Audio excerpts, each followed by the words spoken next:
You are watching Co-op for Two, broadcasting live from Champaign, Illinois, Friday night, June 9th, 2023. I'm Jesse, I'm here with Greg. Thanks for having me on your channel. A little bit of a surprise. Greg could not keep away from the Cthulhu. I checked my email and I was like, hey, he wants me to come over in an hour. I guess I'll try to swing that.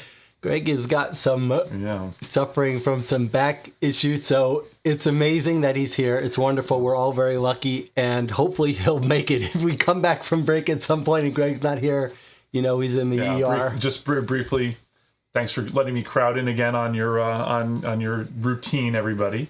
So if you're like, oh no, not Greg again, don't worry, it's a rare occurrence. But also, I don't ever take any medication. I don't ever go to the doctor, and I never really call out of work.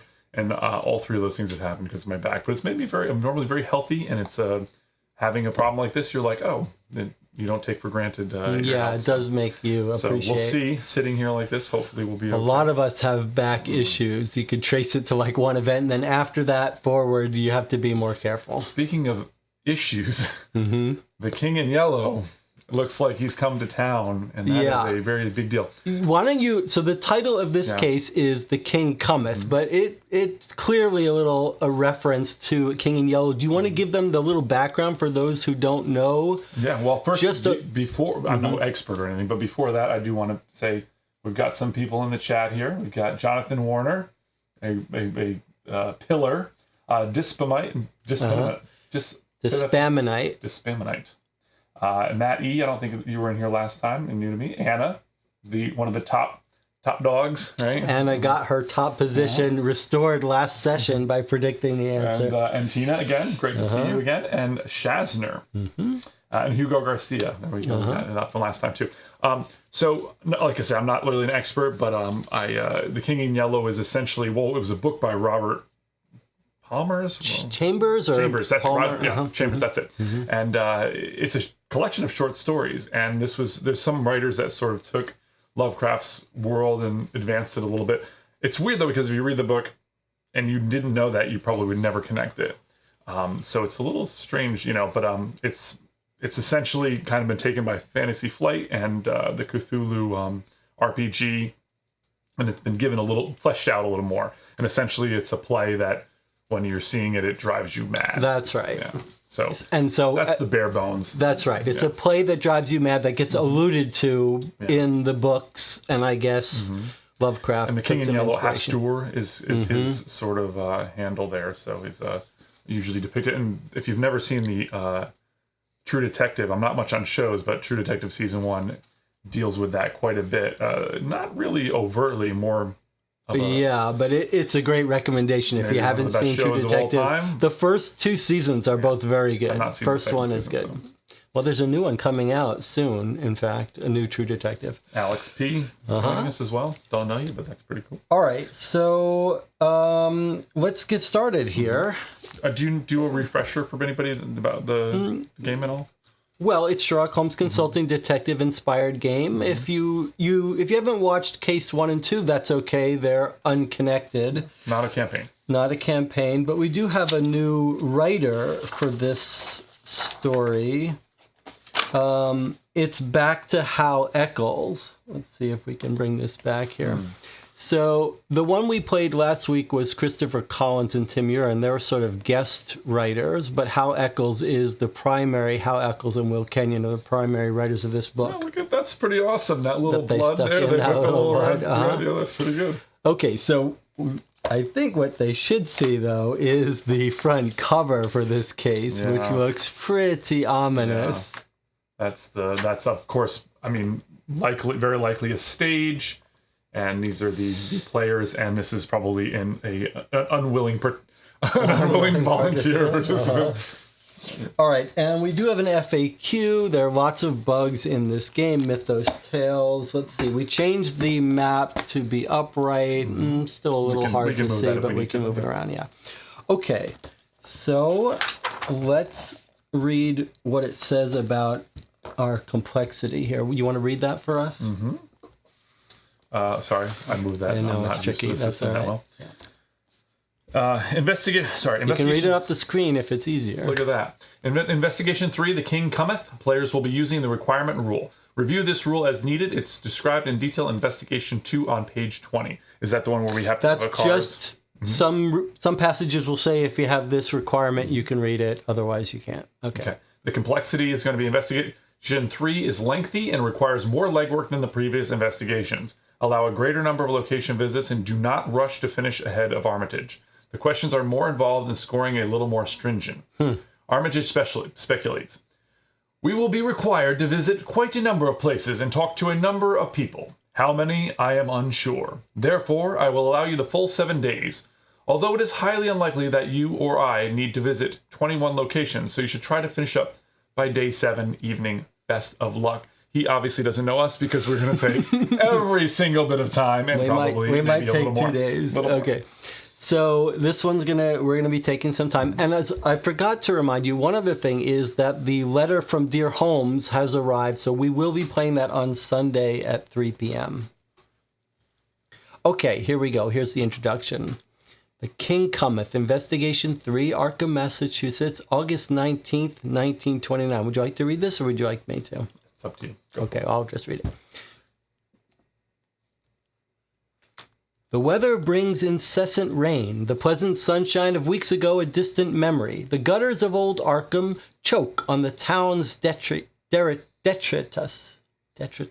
washed from French Hill and gurgling towards the Miskatonic. You are again called upon by your mentor, Professor Henry Armitage.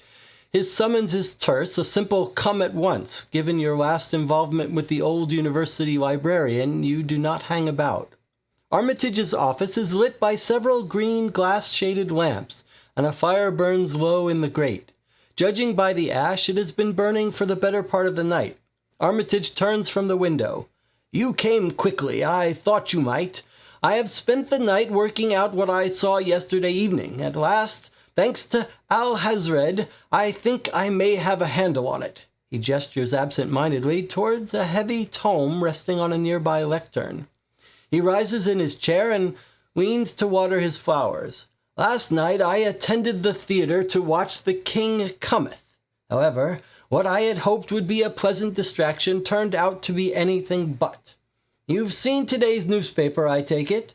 The unusual rash of deaths is not, as our friends at the Advertiser would have us believe, unconnected.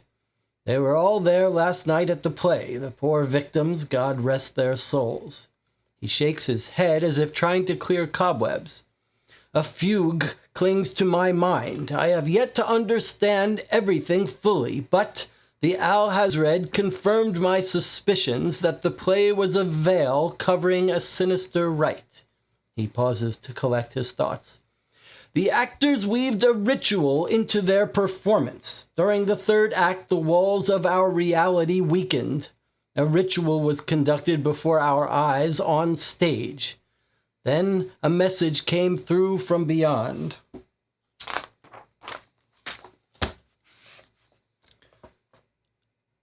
Aldebaran, most of the audience, myself included, were entranced by the act.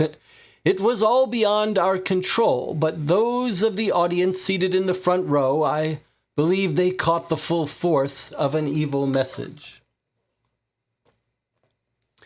What was the message? I am not sure as yet. The deaths reported in the paper are no coincidence. Of that I have no doubt. Garrison is out of action at present, laid low by a malady of the stomach, and the rest of the police are unfortunately short-sighted, though they do have information. Our enemies have a head start on us, but they cannot be allowed to finish whatever it is they started. It is down to us. Find out what happened at the theater and the contents of that message. Then meet up with me once you have all the pieces. So there we have the stage set. He went to a play. That's pretty good. That's he went to a play and they conducted a ritual at the play to connect to some beyond world. And he said the newspaper had something about it. And he said police might know something, and he mentioned someone else. Yeah, they're not quite so into it. He said they're short-sighted, but he said they do have some information. It's interesting that, so what he was saying is that being in the front row, your proximity to the play was depending on your message. Shall we consult Yes, the let's newspaper? check the paper. Should we do the old... Time for you to learn your cubes. Cubes. No? There we go. Yeah, okay. Okay, so we have... Anna says that this story is also similar to Bulgakov's The Master and the Marguerite, which I'm not familiar with that. Are you familiar with that? Neither am I. Don't know it. That's interesting, though. I'm curious to learn more. Tragedy falls, young socialite hanged at her Upton home. Wow, okay. Oh. Okay, so her suicide, we're not quite sure if her suicide is related to this current thing or not, so we'll have to keep an eye out for anything about that. She's a socialite, very likely that she would have gone to the theater. She could have gone to the play, yeah, for sure. And we skip down to international news. Santa Monica, California. Socialist and fascist in Austria. Metal-skinned airship. That's another airship. Another article about that airship. Le Havre, France. Le Havre. Yeah, a lot of ship news. That's probably going to become important. It seems like it might, yeah. Then we've got police hunting. Brutal murder. Fatal stabbing at Arkham Trolley Company. Francis Long killed on the sidewalk. They're having a manhunt for the killer. That doesn't... Well, unless, of course, this caused everybody to go a little bit mad. That's an interesting theory. And people bloodletting. Yeah, that's an interesting theory. And then we've got miscellaneous freaks of lightning, radio outfit owned by Winston Nolan. Tubes are blown out. Horse killed by truck. Somebody in Dunwich. Doesn't really sound too much like us. No. I'm kind of breezing through these pretty quickly. Fine. Is that okay? Yeah, that's fine. Unknown cave system. Clearing debris and discovered a cavern network that stretches from Miskatonic. Broke his leg. So the cave system, that sounds very interesting, like some creatures, maybe the lurking fear, little monsters running around there. But maybe not so much for our case. To the editor. Uh-oh. It's just because it's too low for the camera. I see. There we go. It is often not have cause to complain. Here, this has got to be good. Okay, matters regarding the Arkham Sanitarium must be addressed immediately. The perception of the public that we are a Victorian institution locking away maniacs must be challenged. The good work in mental health that goes on is all too often swept under the carpet. What does this say there? Child possessed? The carpet under the carpet. Yeah, I don't know what... Children possessed. Yeah, I don't know. So there was something on this older newspaper. Remember we had... Yeah, you're making me think that maybe that is on purpose. I think it might not be for our case, but it's probably going to be in each of the ones. Notions of straitjacketed madman frothing at the mouth. I would say to all those with this view, move your opinions into the 20th century. Okay, so that doesn't really sound too much like... We've got a little ad here. Little Maxwell House ad. Yeah, look at that. A little coffee. Really? The Maxwell House is around then? That's kind of interesting. Oh, apparently. Here's a service that might be quite in need, given all the buried the dead. Lovecraftian horror that's befalling this city. We buried the dead almost daily. These are set in the 20s, by the way, all these cases. 1929, our case. Here's a theater review. This is something that you want to go. You go for that. Okay, sure. That's all you, Jesse. All right. The King Cometh. Hold on, that's again. There we go. With Ambrose Checkley. The King Cometh. However, I'd rather wish that the king hadn't bothered to show up to the Arkham Manley Theater last night. One is almost lost for words for the drivel that the audience was forced to endure. The characters were poorly portrayed and the story made little sense, consisting of scenes where the actors would spout disconnected narrative that meandered towards a half-hearted finale of a ritual of a girl in a chair with no dialogue. The play left a nasty taste in the mouth and your correspondent with a splitting headache. It's no wonder that I have learned that the management of the theater has decided to prematurely end its run after just a single performance. Better luck next time, I suppose. All right, can we talk about that for a moment? Sure. It's pretty important. So it looks like different people are affected in different ways, probably partially with the proximity. How close? So what he's seeing as drivel or nonsense has a very specific meaning in a ritual, but it didn't affect him in that way other than to give him a headache, right? It gave him a headache. Good point. I didn't even. So he didn't get the message, but he did get the headache. Sarah came in and left. But also something to keep in mind is perhaps that even if they saw the play and they're not affected by it now, that doesn't mean that they will not be affected by it and later. This sounds like someone we may want to talk to. Ambrose Sheckley, of course, he saw the play. Yeah. But I didn't even, he got a bad taste. The taste in his mouth is metaphorical, but the headache's probably real. Yes. Okay. So what else do we have? All right. An automobile passed through Arkham last week with the following sign posted in large letters on the rear window: "Don't shoot, no liquor in this car." During the past few weeks, a number of people in various parts of the United States who have not been guilty of violating the Volstead Act have been mistaken for bootleggers and have been shot and killed by overzealous federal prohibition agents. As a reminder, this is in the 20s and liquor was outlawed. That's kind of interesting, but doesn't sound like it's connected to our case. All right, what about these? Anything here? Miskatonic University expedition to Vermont leaves Monday. Okay. Plans are ending their final stage for the summer expedition. So folklore department, Vermont, Indian tribes, indigenous to the Dark Mountain region. So that could be the Black Go to the Woods coming up or some other Lovecraftian story. Interesting. It could be just giving us a little foreshadowing for the next case, or the next couple of cases. Missing in Dunwich. Series of 4 isolated disappearances occurred in Dunwich last month. No explanation of their missing, which includes one child of age 8. Neither culprits nor victims. Okay, that sounds like Dunwich Horror to me. That next story. But those two things seem like they're more foreshadowing or flavorful than connected to this. Boy, there's not much information in this paper for us this time. Yeah. You want to do this one? It is not often that the advertiser has to make a direct plea to the lawmakers of our town to make a change, but I feel it is our moral obligation to make the growing voice of dissent heard. The current laws covering drug trafficking into our town need to be appraised and updated.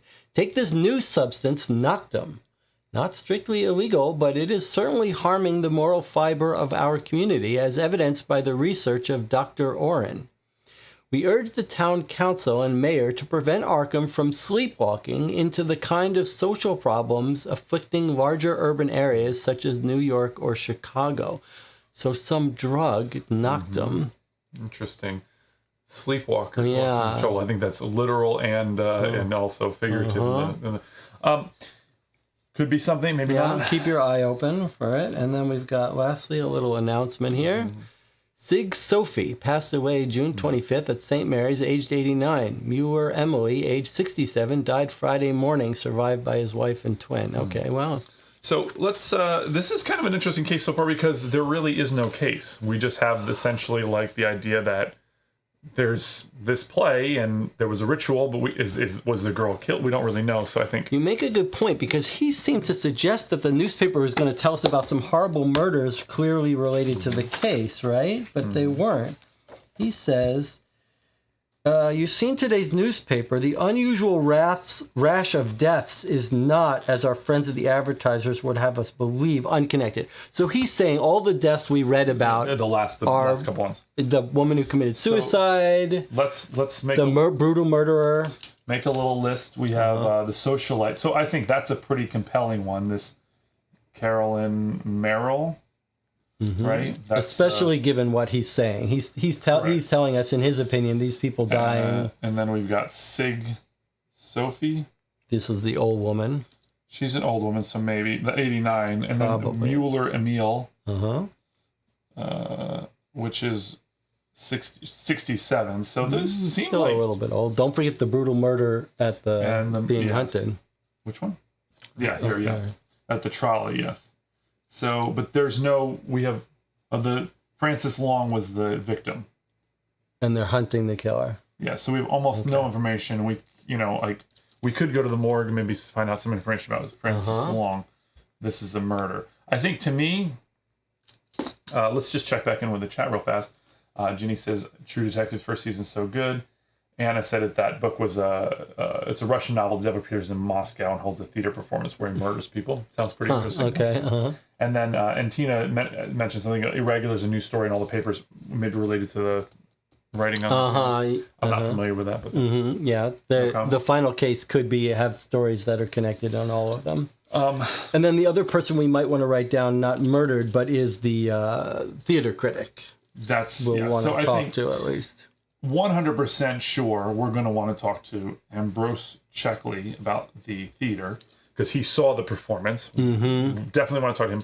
Last time we didn't talk to Armitage, and it seemed to be very important that we could go speak to Armitage was also very important last time. I'm just saying, like, he did see the play. Armitage did. Oh, that's a good point. Armitage was at the play himself. So those are two, and then I think that Carolyn Merrill sounds pretty compelling since her suicide could be connected, but I think maybe if we get a little more information, we can save some time by not, by and then what did he said they decided to close it down, right? After any other information? Yeah, I learned that the management of the theater has decided to prematurely end its run after just a single performance. The other thing is we can go to the theater itself. That's, I think, a very which is the place ripe for clues, what's right? the name of the theater? Arkham Manley Theater. Okay. Arkham Manley Theater. The Manley Theater, yes. So those do sound. The theater sounds like. It sounds kind of funny because number one generally, place to go. The theater is usually considered not quite as manly, Like I'd be like, I'll go to the theater. I'll be in the theater. I wonder if it was probably not going to be like that. I've not been really considered the manliest man of all time, so it's kind of funny. That's. All right. And it says maybe they were all at the theater last night. We'll see. Yeah, I think that would be good if we could I would check their books suspect if they were all. I would suspect they're all at the theater, and then the one that was the trolley company, we might find that someone works near there. I wouldn't be surprised if we should. Is it worthwhile to look at where some of these people lived? Because I think if they went to the theater, they're all spread out, it's right? a little. Normally when we play Sherlock Holmes Consulting Detective, we do make a big point at looking at places because they're a little harder to find. We don't do it as much. At the very least, why don't we take a look at where the theater is? Yeah, for sure. And I think the brutal murder, because we don't have a suspect, we should also take place, see where it is. And if you could get those little round stickers, we could actually put those on the map if we want to mark places. Cubes. Yeah, but it's the problem with the cubes is they block things. Okay, the Manley Theater. Manley Theater. And Anna mentions are these people all at in the morgue. That's a pretty good hey, we're here to see about a body. Which body? All of them. The Manley Theater is at N9. N9. Nancy 9. Let's see.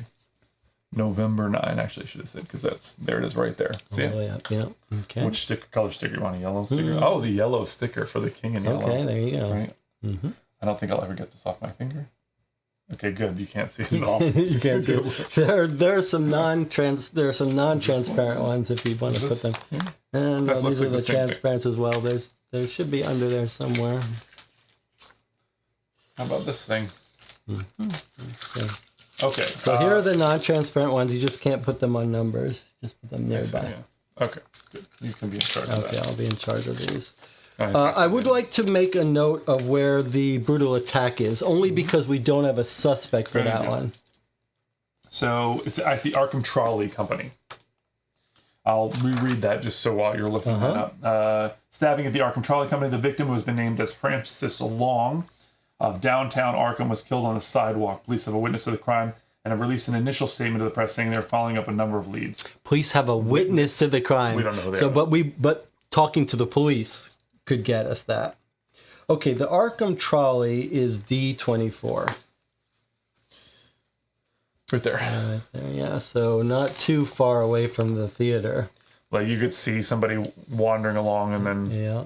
That's not right. That's not right. Oh, this is what you get with Greg. You get some things get caught. Put it anywhere. I thought you were breaking my stones. No, I was saying you're going to catch things. All right. Where would you like to go first? I think thematically going to the theater feels right to me. Seems. I cannot imagine a scenario in which we're not. There's no world where we're not in the theater. The only other thing I think is the Ambrose. Talk to the guy. The two people. The three most important things: the two people that watch the play and the theater itself. So, Oh, Jonathan Warner has a very interesting thing. He says also maybe those who took the nocturne medicine were affected by the ritual differently. Or the nocturne was used in the ritual. Yeah. Well, that's an interesting point. We'll have to keep that in mind. Makes sense. Okay. Maybe we might see some... You want to go to the theater first or talk to the critic first? It's up to you. Up to you. All right, let's go to the theater first. N9. N9. Okay, read us. Want me to read it? Yep. I'll put it up on the screen for the... Arkham's Manly Theater is one of the premium attractions, in terms of the nightlife. A young woman with a ledger and pen in hand approaches you. Are you here for the auditions? Auditions. And you hastily tell her that no, you're looking into the play from the previous night. The theater manager, Lucinda Thayer, has canceled its run because of the dismal showing, the woman says. You saw the review that Checkley gave us in the Advertiser? He was the final straw, and we're breaking the set now and putting on a small production of The Sleeping Beauty to fill the gap. You ask if the manager is available, but you're told that today is her day off. Yeah, she's probably gone insane. I knew there was something amiss with the whole show last night. No wonder the actors were so cheap. I'm sure they had some sort of swindle going with Samuel Averill, this tickets clerk. He and his other half were looking mighty suspicious last night, and I even saw him talking furtively to the lead actor, the big man with the shaven head. He's not shown up for work today either. As a parting inquiry, you ask where the actors are staying, and she tells you they can be found over at the Harding House, where the staff from the theater helped deliver their trunks. Though they are probably out drinking somewhere, they're asking where they could find booze. Okay, so She used a bunch of stuff reminding us that booze is illegal, and now we got a whole host of people. Yeah, we did. Lucinda Thayer. Averill. Why is Averill? Did we have an Averill somewhere? I don't think so. I felt like Averill was a name. Maybe it was Merrill. I'm confusing it. So Lucinda Thayer, the theater manager, and then Samuel Averill, tickets clerk. She says they're working some sort of scam. And then he and his other half, whoever that is, involved in this scam. And then the lead actor, shaven head guy. Big man with a shaven head. Mm-hmm. He's not showing up for work. Yeah. So, I mean, I'm just taking this for granted that like anybody that's physically in the play is got to be some kind of cultist. Oh no, cultists. Yes, I do but they think can all we're be talking found at about the Harding cultists. House, which is probably a good spot to go. That's right. Anna says, yeah, we're here to audition for the beauty part. That's pretty good. So we got some good... Here, deliver their trunks. Hold on. Yeah. They can be found at the Harding House where the staff from the theater helped deliver their trunks, though they're probably out drinking somewhere. They were asking where they could find booze. So the other thing is if we don't find them there, we might find them drinking in some establishment. I mean, it seems to me... So, I mean, the Harding House is now a very, very compelling place to go, even though we may not find them there. However, like, given that those are our suspects. Alcohol is illegal, it could be a little more difficult to find them. Yeah, especially since they're not going to be places, bars to drink. We're reluctant here. to look at this sheet here. Oh, but, yeah, we should take a look at our allies. Who in the ally situation do you think could help us to find where That's a good question. Where you could go drink? In fact, I would suggest that skipping the Harding House entirely by using that clue and going to someplace where you would find, you know what I mean? I mean, if we can find them, we could skip the Harding House. If we found them some other way, it might be a reasonable idea. I'm not saying that's a definite. I'm just saying it's worth considering. So let's see. We've got a shady... If we were looking for places to drink, one of our underground informants might know, right? Like this informant guy at the diner. The gossip hound for the privileged entertainment class. Yeah, Checkley. He would be reasonable. Oh, this is Checkley. It's the same person. That's the guy who wrote the article. Yep. And then we've got Fenton Pascal, who was useful to us last time and who knows about the occult.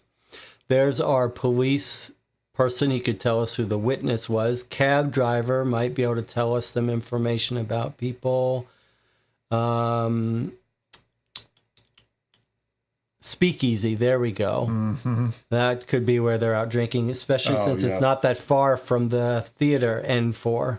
Oh yeah, why don't we take a look at the Harding House where we can find it? And okay. 4, right? So we'll finish this first. So sorry. Okay, but I think that's about it. Then we've got the morgue we could go to. Jonathan Warner suggests that we could go through their things at the Harding House. That's not a bad idea either. Compelling as well. Okay. It's just interesting because of the mechanisms of this game, like I always feel like you're supposed to use those, you know what I mean? Supposed to be smart. But, okay, the Harding House is N15.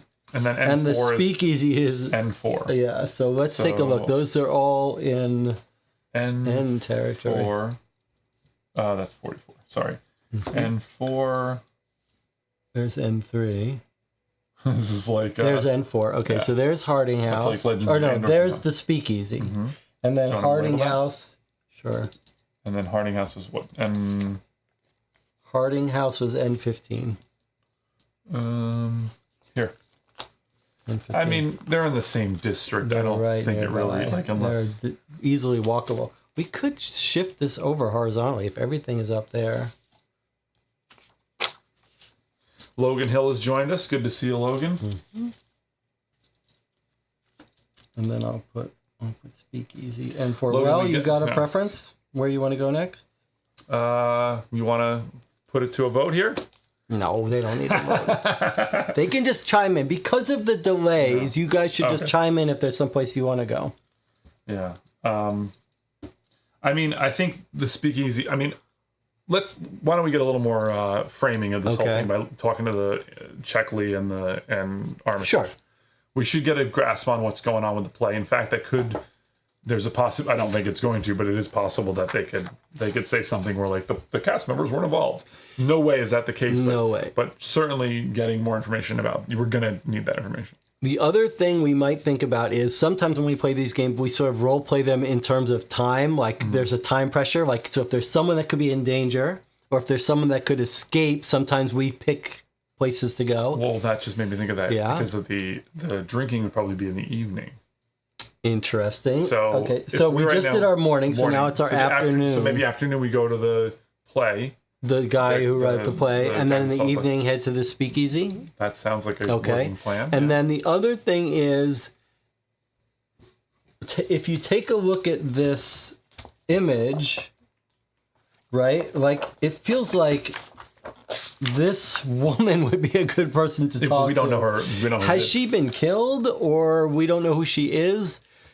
Is that the woman that hung herself? Well, I mean... The only reason I bring it up is if we can find, like, actors, like, if we can talk to actors in general, we might be able to get a Well, obviously, whiff of getting her. that woman's identity is going to be pretty important. Okay, so we're going to go to the guy who wrote the article, one of our informants on the thing, and then we'll circle back. Armitage is another one, like I say. It's 6 of one, half dozen, because they both have information about the play. Yeah, okay, so we're going to... Ambrose Checkley at U18. Okay. You want to write that down on the thing? I'll find U18. I'll write it down. Afternoon, we're going to U18 with Ms. Checkley. There you go. I'll do the cubes, U18. you read it. You got it? Okay. You happen upon Mr. Checkley during one of his unseasonable moods. His maid warned you about his temperament today, but gritting your teeth, you step into his darkened bedroom. Who the blazes is this now, calling on me when I'm ill? Didn't Dot tell you that I wasn't seeing people today? It's my head. Feels as though a maniac has left his axe there for safekeeping. Was he the one that said he had a... Yeah. You explained to him that the play last night may be connected to several deaths and his help will be much appreciated. You go on to flatter the society columnist with praise for his review in the advertiser. Well... I'm glad that someone liked it, at least. Sensing his mood softening, you press him for more details about the play. Damned awful. And I've seen some stinkers in my day. I don't know what Lucinda was thinking, letting those so-called actors tread her boards. Not only was the acting terrible and the costumes deplorable, but something came over the crowd towards the end, and I can't explain it, but it wasn't at all pleasant. Like, Lucinda, we wrote her name down? I think that's the theater manager that we did write down her name. Their nonsensical words had somehow... hypnotize us momentarily. Bah, drivel. No wonder I'm laid up in bed after that debacle. Okay, so that didn't really give us much of anything. But that's our second mention of Lucinda Thayer, the theater manager. What do you think about visiting her now? I think we should. Well, you want to go to the her. speakeasy since it's nighttime? Or yeah, you let's want go. to If we're gonna go there at night and find them, let's do it. And then we'll circle back to Lucinda Thayer. What did the person, when we visited the theater, I just want to see what they said to us about Lucinda. All it said was Lucinda canceled its run because of the dismal showing. That's it. She doesn't say where she is or whatever. Well, that would suggest that Lucinda's not in it. Like, not in on it, not part of the... That's right. play. That's a good point. If you canceled the play, that would be like... But she would be the person who would know who these performers are. There was kind of a cool, not to have a little aside here for a second, but in the old Arkham Horror 2nd edition board game, the part that had... It's right behind me. Oh, is it? It had like, the King in Yellow part was like, you would take like a new maniac out or whatever, and they would have an identity, and when you revealed them, you would remove them out of the ally deck. So essentially, like you might have Jesse Reichler. He's like a beneficial ally that you. Are can you recruit. talking about not Arkham Horror, but the card game? Are you talking about the living card game? No, I'm talking about the. Because there was a King in Yellow scenario for that as well. No, there was a whole campaign. It was Path to Carcosa. Path to Carcosa. That's right. Anyway, that's kind of like, I just thought that was kind of a cool mechanism that like you lost them as an ally and now you gain them as sort of an enemy because they've gone mad. Kind of neat. All right, let's go to the speakeasy. I like the idea of going there at night, and then we will. Then let's. I think the theater manager is a good person to talk to. But first, we're going to the speakeasy. Yeah. Just because of the timing of the because evening we're playing it as if time mattered. Okay, N4. There you go. North Side District. You rap softly on the door to Arkham's much-frequented speakeasy and are admitted by a burly doorman. You head to the bar and order yourself a drink, asking the barman about the actors from last night's play. He gestures with his bar towel towards a snug where the sounds of raucous laughter can be heard. So our instincts were right.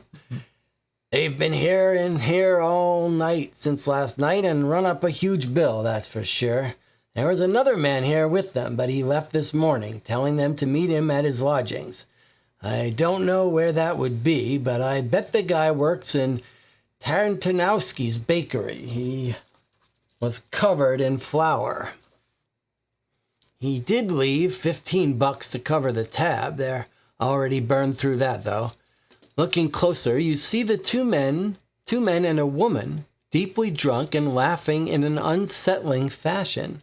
The barman probably would not appreciate the police being called to the bar. It would create some awkward questions for the owners, employees, and the 4 off-duty cops playing poker in the corner. You call a couple of Garrison's reliable officers whom you can rely on for discretion and meet them a few minutes later. They agree that they'll lie in wait for the villains to emerge and arrest them in the street. They grin and wave goodbye as you continue your investigation. Take requirement card 4. Very good. So that sounded like we were smart to find that. Although it was one of our allies, so it wasn't that hard to figure out. All right, we've got requirement 4 though. Okay, let's just and briefly let me just go record it. Yeah, and I've written down Tartanowski's bakery. Oh, good. So they've been here since last night. So I'm guessing that was last night was a performance. They That's come to the right. bar after the performance and they're drinking up a storm. The one guy comes over from Tartan. Now I wonder if that's going to be the large man. Well, that's what I think. That's important to see if there's anything here that would direct us that 2 that men was and a woman. So let's write that down. 2 men and 1 woman. So now, if we want to, But the cops are going to arrest them. Correct. But what I'm saying is, like, if we get a total head count on who's involved in this, it might be important at some point to know that we've accounted for everyone, right? And the other person is at the bakery or whatever. Yes, this is the person he says was probably a baker. Let's see. Another man, he left this morning. He doesn't say anything about the size of the guy or whether he's got He's the shaved bald head. Yeah, so... So I want to make a quick point too. Yeah. Tartanowski's bakery, you're like, oh yes, of course. They was covered in flour. However, there could be another reason why this guy's That's an interesting idea. So it's probably much better to seek out other leads to get a little more information before rather we than waste the lead at the bakery. going to the bakery. But let's definitely not forget to do that. So Covered in flour. That's a very good point. Like, what else would have him in white? I was going to say salt is used in like making rings and things. Yeah, but salt doesn't stay on. Isn't mistakable as flour. I'm saying I don't know if like flour can figure into some kind of ritual in terms of like you can put like it down as powder or something like that. I mean, I wonder if it's the nocturne stuff he's got on him, not flour. That could be very possible as well. But it's a very good observation though that he's made an assumption that maybe we can think of differently. Maybe it was flour, but for a different reason, or maybe it wasn't even flour. So that's a good one to keep on deck or whatever. And Tina, have you played the Path to Carcosa? Do you play the living card game? That'd be interesting to know. I'm just gonna write down where I found these things. This one was. So what do you think now? You want to? Should we go? We could go to Armitage. We could try to find this woman who hung herself. That could be a wasted lead, but it could be useful. I think these two older deaths, 89 and 67, we probably shouldn't go to until we. Although Anna had mentioned earlier that the morgue is probably a good spot to go. The morgue is a reasonable spot. I mean, if I was a detective, though, before I'd start hunting down all these bodies, I would try a little harder to find the people who performed this play. So, like, I guess thematically, and we're going to hold off the flower guy in case we find him somewhere else. But what about the theater director? Yeah, theater director, Harding House, and Armitage.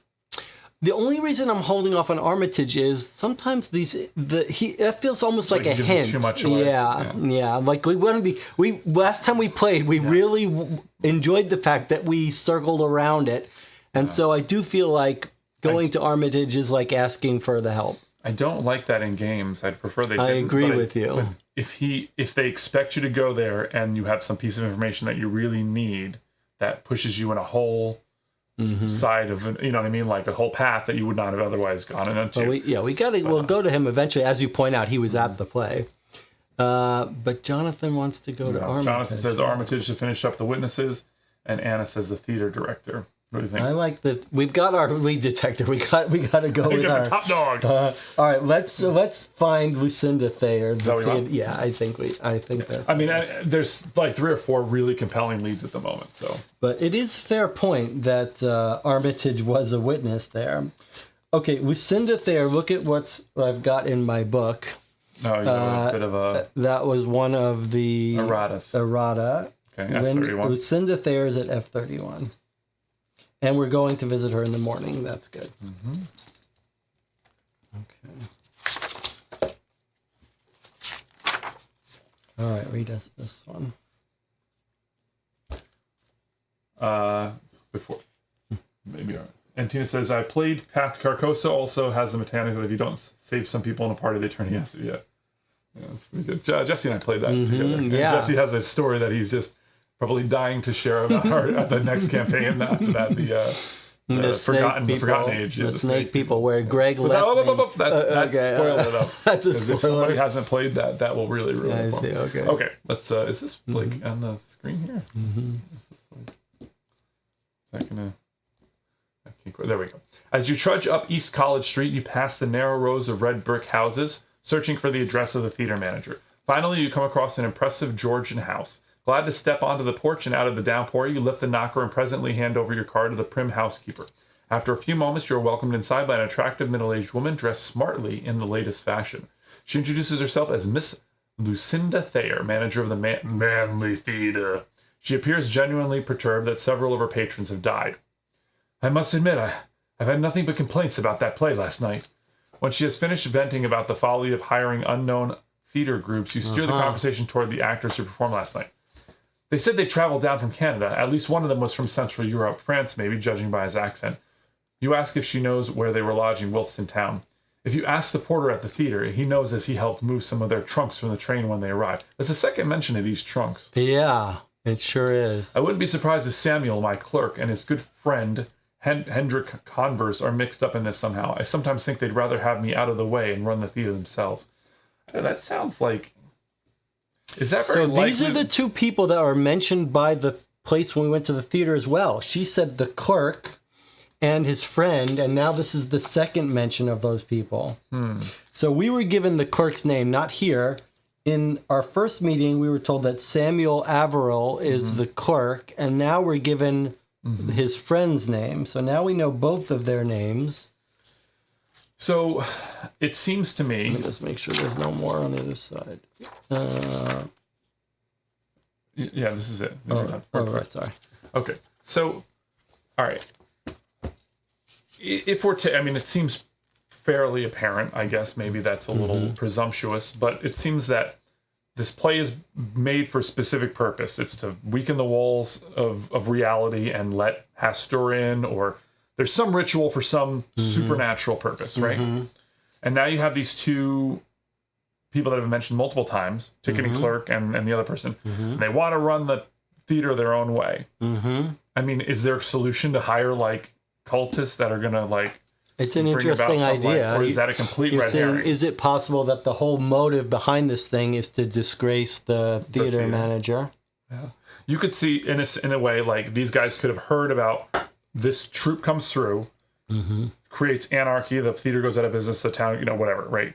And they see that as a way to bring them in, but it doesn't. It's possible. It's a bit really, of a long shot. It seems you possible, but you not could probable. get the whole theater canceled by accident. Then you're not going to take over, or like, or worse, you'd be, like.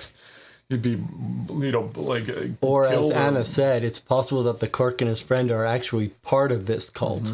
What was the thing about? So they tell us where they're from. She says they're unknown actors. That's useful to us. But what does she say about if you ask the porter at the theater, he knows. But who's the porter? Did we get information about who that was? I don't think we did. They mentioned about moving the trunks, but they didn't give us a name on that. Yeah, so we don't know who this porter is. So Jonathan Warner mentions the kind of funny that it says I think they're from Canada and France, could be just a group from Canada with French Canadians. That's true. I do think, however, also that it's important. Every bit of information we get about these people, like the shaved head, French, Canada, it might be developing a list. I'm really getting the sense, and I could be completely wrong, but like. We're going to have to account for all these people, and that we're getting little bits of descriptors about them, right? She says one of them was from Central Europe, France, maybe, judging by his accent, right? So Canada. So, I mean, if we have to account for everyone. You're right. Or we'll run into someone with the French accent. We'll at least know they were that. I did want to, something else occurred to me as well. We got this card, right, when we went into the speakeasy and we told the cops to plan to arrest them. I wouldn't be surprised if we go to the police station and it doesn't say if you have this, then you can hear about what the people said that got arrested. I wouldn't be surprised if that's like a time mechanic so that like if we go there after this. So I think that puts going to the police a little higher on my list.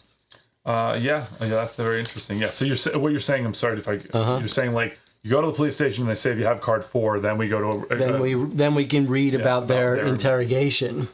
That seems pretty compelling. Logan's listing out some places that we could go as well.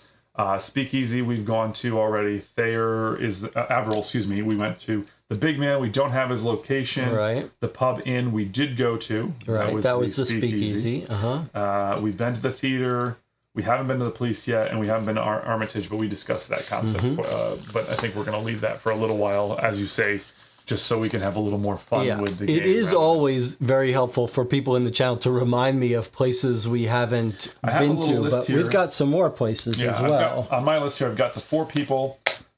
Frances Long was murdered, Carolyn Merrill, who hung herself, and 2 of the old elderly people that died. Ambrose was the theater person. Yes, we went to Checkley. That's right. Sorry, that was not. We went to Thayer. Yeah, already. That's the theater manager. Yeah. We did not go to the Harding House. That's right. That seemed the morgue and the Harding House and the police station, I think, are probably the big ones now. So you were you pointed out we could circumvent having to go to the house where they're staying and meet them at the Speakeasy, which worked. On the other hand, they've got these big trunks, which are very suspicious, and it's been pointed out those trunks might still be at the theater. They mentioned the trunks twice. Yeah, the trunks were mentioned twice. So I think Jonathan Warner. These are all good places to go. Mentioned earlier that we can go through the things, and I think that's that's as good a place as any for me, unless you got something else You want to go to the Harding house and see if... Okay. Yeah, I mean, because there could be someone else there, and at the very least, we can look through their trunks. Sure. Harding house is N15. You like it? Yeah. I don't know. This one's very little. Like the last one was so much more interesting in the beginning. Like the idea of like, you're like, hey, what kind of creature could do this? What was up? This seems like we don't even necessarily have a crime yet. It's kind of weird. It's like, we got a whole bunch of crimes, but yes, last one there was a very weird creature that we didn't know what was going on. All right, but I see something actually unfortunate. Looks like a different way to get this card, which I don't like. All right, go ahead and read that. My turn. Sure. The Harding House offers moderately priced board and breakfast, but the sign outside declares it has no vacancies. As you push inside, William Harding begins to tell you he is full. You stop Mr. Harding and tell him you are looking for the actors from the Manly Theater's production of The King Cometh. His face immediately darkens. Not the sort of people we'll be inviting back anytime soon. They just need to clear out their things, and then I'll be glad to see the backs of them. They've not come back yet, still drinking at the speakeasy, my guess. You ask if you could see their rooms. He agrees, showing you upstairs. Why not? Why wouldn't you just let us go in there? Showing you upstairs and unlocking the doors. The 3 small rooms are in a terrible mess. Food lies half-eaten, empty wine bottles roll on their sides, and clothes and costumes are strewn hither and thither. There are 3 of them staying here, dirty devils. Their boss was staying somewhere else in the town with one of his friends. Okay. Okay. Oops, sorry. That's kind of important. Yeah. 3 rooms, 3 people. Boss staying elsewhere with friend. That could be our clerk and his friend. Yes. You ask which of the men was the one with the shaved head, and Harding confirms that this is Fincher, the boss. Ooh, Always got a dusting of flour all over his clothes, probably from his day job. So he's their boss. That's kind of weird. Okay, now we have take card 4. That's what we already have. And then we have Harding departs, and you take a moment to search the rooms. You find nothing except 3 empty trunks and a slim volume of cheap fiction entitled The King in Yellow. The trunks had the following names. Okay, yeah, I think this is the thing. Oh, here we go. Okay, we got S. Barnes, Bucky Barnes, E. Klasnick, and M. Gorski. So those are the 3 our people that have been arrested. That's right. Outside the speakeasy. That's right. And we are also looking for Fincher. And now he's the boss and his friend, plus friend. And now we know that that's what this is. This is information about the guy with his flower. That's probably the information. Listen to this. If you would like to read The King in Yellow, proceed to Supplemental Encounters of page 56 and read entry 6. No card is required. Wow. Okay. First of all. It's going to drive us crazy. Don't forget, in this game, you're told that there's certain actions you can take which will lose you points and sanity. So, like... There's no possible way that it's a good idea to read this book. Yeah. However, having said that, that's kind of what I want to do the most and more than anything. Yeah, it seems like if somebody was like, "Here's this book of like," it's pretty short. Insane book. So you're not really going to read it, are you? It's going to give us some insanity. Let's okay, yes, this is vote for funsies. Should we read the book? I mean, what does it do? It just causes us get a little worse score. But it's fun. Yeah. Okay, vote whether you want to read the book. Yeah, and then we'll. Yeah. This is sort of like, vote whether you think it'd be a good idea to play a little Russian roulette. We've got a gun, we've got a bullet, we're spinning the chamber. Well, I mean, do think about it, because we could read the book at the end of the case after we figure things out, or if we could read it now, it might drive us a little crazy. I wonder if it could give you a little perspective on things, though, allow you to like understand. It could give us a clue. I mean, it's a book. We're reading the book that's in their my guess is reading this thing is literally just going to result in like us having some, taking some penalty of some kind. Ginny says read it. We're waiting on everybody else. Let's look at the. What was the movie about the?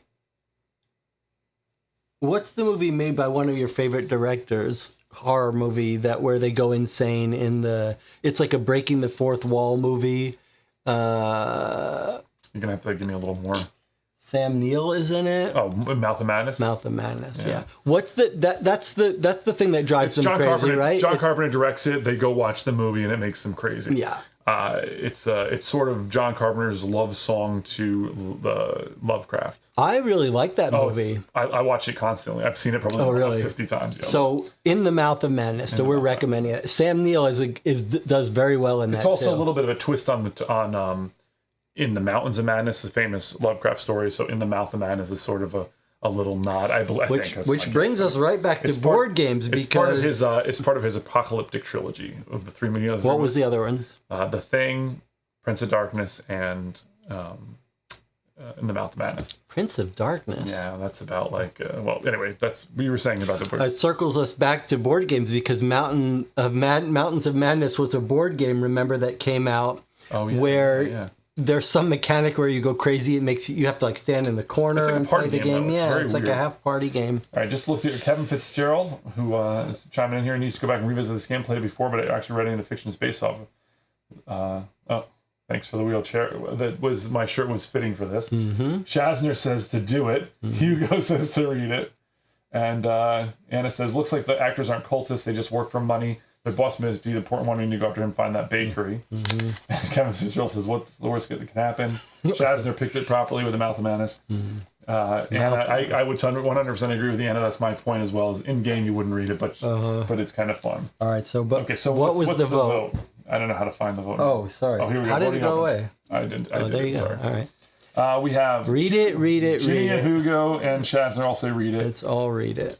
And Jonathan Warner says read it too. All right, here we go. All right. I do see that and Tina and Anna and Kevin and Logan did not vote. I think that's kind of like, you know what? We're not going to be. You're not going to take. We're going to be part of this literal madness. Get blamed for it. All right, here we go. This is a terrible idea. But yes, it's going to be fun. You begin to skim the slim volume, which appears to be a play about Casilda and Camilla and the doom that came with the arrival of a man called the Stranger. As you read, your eyes begin to itch from the inside, and you get a nagging sensation that you're being observed over vast distances by an alien-feeling intelligence. You slam the volume shut, drenched in sweat, wishing you'd never found the accursed book.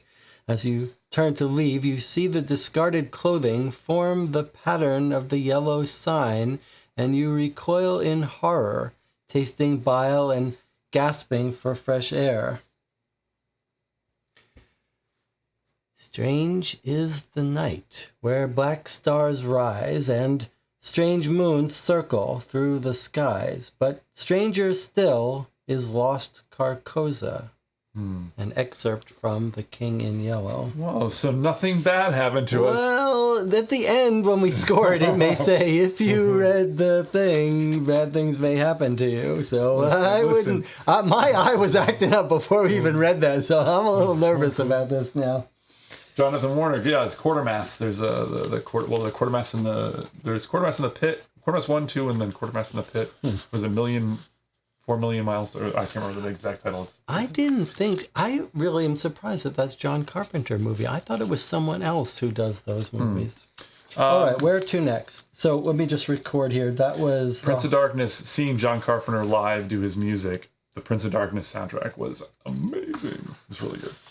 N9, where did we just go? I'm just pattering while you're writing stalling. down. Where we just went to the Harding House, right? Correct, yes. Harding House. Well, that's N15. Okay, so it's evening of the second day if you're keeping track on that thing here. Not even a little bit. We didn't do it the first time, and it was like, okay, do you want to show it? Second day.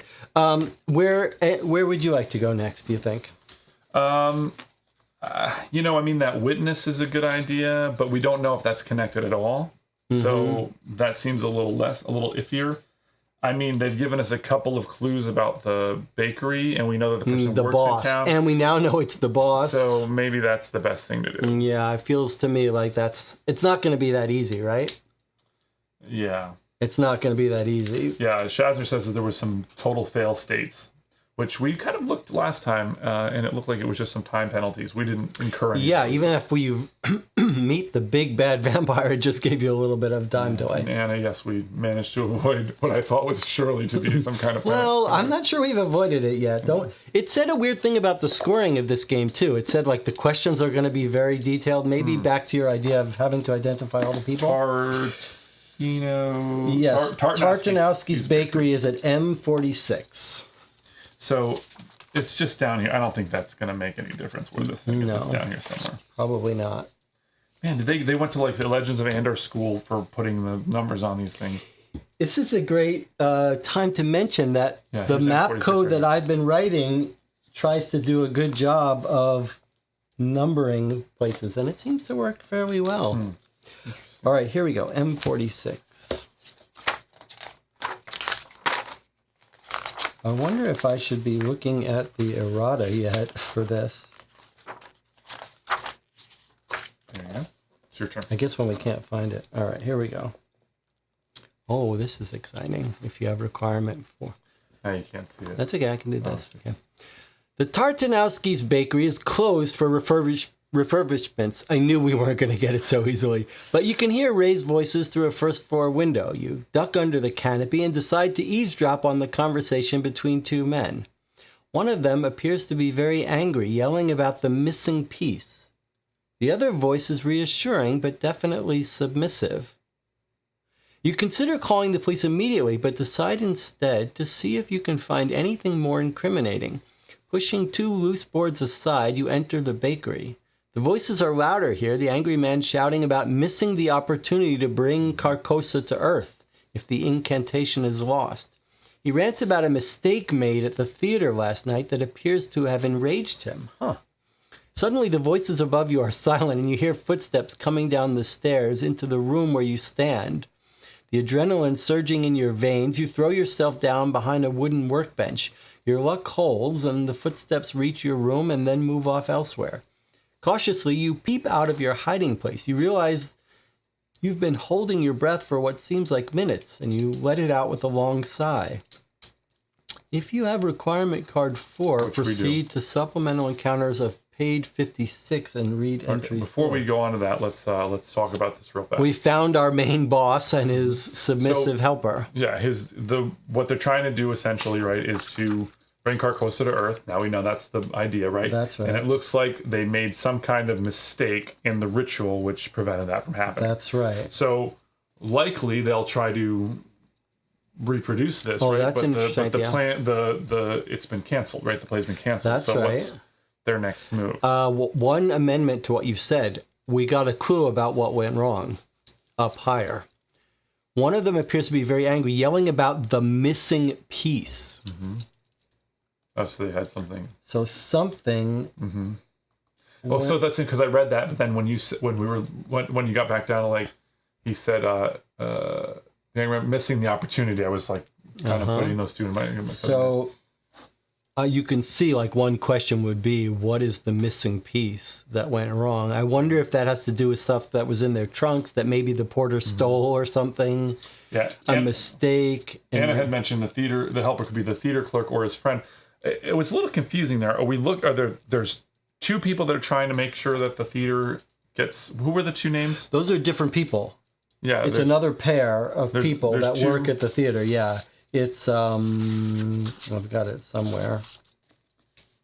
The two theater people were. Isn't this it here? Samuel Averill. Yeah, that's tickets clerk. Yeah, and then we got his friend's name somewhere else. I have no idea. I know. So there's two, but is that the same? That's not these two, though. No, these two are totally two different people. So it's a bunch of pairs. Here we've got the baker, which is Fincher, and his friend. Fincher is that what it said? Yeah, we don't know his name here, but we got it at the other place. But did it say? I don't know if it says the two men. One of them appears to be very angry, but it doesn't say that he's bald or covered in flour. It's true, but it's got to be the boss. It's got to be the boss because one is submissive. Now that's true. We know that the boss is the baker with the bald and big. Right. And I guess that does make sense. Okay, so it wants us to read entry 4 on page 56. Let's do that first, and then we'll take a break. Oh boy, this does not look like it could. This might not be good. And Tina says Patrice has her weakness to watch her from another dimension. I don't remember Patrice in that. I don't remember. Was that a character? I believe that's. It's been a long time since that was when we went into purgatory. Greg. Well, before I don't think we played together. We played. No, you're right. It's been a while. Well, we have. Time. You know, it's interesting because Arkham LCG was one of the games that sort of propelled us to more discussing. Like the idea of the making video channel was a little bit pushed on by Arkham LCG because we had such interesting talks about game design of that game. We got together, our first game that we ever when we got together to play games, we met at a Steak and Shake all night. Let me tell the story here. I mean, look, they don't mind. They're here for this. It's okay. Greg and I met. You were 14, 13, 12, 11, 10. Greg and I met because Greg was selling board games on Craigslist. Yeah. And I bought a bunch. I bought a K9. Mystery at the Abbey. And Greg brought the games to our local game shop, Titan Games. And I learned a little bit about Greg at that moment because when he gave me one of them, he said, I've painted the cubes a different color. Anyway, that was totally fine. But anyway, I said I invited Greg to join us for a game, which I don't think you did then, but you did later. And we had we got taught a game by someone that was horrible. But, and then we had a little discussion about, we were both interested in Arkham LCG, and we agreed for like a trial meetup at Steak and Shake. And we were trying to find out, Greg was trying to find out if well, it was two things. So first thing is that occasionally, like in life, it's worth putting yourself out a little bit. And I remember saying, hey, look, you seem like a very nice person. We seem to kind of click some, and maybe you want to get together and see if we could be friends, basically. And I've done this a couple of times in my life, and almost always it's worked out pretty well. Okay. And in this case, it absolutely did, of course. You're very, very important to me, to say the least. But I wasn't sure if we were going to be a good game partner. I'd already played the intro box, the first 3 scenarios, and I said, this isn't going to ruin anything. I've already played them. So we could try them. And if they didn't work out, then I wouldn't have spoiled any of the future campaigns for myself. That's right. Yeah. And we had fun playing that. And then we played some more of it. And there's a little love-hate relationship with Arkham LCG. Hugo is into Lord of the Rings LCG. I've played thousands of games of that. That's a big one. And Marvel Champions. I think it's the Arkham one, unfortunately, has the coolest theme, but it's unfortunately, I think, the least. It's a little more random than the other two, I believe, and that's a discussion. And a little more less replayable, quite a bit less replayable. But getting back to the case a little bit, Alex P says, is the boss Fincher a lead actor, the shaved head? Yeah, I think that's what we're thinking. That's right. Our working theory at the moment. So what do you think? I think it's time for us to take a break. Let's take a break. We'll come back. If anyone can think of places they'd like to advocate for going for next, we'll handle that. And we'll see you in 8 minutes.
Okay, we're back. The channel has been saying we forgot to read the supplementary thing, which we'll read. Well, we're gonna pop back just a little bit.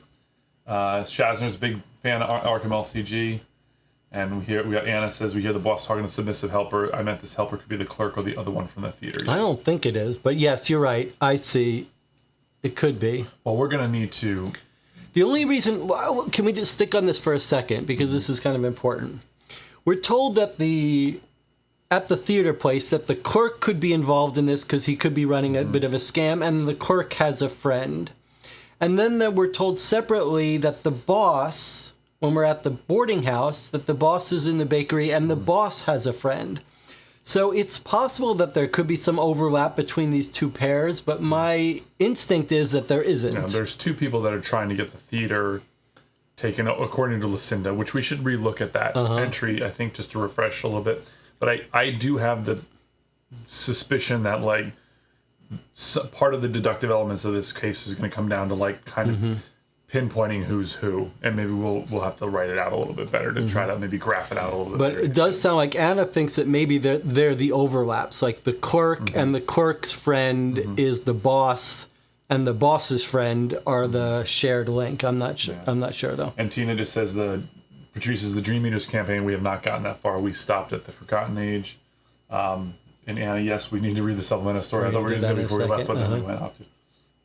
Logan Hill's gotten himself caught up. He's got a whole list of people that we'll come back to, and also love Carpenter soundtracks and movies. Yeah, he's got some Betrayal Lost, House on the Hill, not either of our favorite game, I don't think. And Nigel Neal wrote the original Quartermass, a show called The Beast. Jonathan Warner puts in Baby and Buddy Boy. I've actually never seen Beast, so I've seen it's pretty interesting. Let's read those supplements. Quartermass movies are amazing, yeah. Loves the Stone Tape. Okay, so supplement. Yeah. Here we go. So we're hiding in the bakery, and here's the supplement that we see. There's more to it, isn't there? Oh, there's more on the other page. Yeah. Okay. Whoa. Actually, yeah. Yeah. You want to? Sure. You spot some flour spilled around the cellar door and footprints leading downwards. Oh, there's our clincher. Yeah. Recalling the information about the shaven-headed man whose clothes are often dusted with flour, you decide to investigate. The cellar proves to be warm, dry, and airy. Around the room are dozens of sacks of flour, and more loose white powder covers the floor where it has been spilled. More interestingly, there are several stools around a low table in the center of the room. On the table, you can see a flyer for last night's performance of The King Cometh, and written on it is the phrase, "First, hear us as expectant. We raise our faces to smell the air for hatred.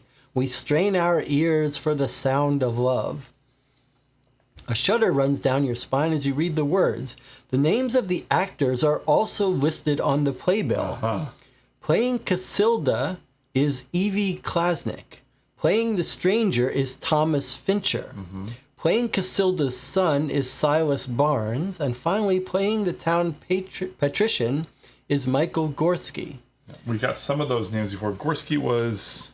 I'm not sure if we have... I'm going to write down I this. think we're going to have to go look at... I think we should relook at Lucinda. We may have to check this. And I think Gorski... I think they told us that when we were at the police... the Harding House, I think. Yes, but I think we should look at Lucinda that's... and the Harding House again. Right? Okay, and Harding House was the place that was telling us about some of these other people. I'm going to make a quick note of this. Okay, so we've got Casilda is Evie Klasnick, and we know that that there's one woman at the Harding House. Or not the Harding House, the bar. The bar. One woman and two men. I meant to say the speakeasy, not the Harding House, by the way. Sorry. Let's change that. Right? Well, the Harding House told us about people too. No, the Harding House had room for 3 people.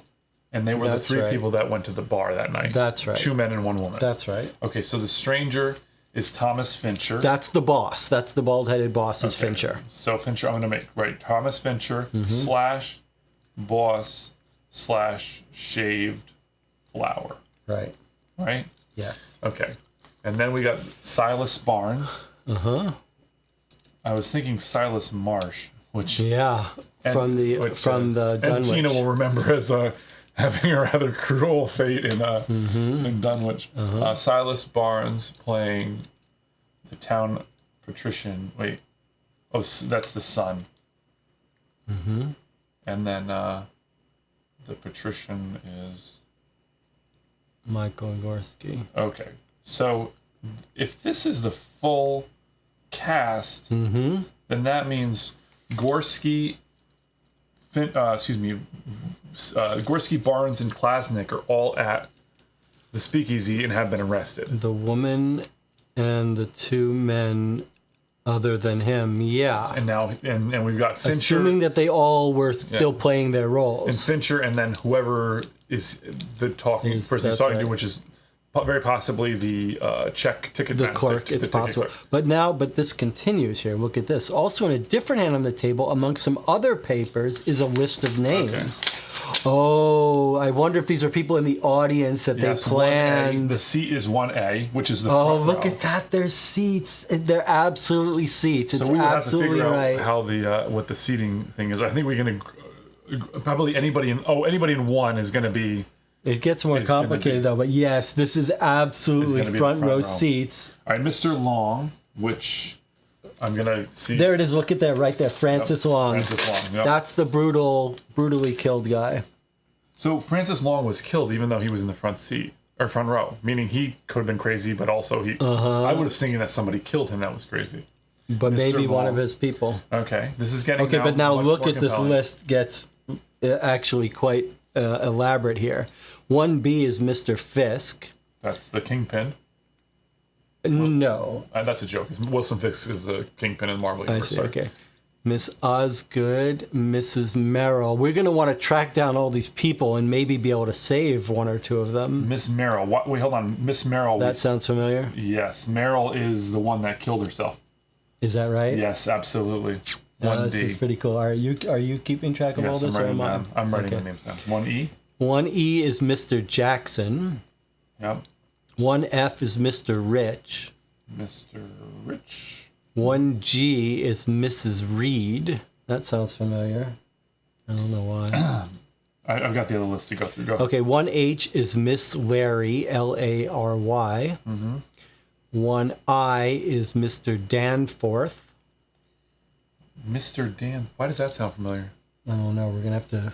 The channel will fill us in. Okay, keep going. And then 1J is Mr. Stratton. So what it sounds like, is that it? Yeah, so that's 10 people, A through J. Before we go on to the rest of this, I think it's very likely we're going to have to figure out what happened to every single one of these people. I think you're right. So far, we know that... Okay, I'm going to say Carolyn Merrill. Hold on, why don't we read this here, because this may be of use. There's also a door at the far end of the room with a peculiar locking mechanism on it. There are 6 tumblers, each with 5 letters on it. The first tumbler has FWGH and N. The second has PAXTC. The third, the fourth, the fifth, and the 6th. So it looks like it's saying it explicitly. You could rotate to spell words. So if you knew what word they were trying to spell with 6 letters from this group, I mean, Haster would be a natural one, but it doesn't look like... Well, there is an H, there's an A, S, T, U, R. There it is. Okay. Yeah, Jonathan Warner also. So everyone comes in. Okay. Yeah. Okay. If you can think of a 6-letter word using the letters on the tumblers, which is also connected to the cult's ritual, no card is required. Proceed further down this requirements section and read entry 8. Otherwise, you'll need to return later. Okay. So can we let's come back think. up to the top for just a second. Okay. So before we go into before we even get into the tumbler door, which is kind of interesting because that's kind of outside knowledge about the game has gotten interesting. This scene, 100%. For sure. Like because I was just like, okay, and now it's very compelling. Okay. Yeah. This little seating chart. Yeah, that's pretty good. So we got 10 people in the front row.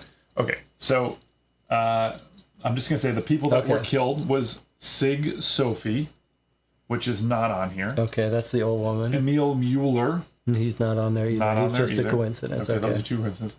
Carolyn Merrill, she's the one that hung herself. All right, do you want to write that down? Merrill hung. And then we've got Mr. Long, who was stabbed. Possibly by one of the others. The other people. Okay, who else? What are some of the other names? I think, here's my suggestion. I think we should... Let's go back through you've written down all of our places we've been? Yes, I have. I kind of suggest that maybe we go back and look at each of those, firm up on some of the names, and reacquaint ourselves with that information. See if we can come across any other people. And then go ahead and continue with this lead, which we. Oh, you don't want to open the Hastur door yet? We could. I mean, I'm okay with you. It's an idea. It's an idea. I mean, it's interesting because the Hastur information, if you were just playing this without knowing that. It mentioned Hastur.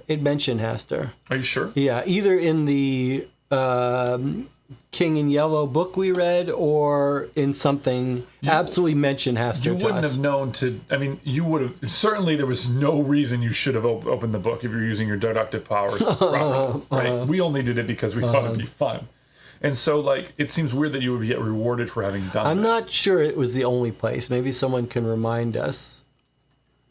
Okay, well, what do you think? Or don't forget, you could have come back. Maybe we will discover it later. That's true. Okay. Okay, I'm happy to come back. Let's just remember. Well, we can just go ahead now, or we can go and do a little research. It's fine. We can. It's up to you. We can pull this thread to its end. You're. Oh, I get to decide. Let the ring bearer decide. Yeah, let's go through with it. Let's take a look. You want to read? You want to open up Hastur? Anybody else? Okay, so it said read entry number 8. Anna says she thinks opening the door is endgame stuff. Well, that's possible. What do you think? Opening the door is endgame stuff. You don't want to do it yet? That's what We don't Anna have to says. do it. We don't have to do it. Is it maybe vote you're time? maybe you're right. I mean, last time we played, everyone agreed that we did it. If we had short circuited the order that we went in, it would have been disappointing. So maybe you don't want to read this yet. Go after our leads first. All right, Anna's in charge here. The moment Anna loses her somehow I got demoted like very, very quickly. It was like you're the guest. Let the ring bearer decide. Let's have a vote. And now You like vote. You like democracy. Vote. I did advocate to go look at the leads, by the way. So we're gonna not vote. We're closing the vote. We're gonna not go. Let's just not forget. Let's not forget. Do you want to put a little? Well, we don't need to. We know. I'm sorry. That was for. Did you write down what that was? That was card 4. It was 4, but we're going to go to entry. It was supplementary 8. Supplementary 8. Which is Hastur. Is the Hastur. Okay. Hold on, though. Jonathan Warner, Tom Chick, and Logan Hill. Oh, Jonathan and Tom both say vote open door. Logan says vote Anna always, so that's 2-2. I mean, we are going to open the door. There's no doubt. The only question is whether we do it now. We're going to wait. Because last time we played, we were happy that we were happy that we didn't get too much information too soon. Well, it would be. I do definitely want to go in that door, but I also think like maybe getting a better understanding of things is not. Yeah, let's save it for when we get a little bored or when we can't find something else to do. All right. Yeah, so it's 2-2 anyway, and you've split the vote. Okay. You've or I split it. When the vote is deadlocked and you come in and there's a term for that, isn't there? Like when you. Tiebreaker? Tiebreaker. That's exactly right. That was the term? A tiebreaker. Okay, so what we've got now is the case has gotten much more interesting. What, you've come up with something? We could go to all these people's houses. We absolutely could. We could go into each of their locations. We absolutely could. Don't forget, we're also looking for one person that's missing. So there's one possibility is that these people just happen to be in the front row and they got affected. The other possibility is that they were invited there and they were part of the plan and one was missing. One didn't show up. Oh, and that's what ruined the cult. That's what ruined the ceremony. Oh, so you needed everybody to... I'm thinking maybe the idea is you needed those people in the front row and one of them didn't show up and we have to figure out which one didn't. That's very, very good. Can we pop back to the original piece here? Like, because I'm kind of curious what Armitage said now because he mentioned the front row. Yes, he might have. So let's take a look. Here was his thing here. Yeah. That was him telling us about the nature of the case. He said, it's going to take you time. Okay, didn't say anything about it here. Let's see what he says here. What is the owl has read he's talking about? Is that like some occult thing? He mentions it several times. The owl has read confirmed my suspicion. I don't know. They might be some secret organization. Yes, I wonder if it isn't. I wonder if it's not one of our informants. It's like a group of. I don't remember hearing that ever. By the way. Yeah, but it could be. It could be a group. At last, thanks to Al Has Read, I think I may have a handle on it. I mean, might be nice for us to talk to Al Has Read since they seem to know so much about it. I'm just going to make a little note there while you're looking at. So, most of the audience was. I don't. He doesn't say. I really thought he said something about the front. Here, row. there it is, right there. But those of the audience seated in the front row got the full force. What, the full force of an evil message? Okay. So they can't proceed with their So if two of them are dead, they cannot proceed with that ritual. what do you mean if two of them are dead? Oh, So if they're saying, hey, we're missing one of the people and we need to redo the ritual, they cannot do so if two of the people. I think they're not going to be able to redo it. I think this whole thing has gone to haywire on them. Yeah. But I think it might pay for us to figure out who.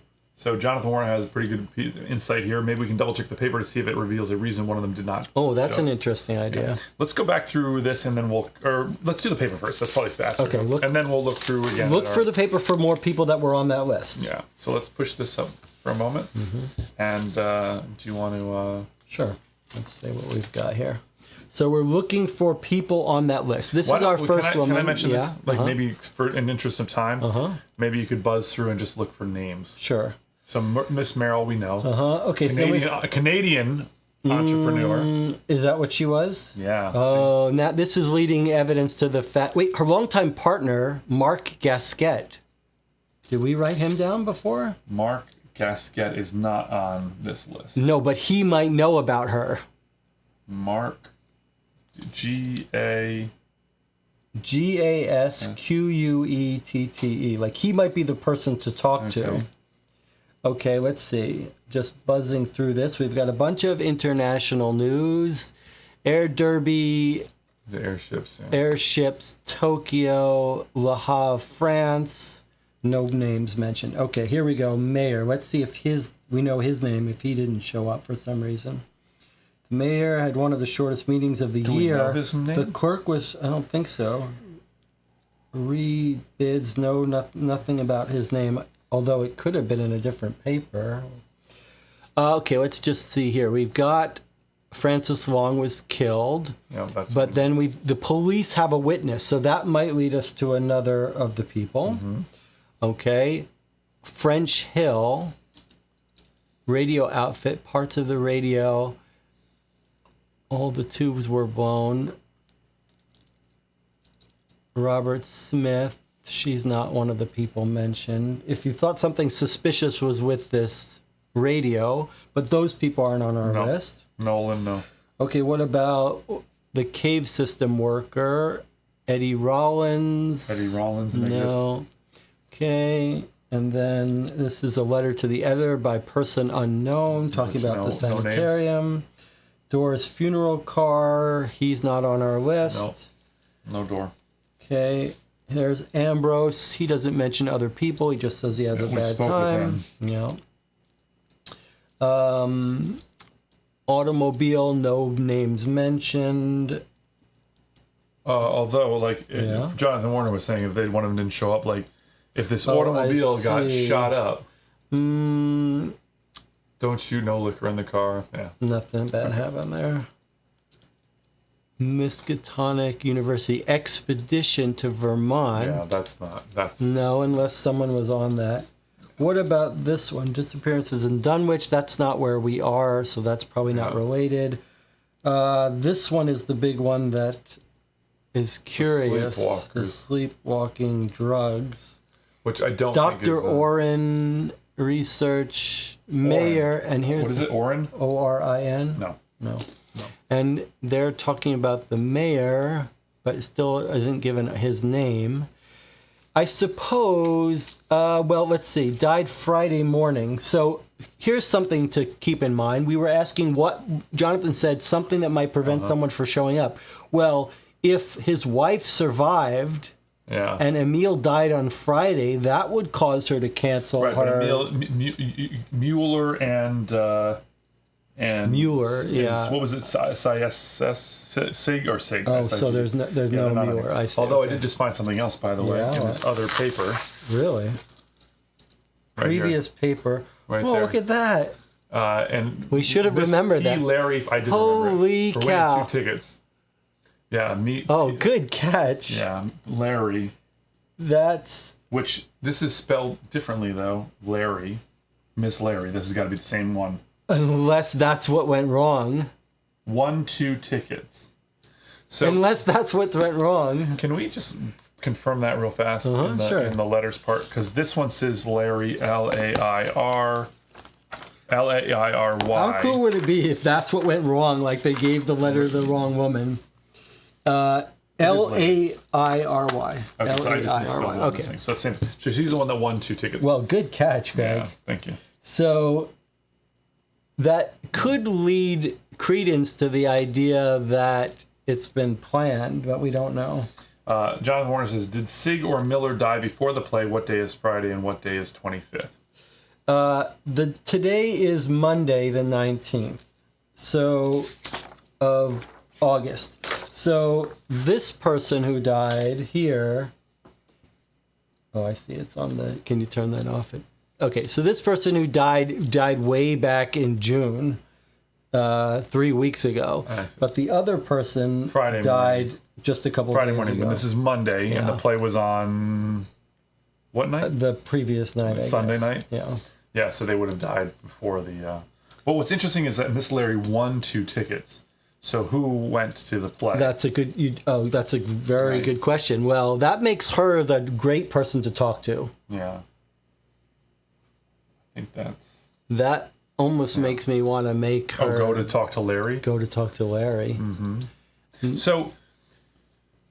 I mean, if we were to go to each of these people's houses, that seems very compelling, but it's also a huge amount of time. That would be 1, 2, 3, 4, 5, 6, 7, 8. Too much I mean, that's a lot.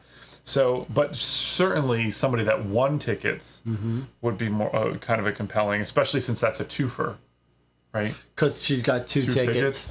I like that idea a lot. We could also use that as a dipping our toe in the pool and saying, "Hey, let's just see what is this this like." a compelling route to take?" I'm sure. Is there... Yeah. Now, I of like course, that idea. I think Anna or Jonathan maybe pointed out about the morgue earlier. That could be a great place to find a collection of bodies. Like, hey, these are the bodies that came in, and then we could say, this person, this person, this person. You could knock off a bunch of I do it is useful, but if we're searching for the person who maybe survived, if that's just one theory, I think there's more information to be gained by talking to a live person who can tell us whether this friend of theirs got assigned a ticket, didn't make it, rather than finding dead bodies. I mean, eventually we may want to. You're clearing out the people that could, it's deduction versus what is a induction versus deduction. Yeah. One is going from we're going examples. to cut them off the list, and the other one is getting information. Right? Well, true. I'm just saying, like, if we go to the morgue and we find 3 people dead, you're right. That does get them off the list. I think it's a good. Going to Larry is a good. Let's go to Larry and find out if we can get some hint about whether we're on the right trail, that these people were invited or not. Logan Hill is keeping track of places. Police, Armitage, Converse, Francis, Two Elderly, Carolyn, Ambrose, Moore, Gorski, Barnes, Fincher, Klasnick, Longfisk. That's quite a lot. Yeah. Yeah, I think that. That's what you want to do. Yeah, I do want to go to Larry, well, especially since you found it in the paper. That one. Yeah. Okay, Larry, who won 2 tickets. How long ago did she win the tickets? What was the last paper? It was quite a while ago. No way. I'm going to be reaching that. I can. Larry, N51. So can I point something? So let's take a moment and just look and see where she lives in comparison to the stabbings and things like that. Whoa, what if this is a complete long shot, but it would be really, really cool. What if we looked up each of these people to just see where they lived, and they're in a star or something? Well, not a star, but the yellow sign, which is like a squiggly. That's a very interesting idea. It certainly makes putting their locations suddenly much more appealing. You want to do that just for fun? Yeah. Well, let's put them. You know what I'll do? I'll use a different mark color for it so that we can see it a little better. So what was I said it was M51. N. Nancy 51. Oh, that would be so cool 52. if it was. 51 right here. Let me go to top down. Okay, so there's she. Now the stabbing was all the way over here, so. But we wouldn't care where they got stabbed. We would just Sure, no, I was probably just care thinking, where like, their houses were. Sure, if that was right next door or something, that could be like a compelling, like, again, it seems like this cool tool that you have, this map, certainly it'd be good to find some. I do like that idea. All right, N51. Yeah, Anna says, yes, interview the living first. All right, so bad news for you. No. You rap on the door to no avail. No one comes to answer. You check the time and realize it's likely Miss Larry is at work. It doesn't know what time we've visited, so. Yeah, that's a good point. N51. So that was a dead lead. So, but now it's suggesting we visit her at work if we could find her at work, but we don't know that information. Where would we figure that out? Well, does that seem crazy, or does that seem like... It seems like we might get information about her later, but when she won it, doesn't say anything about it, right? No, I mean, like, where, like, I don't know how... I think we're going to have to stumble on it from someone else. Okay. So I like this angle of finding people who know how they got their tickets is very appealing to me. So, like, certainly we just killed the lead with no information. So certainly we're not going to start going down this list. No, my suggestion would be to talk to the fiance of the one who committed suicide. Jonathan Warner suggests maybe checking the errata. That's a good time to check errata. All right. Like this has happened a bunch. I feel like this. Well, I mean, that entry was. There should be like a little bit of like, it's errata time to check the errata. There should be an errata song. All right, nothing about that. No. Errata. Okay, thanks. And there was an entry for it, so it was planned. Well, you got a place you want to go next? I like this idea. I think we can circle back to the police and find out. See if we can talk to some of those people.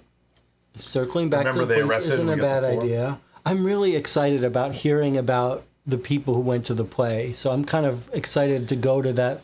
However, we'd be taking people at random, completely at random on this list, and just... No, the suicide woman in the paper has that mentioning of her partner, so that's the one that I'm sort of... I agree, though, it could be nothing, but... That's the wrong newspaper. Okay. Let's put it in the back. Okay, so she's survived by her longtime partner, Mark. We didn't guess.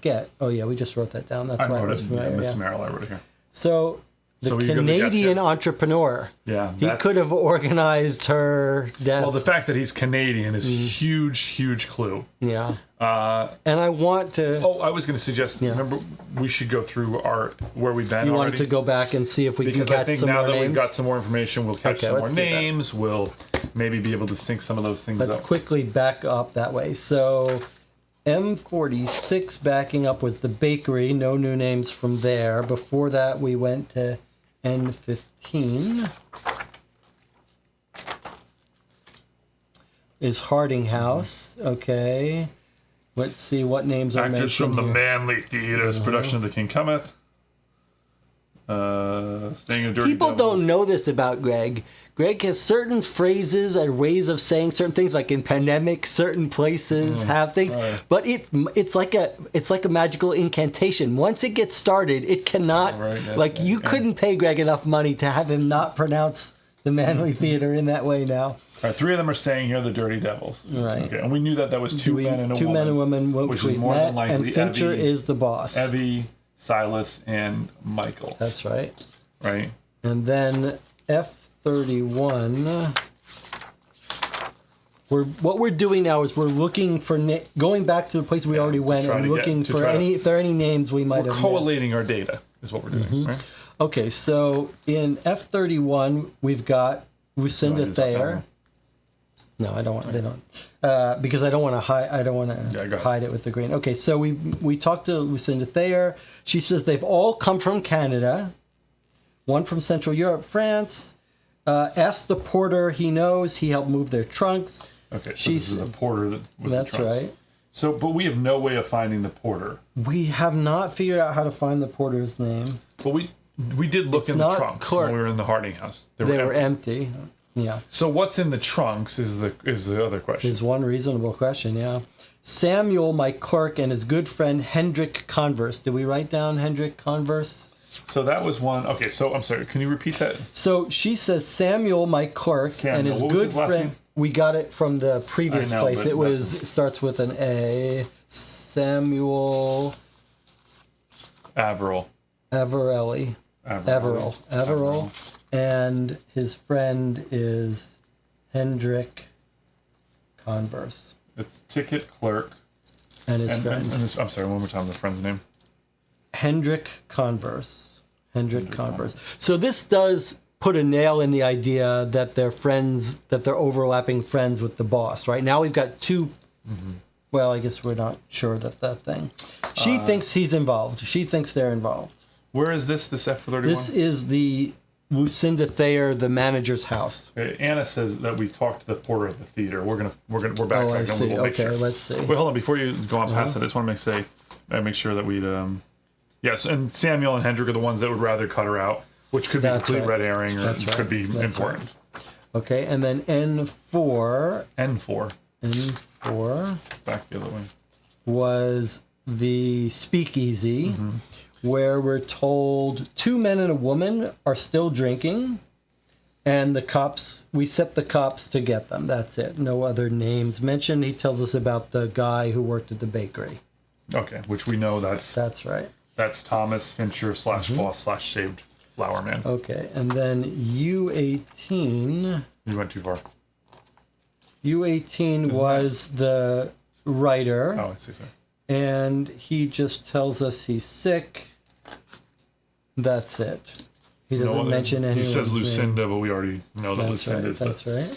And then the most important one for us to double back on is the theater, yes. which is the first place we Can I went. just real fast keep a pin in Uh-huh. that? Is this is this wrong to look at the opening page? No. Because it's like There's your pentagram. yeah, switch to the top now for real fast. So what I'm kind of curious about is that we have 1, 2, 3, 4, 5. I can't see if there's anyone behind her. 6, 7, 8, 9, and the 10th would be her. So Well, there are 10 people. this is 1, 2, 3, 4, 5, 6, 7, 8, 9, 10. That's interesting. There's 10 people in the first row. That's interesting. Now another thing is, are you sure? Didn't the theater reviewer? I thought he said something about the young lady.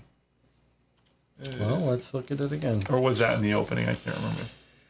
Mr. Checkley, there it is. I'm glad someone liked it. It was awful. Wedding, terrible costumes, deplorable. Something came over the crowd. That's it. They were hypnotized. That's it. All right. Okay, so here's revisiting our theater clue. What do you want? Looking for my cubes. Oh, So this was our first clue. So maybe now that we understand it a little better, it makes sense we'll get more out of it. Arkham's Manly Theater. Are you here for auditions? Okay. He was the final straw. Now they're going Sleeping Beauty. Okay. Lucinda's got her day off. She canceled the whole thing. All right. There's some swindle going on with Samuel Averill. That's the ticket clerk. Now, Anna says she thinks we were talking to the porter, huh? Is that right? A young woman with a ledger. This is not the porter. We have not. Oh, yeah. We have not talked to the porter. So, by the way, it says Samuel Averill, the tickets clerk. He and his other half. Does that mean like Just his friend. His friend or his significant other? I think just his friend. Which means Hendrik Converse. That's right. Okay. They were talking to the lead actor, so they're in cahoots with them. But she says they can find Harding Horse, where the staff from the theater helped deliver their trunks. So we have not talked to the porter, and someone else told us we should talk to the porter. So she is this woman that we're talking to now, a young woman with a ledger and pen. Yeah. Could be anybody, you know. Right. So if we can find the porter, that would be a good person to talk to. But anyone have any theories about how we could find the porter? Or are we just going to stumble on the porter at some point? Okay, so we've backtracked. We've read our past things. It looks like Anna had mentioned that we curious about Hendrik. I mean, it seems like we could go to Hendrik's. Hendrik could be the porter for all we know. We could go to their house as well, right? Absolutely. Like we could always go to their house. We could go to either of the. Yeah, maybe the ticket guy could know how to find the porter.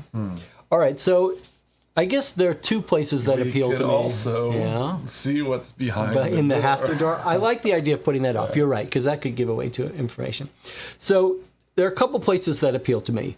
The people that everyone keeps saying is in cahoots, that Avril guy and his friend, and then the Canadian survivor of the suicide woman. That I think is really interesting. Let's go there then. Yeah, I think I'd like to do that. I'm very interested in these people. However, I wonder when it's time. I think we really should go to Armitage at some point because there's probably information that we need to get from him. But it's just a question of when is the time to do that. And it's like saying, hey, we're not going to do the thing that the game wants us to do because it's less interesting. Well, and there are other informants too. This listing here is very interesting to me. What's more we should do what's more thematically interesting for us rather than okay. But if we are agreeing to go to the Gasket, yeah. And hopefully he has a house here because he might not.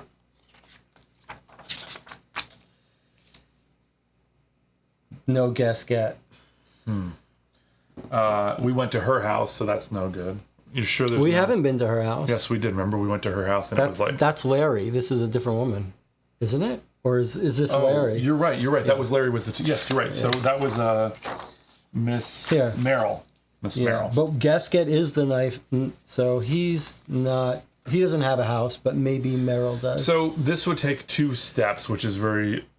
a little crazy. Well, we should say, according to the rules of the game, just... Oh, no, we didn't find Gasket, so we didn't go. Miss Merrill, if you went to Miss Merrill's house and they said there could be information about Gasket, which would be a 2-step thing, and I don't know whether that's a thread we would want to pull on or not. Well, do you not want to visit her house now? I think we should visit it. The only thing is that Miss Larry was a complete dud. Yes, she was. Well, not a complete dud. It said find her at work. We just don't know where that would be yet. I think when the next break comes up, we should take a minute and look these all up. Or do you want to do all the maps? Oh yeah, look, Jonathan Warner just says, did you finish trying to mark the map to see if it made the sign or yellow? You want to take a minute and do that? That would be really satisfying. All right, let's do it because we probably want to write down their addresses anyway. Let's do it in the most efficient manner possible. Okay. Machine. Is that going to be a joke? No. Okay. You got a pen? You want to use a different color pen? I'm going to tell you. Yeah, you tell me their name. I'll look them up. You'll tell me the location, and then we'll mark all the locations. And then we'll put them on the. Okay. Okay. So here we go. Long. We're going to do it this way until we find it. Okay. Long. Well, I mean, that's all we got is Long. Mr. Long. Long. Francis Long. Francis Long. D71. Okay. Fiske. Fiske. This will be super satisfying. This will be amazing if it's. We're really setting ourselves up for disappointment. Get used to disappointment. Fiske as the Man in Black is N65. N as in. And I'm saying Mr. So if it's not a. Maybe do you want to tell me the name, the first name? E Fiske. Oh, we just said E. Okay. Ms. Osgood. Osgood. A Osgood is at F65. F65. Miss Merrill. I think did we mark her house? I think she's M51. That's not. We didn't go to Miss Merrill's house. Sorry, that's not. We went to Larry's house. Right. And her How do you spell Merrill? Merrell, I believe, unless I wrote it down hastily. Or hastily. I have a Merrill, a C Merrill. That one was the one that was in the paper. So. Carolyn, yeah, C Merrill. U60. Upton. U60? It is spreading them around. Yeah. Jackson. Mr. Jackson.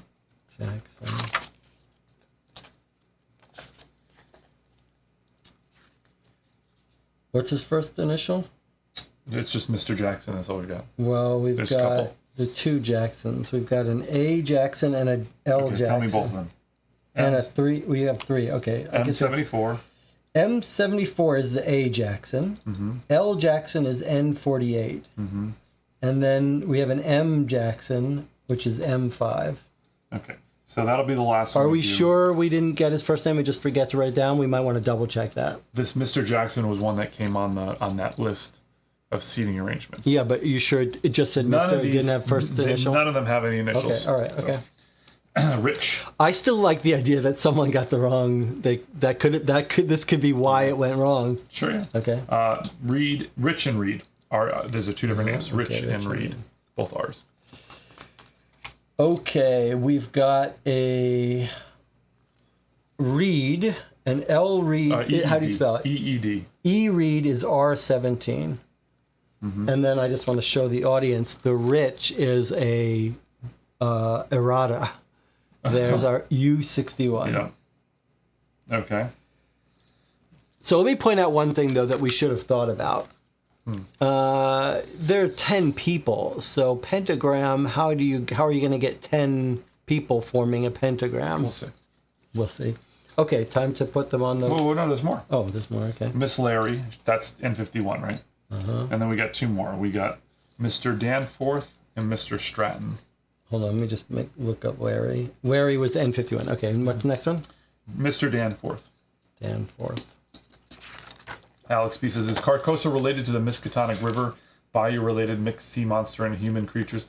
I think, no, Carcosa is sort of like a mystical city. I think it's extra-dimensional. Most of the Lovecraft stuff is extra-dimensional. I think it's not connected to our plane. U27 is Danforth.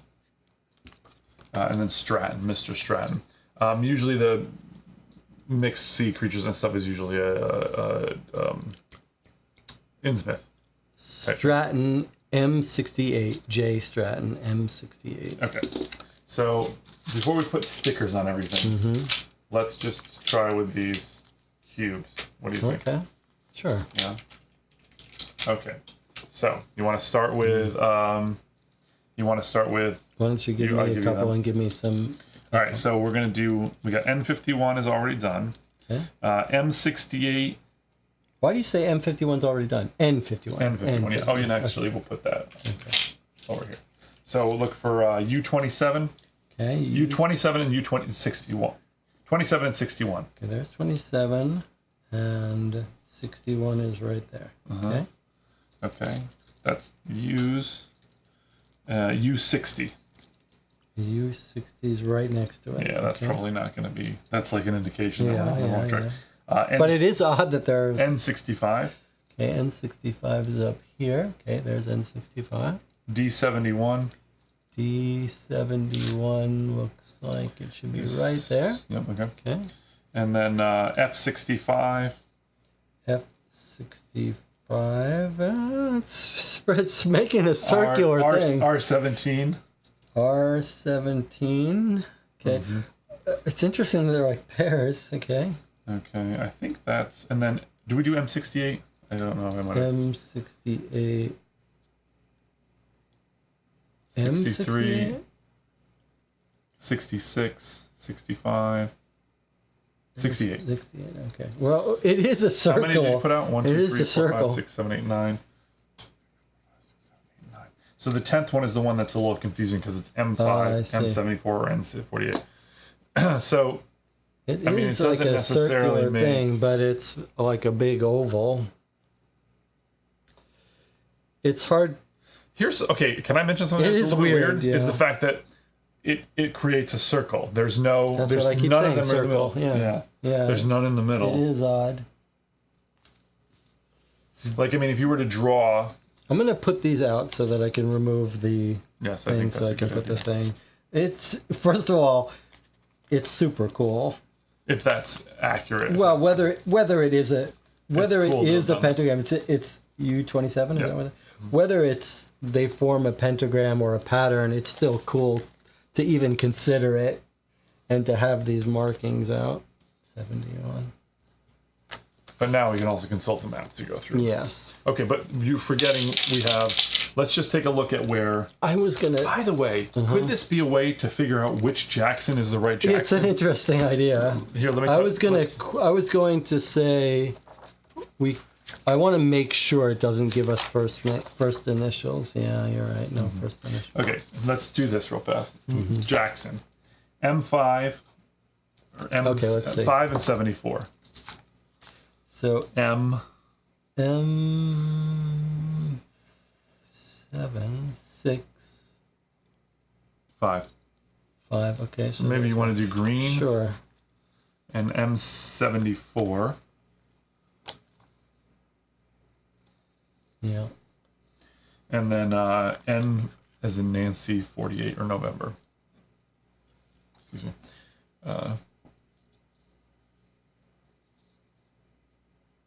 43.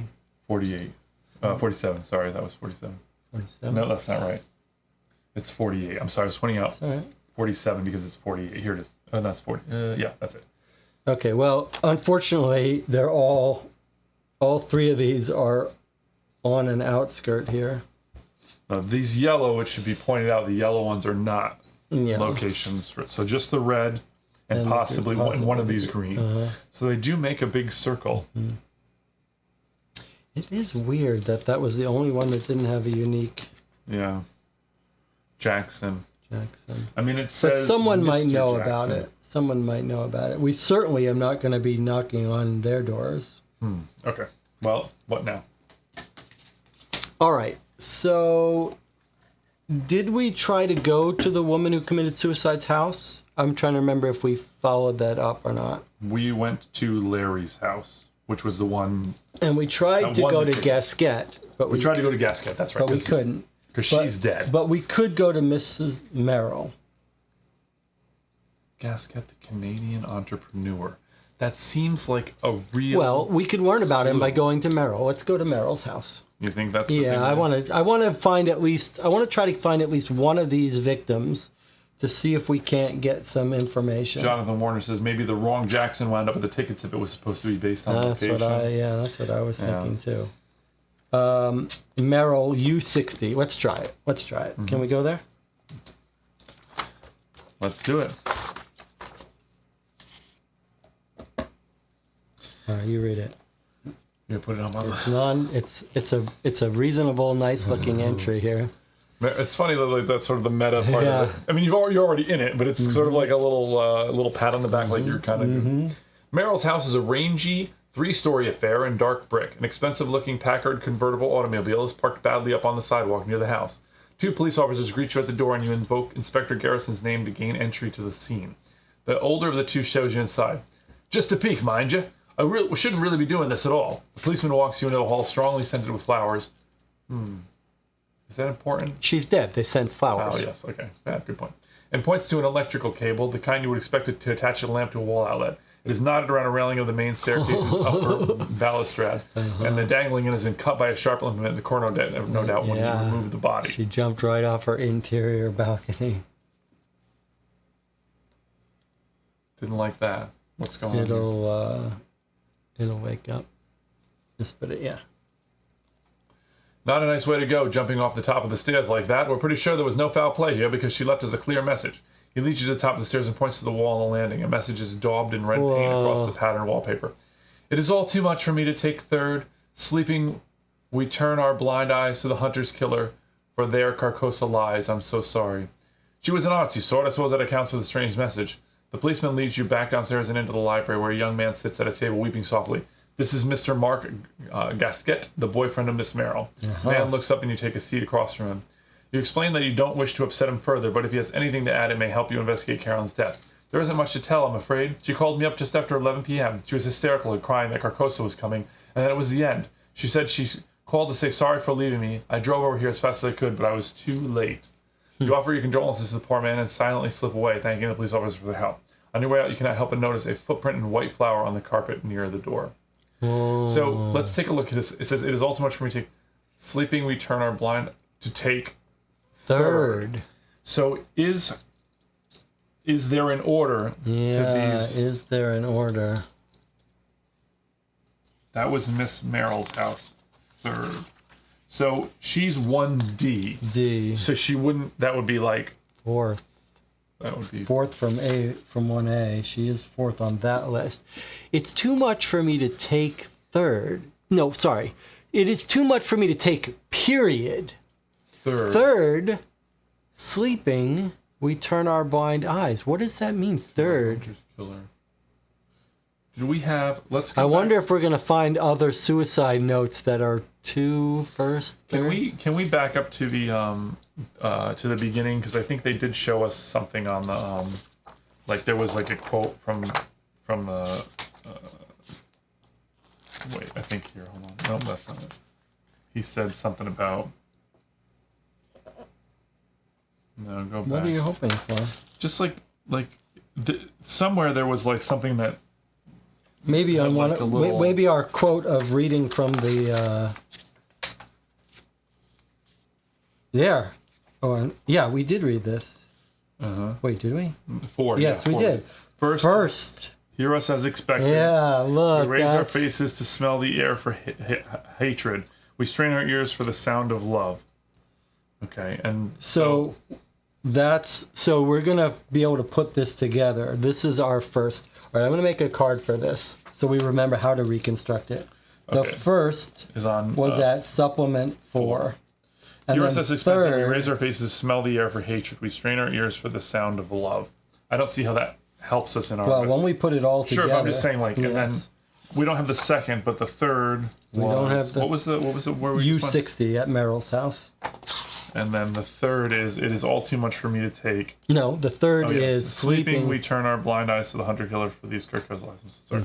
Yeah, that doesn't... Not yet, but when we put it all together. All right, so now, though... Anna says maybe they all had a line of the incantation hemispheres. That makes complete sense. Each person says their line in turn. Yes. Right? I think, by the way, that we should go to D24, because I bet you there's another message on the wall. Now, why do you think D24? Because that's where somebody was stabbed to death. So they probably stabbed them and maybe smeared a message in blood on the wall. Oh, this isn't one of our This is one of our attendees. D24 is where,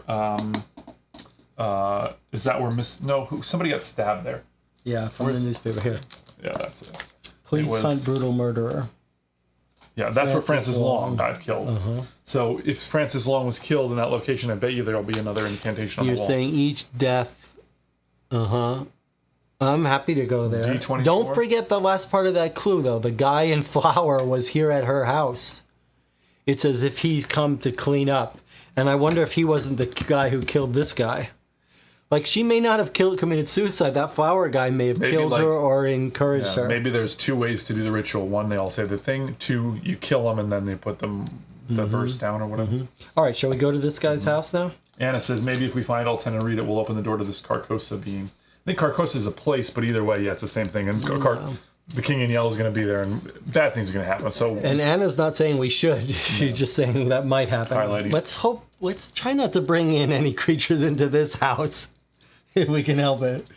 All right, you want to go to this person's... I think it's worth going to D24 to see. Let's try it. Let's try it. I mean, we obviously want to see the scene of that crime. There are other places we could go. We go to the police to find that out. Or just to this particular thread. That'd be nice to pull on. I'm happy to go to Can we just get an update on how far along we are? Yeah, sure. For everybody. So we are in the evening of Wednesday, August 21st. So we're just finishing our third day of 7. Third day of 7. So we've advanced quite a bit.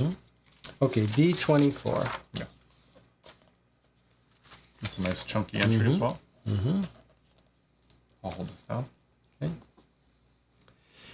A single patrolman stands on the pavement outside the Arkham Trolley Company. Several trolleys rattle their way past, the electrical contacts on their roofs fizzling in the rain. The patrolman looks at you suspiciously until you invoke Inspector Garrison's name. "Can you tell me what happened here, officer?" you ask, and he shakes his head grimly. Messy business last night. Fellow by the name of Long was beaten and stabbed here on the street. He points to a faint, dark blood stain on the sidewalk. A witness from across the street there saw it happen. He's down at the station giving a statement now. Anyways, it was midnight, and this fellow Long comes walking past from the direction of his home across Independence Square. Did we found his house or no? Yeah, I think. Well, we know his house is. I'm not sure we did. Yeah. Well, we know it is. It's up here somewhere. Okay. Sorry, I didn't mean. So that's okay. We may want to check that out.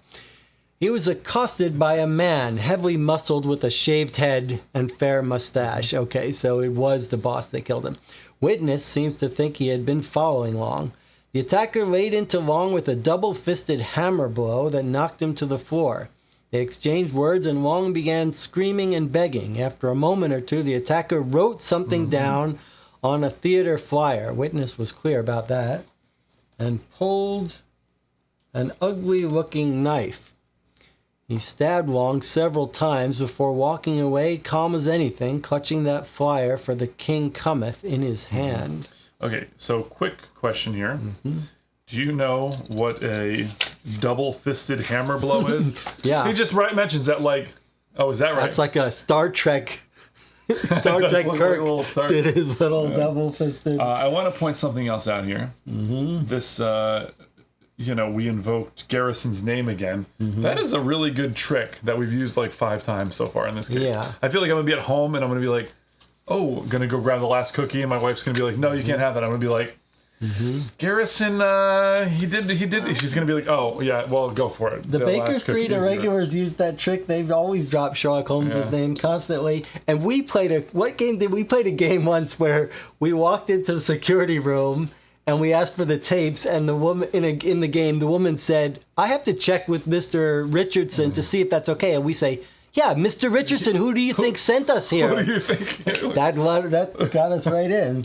So, Okay, so now we know the plot is thickening. We know for sure that this guy, the leader, is going and killing these people, and he probably killed our I girl. think it's one way or another. He got her. He stabbed the one guy. It's looking very likely that he hung this other woman. Yeah, or got her to hang herself. Helped her to do it. So, but it's because they messed up. They messed up this thing somehow. Logan Hill, added gas for tonight. Good luck, investigators. More of us have in mind. Go with Anna and Tina. But if I can't vote Abner and C, I understand. Feel better, Rick. Thanks, man. Well, thanks for joining us, Logan. We always, I say always, like this time and the last time. Appreciated your contribution. So have a good rest of your night. All right. What next? What next? So he wrote something down on the flyer. On the flyer. So what doesn't make any sense to me is that, like, if they put on the thing, then surely they would know the play and they would know the lines. But is it that each of the people somehow has to know their own piece of it? I think, yeah, that's a very good. I think that's what Anna was getting at. That these are the incantations that must be said, and he tells us that one was wrong, or however he phrased it. So there's 2 things. Someone said their thing wrong. Is that who's told them their lines? Because if he doesn't know their lines, then... What do you mean he doesn't know their lines? Like, is he going around and collecting their lines? Like, he wrote the thing down on the piece of paper. Oh, I see. So what I'm saying is that, like, either they know their lines and he doesn't, but which wouldn't make any sense since Miss Larry won her ticket, so she couldn't have been a willing participant.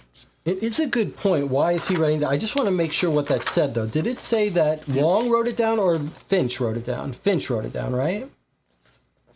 And maybe it's an alternate way of doing the ritual. Yeah, and it says boss said there was a missing piece, right? So, but what I'm not sure about is it the fact that why did he write that down? Did they have? I mean, it seems to me like the cultists, the putting the play on would have the lines and they would supply them to the audience. But in this case, does he not know the lines because Miss Larry won the ticket, so it's not like she was a willing participant until she got there. And then... Don't forget, Larry is not the suicide woman. Larry is the woman we haven't talked to. She won the 2 tickets. Right, My point is that, like, if she's a cultist and she had her own line to say, then she wouldn't have just won her tickets. She would have, like, been coming there for the whole thing. So where did they get their lines, and or is he kill? You know what I'm saying? Like, yeah. Like it's if you could run a theory to say, well, he doesn't know the lines, and now he's going around and collecting the lines. But who gave them the lines in the first place? Well, that's a good question. I don't know if he's collecting lines or if they're just saying that out of their madness. I do want to clarify to make sure we're on the same page that it does say that the attacker wrote something down on the flyer, but it doesn't say whether he got it, whether he made the guy tell him first. Anna says maybe they're compelled to play and now they're repeating it. Yeah, that's sort of my gut tells me, but I don't know. Also, a double-fisted hammer blow or whatever, like that seems like if you came at somebody with that, like that seems like the worst, like the least effective way of like stabbing someone. It worked well in Star Trek. You're like, and then it's like, while you're raising your hands above your head, I'm just gonna step, like, just take a couple steps over this way. I mean, it doesn't seem. It seems like a bit of a wind up. It's like in a video game when you have the little punch and then the medium punch and then the slower, like more powerful big lunge. It's a clever mechanic because you could get hit while you're doing that. All right, it's time for us to take another break, though. We'll see you in 8 minutes.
It's a lie.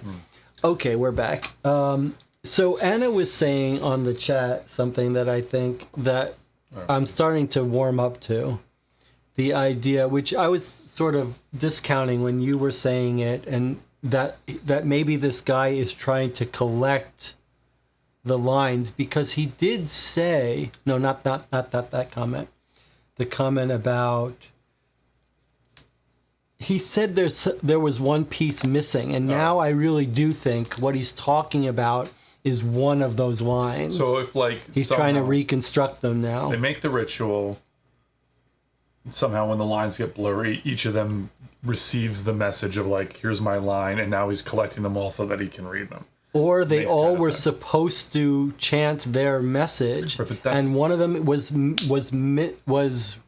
wrong. Yeah, but so he's trying to find out. He's trying to collect them to see if he can figure out which one was wrong. But if he needs all those people to say their lines properly, then what is he going to just do it again? I mean, is he just?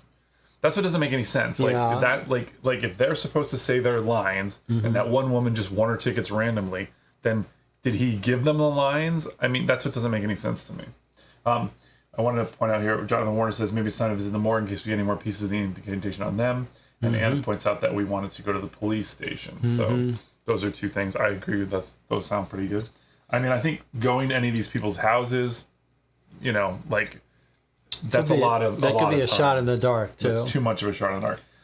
I think we know we want to go to the police station and talk to those people that have been arrested. Yes, I do think that's a that's a reasonable thing. I also think we were pointed to the clerk and his friend carrying the trunks. I do want to go to those, but I do think it makes sense to go to the police. With Jonathan Warner as well, that the morgue is a great way to knock a bunch of names off the list.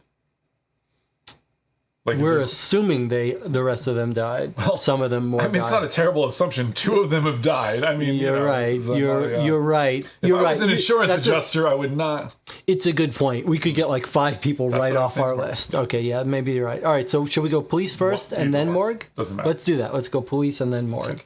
Well, we have to remember the two biggest things that we've learned. What's that? Dropping Garrison's name will get you the best seat. It'll cut your line in front of the line. And the hammer, the double-fisted hammer stab is somehow surprisingly useful. Garrison Morris at the Arkham Police Station D32. Is that how we go to the police station? It doesn't have its own like entry and like. Well, it does, but he's our thing. Okay, so there he goes, right there. Oh, this is a big one. Alex P says, was Mr. Long killed after Merrill? She called just after 11 p.m. and he was stabbed at midnight. Oh, that's very nice interesting. catch, Alex P. Yeah, that's interesting. That's a very interesting point, because if we could get if we know which piece is missing, we might know who to go to. If Merrill was Merrill was third. Said she was third, which would, if that's correct, that would mean that was Mr. Long killed after Merrill? She called just at 11 and he was stabbed at midnight. So if he was stabbed at midnight, then he would be fourth. So let's do this. Let's write down if we're told when they were killed. So Mr. Long will be fourth, Miss Merrill will be third. Then how do we know when Merrill was killed? He says just probably from the newspaper. Is this? From the newspaper. Yeah, that's a good point. Let's see. Found hanged. Okay, we don't Maybe have a date here. Last night, it just says. But in her with D24. Yeah, I've got it. It's U60. Or sorry. Right here. Okay. Knotted. Top of the stairs. I don't think we have a date here. A time Alex here. P, Oh, wait. Oh. She called me up at just after 11 p.m. She was hysterical. Carcosa's coming. She has to leave right away. I was too late. Yeah, very good. That's very good work. Good work, Alex P. Okay, so do you want to write down on your chart? I do, but I just want to point out that there's Long. Long was D24. I can see if that was. Oh yeah. That's probably where it's at. Okay, so that was. Merrill was 11 p.m. Mm-hmm. Okay, and then Long was midnight. Let's see.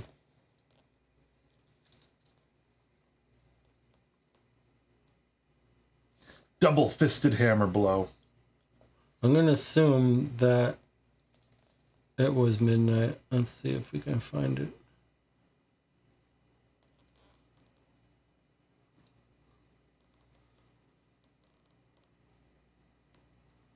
I'm having trouble seeing it, but he was stabbed at midnight. Oh, maybe it is in the paper. All right, but I trust Alex. Alex is very detail oriented. Like Alex comes up with some This is in the early hours of the morning. Early hours of the morning. So we're not quite sure as to when. Unless it says somewhere else. A witness saw it happen. He's down at the station giving a statement. So when we go, this was the police station that we went to, though. We're at the police station right now. Okay, all right. Okay, we're but not quite sure. Alex P, if you could clue us into where you got the midnight thing from, because this is early hours. And where is our D24? D30. Now we're at D32. I just got to remember to keep track of this. All right, so we weren't finished reading the police, right? Hold on a second. D24, third paragraph. Let's just D24, see what paragraph. Finish that up. 1, 2, 3. It was midnight. Okay. Where do you see it? It's right here, midnight. We just looked over. It was midnight. Okay, this is really good. That was a very good catch. Yeah, good job. Okay. Now we can go back to the police station and finish reading. D32. Okay. You gotta switch the thing up. Yep. So, okay. Police station is chaotic today. Officers and detectives rush in and out of the station. Constant hubbub is distracting. You spot Mickey Tull, Garrison's sergeant, and ask after the inspector. Sorry, Garrison's called in sick today, and he has missed the busiest day we've had in a long time. Feel sorry for Doc Sutton over at the hospital. 4 autopsies in one morning. Doc Sutton at the hospital. That's our next step. Yeah. You inquire what the fuss is all about, and you're told that the station is dealing with 4 separate deaths. Someone fell under a train this morning. Then a second man died when he ran in front of a passing car. Then there was a suspected murder over at Arkham Trolley Company last night. So that means that's the first person to die was the train? No, this is this morning. So this is after that. So these are people that happened since those two. In this morning, we got someone under a train and then a second man died when he ran in front of a passing car. And then last night is the guy in the trolley. And to cap it all off, some rich lady from Upton decided she'd take her own life. I have to say we're a little stretched at the moment, so I can only spare you a couple of minutes. What do you need? You take a chance and ask for more details, hoping the sergeant is in a forthcoming mood. Well, over at the train station, a man by the name of Anthony Jackson, now he got his first name, Anthony Jackson, was writing graffiti on the footbridge over the tracks when he slipped just as the 7:20 a.m. to Aylesbury was coming through. He was killed instantly. Okay, so Alex's guess was right on the money. It's obviously important when these people died. Make sure you write down that 7:20 a.m. the morning after these others. Yeah, and it's Anthony Jackson. Anthony Jackson, yeah. And now here's another person. Julian Stratton. We just to clarify, writing graffiti, that's his verse. Yes, that's his verse. That's right. So we might want to go there and read it, right? So the footbridge over the tracks. Let's just pause for a moment on this, if we can we? Okay, sure. And I just want to see, what did it says over the, what bridge? It's a train. Anthony Jackson writing graffiti on the footbridge over the tracks, and just as the 7:20 a.m. to Aylesbury was coming through. Well, let's see. Maybe there's only one train station here in town. I mean, it would make. I guess I'm automatically thinking these are bridges, but B&M train station N38. N38. Here's 36, 35. 39, 28, 30. This should be here, right? 37, and 30. I wish that like the numbers there, would be it's this one right here. Oh, it's this huge thing. Yeah, and maybe this is. So the footbridge, we don't really know. Right here. Maybe this is the bridge right here, like over this. But N38, that would probably be where we would go. I'm guessing to read the graffiti, if I had to guess. Can you read that again? Sure. Not just in terms of the clues of the.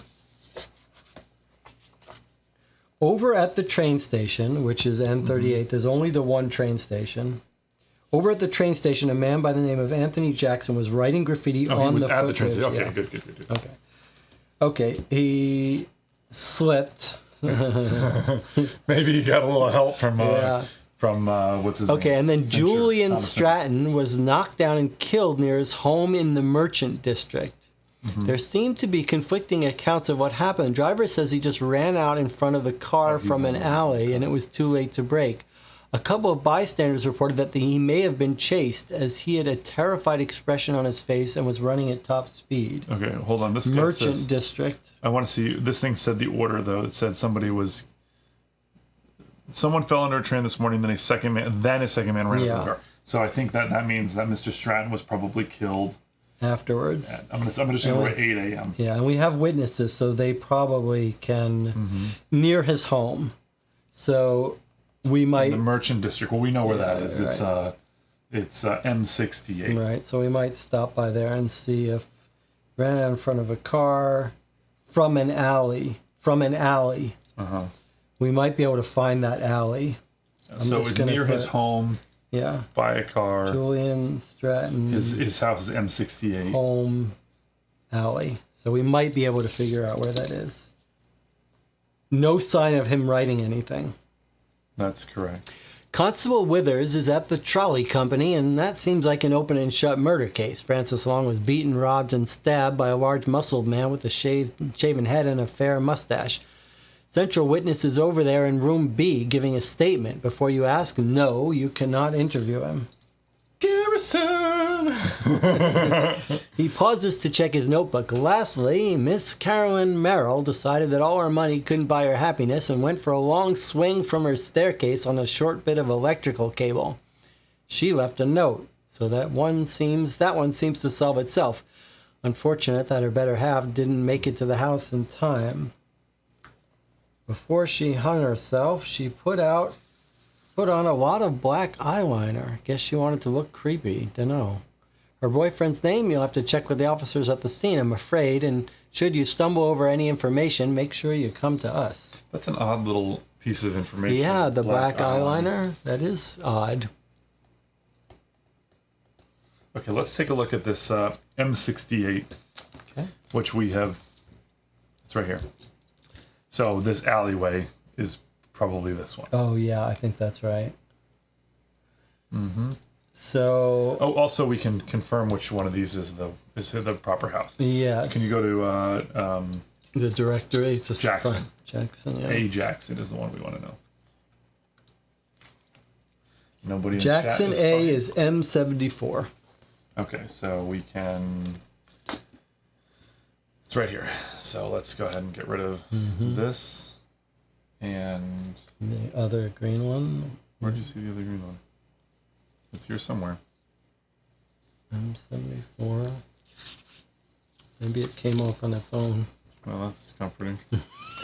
That's how I feel too sometimes. Okay. Sometimes I'll find like a sticker on top. I'll be like, Whatever. well, It is what it is. okay. So where would you like to go? You want to try to find the graffiti on the footbridge? It was M5, by the way. Just kind of looking. M1. I just love how these are like not. They went to the Legends of Andor school of like labeling things. I'm sorry. Where do you want to go? Do you want to try to find that graffiti? Okay, so let's pause for a second Okay. because, like, are we gonna run Or down, the morgue? Are we gonna run down each one of these? That seems crazy. Like, going to the morgue seems compelling, but like, these are the 4 bodies that have been going to the morgue, right? And we already have information about them, right? So aren't we trying to find the information that we don't know? So wait, let me see. 4 bodies in the morgue. Long, the brutal murder by Long, where he wrote in the flyer. The woman who hung herself, and then these 2. Jackson and Stratton. Right. Which So- are this morning. We know what's happened to them. We want to find out what's happened to the people that are not them, right? Yes, and I think this is a good time to talk about playing this thematically. These last 2 were killed very soon, right? So could we stop our murder? And should we look at the order of the seating to see if maybe they're being killed in that order? Look, if you look at this to the top down thing. Okay. Yeah. If you look at this, it's not. Okay. These So are then, the 4 that have been killed in this order. But what's Okay. more important is let's look and see where they fall in this. if this is in order. Okay, so let's go. Miss Merrill got killed 3rd, and that's U60. Okay. Where's you? 60 right there. I'm gonna put a 3 here. Okay. Okay. And then 4th was Mr. Long. How do we know he's 4th? We haven't found his written thing, No, right? he was killed. If we know Miss Merrill is 3rd, she's 11 p.m. Right. Midnight is Mr. Long, and he's Oh, at the one right D71. after it. Okay, But so- he's well, we know this is D71 where he lived, but this is where he was killed. Yes, this is where he was killed. I'm just gonna put a Okay, and then 4 here. then yada yada yada. We don't know a bunch of them more, but then we know 720 Jackson, who was at M74, which is this. And then the one right after him is Stratton, which is M68, which is right here.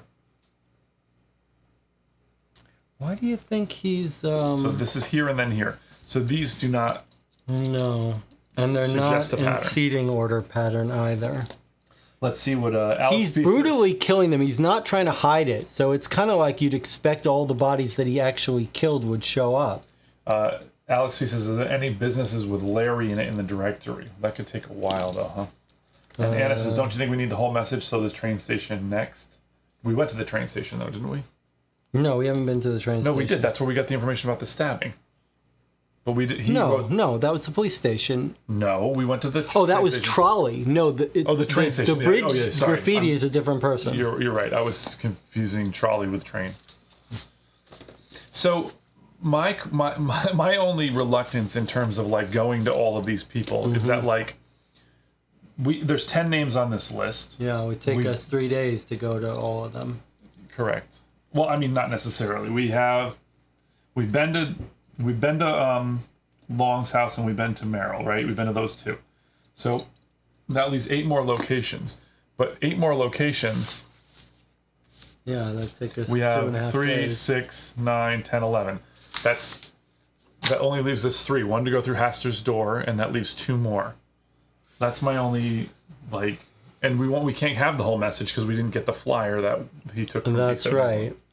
And what is our theory of what he's doing? Is he trying to collect collecting the- messages from all 10? That seems to be But the then he case. hasn't killed them yet because they're in public, right? So like he's in the middle of killing them. So maybe if we knew, I guess what I'm saying is we've got 4 dead bodies. Mm-hmm. The other 6 he hasn't killed yet. So I think it's more. I wonder if we I think could it's more important to save them. go to the ones that he hasn't been to yet. But how would we know? Yeah, it's very intriguing. So I think what's important is to try to figure out. We have some information. So to me that suggests that we should be able to figure out the rest of the information. Meaning, Oh, maybe it's time to go to Haster's door now to see if we've got. well, I wasn't going to say that. I was going to say that we know 11 p.m. is 3rd and 4th is midnight. Mm-hmm. Is there any way to deduce what order these are in? Yeah, that's a good question. Well, let me ask a we broader question though for a second. Yeah. So one theory is he's going to kill all 10 of these people. That's eventually. not a theory. I think that's what's going to happen. Well, the other option is that he's killing only certain ones, and we just don't know why he's only killing certain ones. Jonathan Warner says maybe we should just go to the train, get 3 parts, and see if we can spot anything important. He also says, but if nothing jumps out, quit focusing on collecting. So here's a couple of things I want to bring up. You could flip that over and use the scratch paper real fast, and we could very quickly alphabetize these names. You think We could try a couple things and see if there's a way that we can. Let me see if Stratton was late in the thing. I guess Jackson was the one before that, and Merrill one before that. Can't we ask that theater clerk who could also be involved? I guess the theater clerk is very interested in talking to this theater clerk because especially he may be like, I didn't know these guys were up to this, and I'm going to help you out. Real quick, let me just one last little stab at this. Alphabetical doesn't seem to make any difference. Knowing the order of the verses, now the locations of these murders, this. Where was D71 and U60? Yeah, so we had U60 and D71. That's then these 2 were right back to back. Where's our woman? Is she was? This is the 3rd one, and then this guy walked across Independence Square from his house to here and got stabbed. Right. So this, and then these 2 being We don't connected. know his verse. We only know her verse is the 3rd verse. Yeah. But she seems to be the first person killed. So why did he start at verse 3? Well, we still Or have does to he go. not even By the way, know? we still know we're going to go to the police station, so we could do that. We were at the police station. That's where we just That's were. where we just were at. Okay, yeah, right. Wait, but it didn't ask us for card 4. No, it didn't. That's interesting. I kind of thought it would. You want to go talk to Samuel Averill? Or Yeah, Hendrik let's talk to Converse? the clerk. Let's talk to the clerk. So we're going to have to look up his name Averill in the paper, or in the directory. Yeah, that Leary thing, there was something about there being partners or something. One, was it? Yeah, it was his better half or his second S. Averill S. Oh, there's an Averill, but Averill S is our guy. D51. Samuel That was Averill, D51. D51? I think it might be time to go into Haster's door. There we might It get... doesn't, it just says she won 2 tickets. It doesn't say a partner. So Oh, her. I think that we got her confused with Miss Merrill, who was... I thought you were asking about Sam's partner. Because I was just trying to figure out what the second... I mean, it would make sense. Oh, where the second ticket So, went. just for a moment, if Miss Larry won 2 tickets, it would make a lot of sense if she won G and H or H and I. Right? Yes, that's a very good point. So, I don't know, we can't do anything with that information right now, I don't think, but, it could be, it could help us later. Is it possible What about this as a theory? I'm still trying to work on this theory. He's trying to recover this. Is it possible that the way this spell works, this thing works, is that it sort of possesses the front row, and each of those 10 people gets possessed with a phrase? I think that's what we were saying before. So the boss doesn't know the phrase ahead of time. The people get possessed with the phrase, and somehow one of them does not say their phrase out loud. And that's what makes the incantation not work. And so now he's trying to get it out of them because he doesn't know any of it. He doesn't know any of the phrases. He's got to extract it from all of them. Yeah. But what's also interesting is that one of these people doesn't have a phrase. Isn't there one person on stage? Don't they get like... I think that's a separate... That person is like totally blindfolded. Separate? Yeah, I don't think... But if you look at that thing, there are 10 people like... There's 10 people around it, right? Yeah. So the woman on stage is not involved. No, I think it's 9 plus 1. 1, 2, 3, 4, 5, 6, 7, 8, 9. Unless there's one behind her. She can't speak anything. Yeah, Maybe that's the key. Maybe that's what it's saying. There's a woman. But then he has to be killing them all to try to get it out of her. That's what Jonathan Warner is saying, that like, go draw a line from the first person incantation to the second, third, etc. Well, the problem is that's what I was pointing out. Can you put the top down again? What I was pointing out is that like we wanted to do just that, but the problem is that the only two links that we have is U60 and D71, which is a straight line going that way, and then 74 and 68. So it's impossible to know, like, that seems like, how would this be line up there? And then this is just 2 lines. Yeah. You know what I mean? That's plus he lives here and he was killed here. So, you know, this guy was killed this guy was killed. One of these individuals was killed at the train station up here. Yes, that's right. Train station and alley, or these other 2 guys. Whoa. So if this was a death, then you would connect these instead. You would go, right? Who was it? Could we connect the dots and addresses and make a pentagram? That's what we were thinking, but we're having trouble doing that. Like it, yeah. And then who was the missing piece, though, didn't arrive, but then they wouldn't start the play, right? So maybe left early before the spell. Yeah, it's interesting. Like, we don't know. Maybe this is a good chance to go to talk to Hendrik Converse and see if we can find out a little more about this. Avril and then Hendrik Converse. Those are the 2 people that are friends. Samuel Avril. Yeah, the ticket. Right. Okay, let's try Samuel Avril, and then let's do this. And then I do think, though, that going to the morgue where there are 4 bodies sounds like it might get us some information. It does, but it also seems like if you have less time, you should get the people we don't know about. I don't disagree with you. Sam Avril is D51. D51. All right, let's see if he's got some information for us. What happened to my bookmark? I think it's in there somewhere.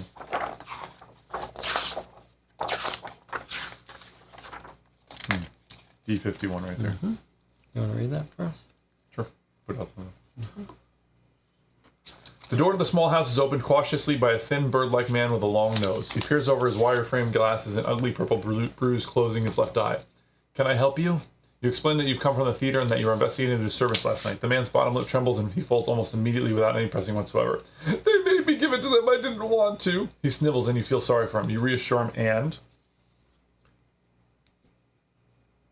ask him what he means. The list, those actors from last night's play were just desperate to catch up with those who attended the theater, the front row in particular. I tried to explain to them that I couldn't possibly reveal a list of our patrons, but they beat me and forced me to give it to them. Hendrik will tell you, he was there with me. We had arranged to meet for a nightcap after the show. That thug with the bald head hit me and forced me to write the list down for him. Then I read this morning that Mr. Long and Miss Merrill died last night, just after I'd given them a list of names. He turns to his side table and hastily begins writing. Here, take the list and see if you can warn the others before the same happens to Is them. this what's going to be different?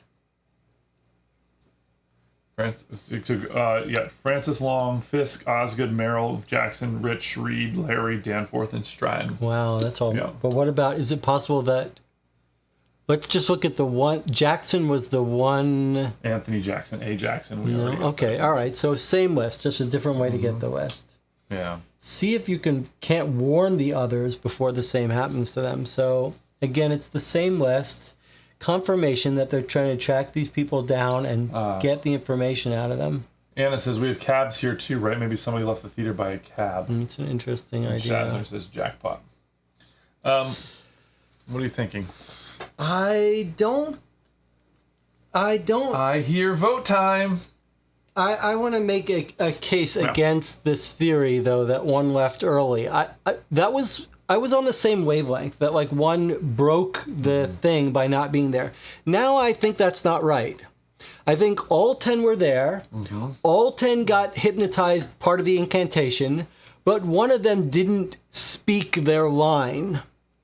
And now this guy has got to track them all down and get the lines. It wouldn't make sense that you track if one left early, you couldn't get it from them. You couldn't extract it from them. They were also enthralled. They were hypnotized. Yeah. So not likely that they left early. But also we're working on the theory that like they received the message during the show. Otherwise. That's right. So I think the idea that a piece is missing is that it's possible that they got hypnotized and then got sick and left. So maybe that is true. Maybe they got left after they got hypnotized. Jonathan Warner says that we should write the names down. I'm just going to write down. Oh, that's a good point. That this is on D51 to save me from writing down things. Okay, that's a good point. Yeah. That's a good point. So what now? You want to put it to a little vote here? See what people want to do? Sure. Where would you guys like to go next? That's the question, right? Don't forget we have Haster's Door. Let's do a little recap. I think number 1, there's Haster's Door. Mm-hmm. Number 2, we can try to stop some of these people from getting killed. Yeah, good. That's a lot of time stabbing in the dark when we have no idea. That's right. Like what kind of order things are going in. That's right. Although now, well, go back to that real fast. D51. We can look because I wonder if they're same order. I know, but like, are the Meryl? What's Meryl's name? What's Long's name? First name. Carolyn Merrill. Yeah. And Francis Long. Okay, that would fit if that was a CF. And then tell me what. But Edward Fisk. Tell me what. Abby Osgood. We've got some. Stratton? What's Stratton? Stratton is Julian Stratton. Yeah, okay, that's what makes sense. So I don't think it was that a wrong person was there anymore. I think the 10 people were there. Something went wrong. Yeah. It's possible one left early. But here's the problem with the theory that one left early is that he's obviously not trying to hunt down that one person. Mm-hmm. He's having to hunt them all down. So it feels like they all got their message. Something didn't work. And now he's going to have to reconstruct the whole thing. Does this mean that we don't see Hendrik converse because... It feels like we don't need him. We don't need him? Or does he remember something that the other guy doesn't? But certainly the angle that they're trying to ruin Lucinda's theater is not working here. Correct. Right. I mean, this guy's confessed. He's very believable. Right. But I'm just wondering, is Hendrik converse completely irrelevant now, or does he remember something? Like, I would tend to lean on the side of we don't need to talk to him. If we could find the order, then we could try to go to the 1 or 2 people that are likely to be next. Nobody's voted. Nobody feels strongly about where to go. I'm not sure they know. You should vote. If you have an idea of where you'd like to go next, you should vote. We could go to the morgue.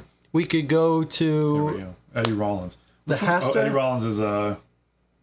Who's Eddie Rollins? I remember writing this name down, and I can't remember what the significance was.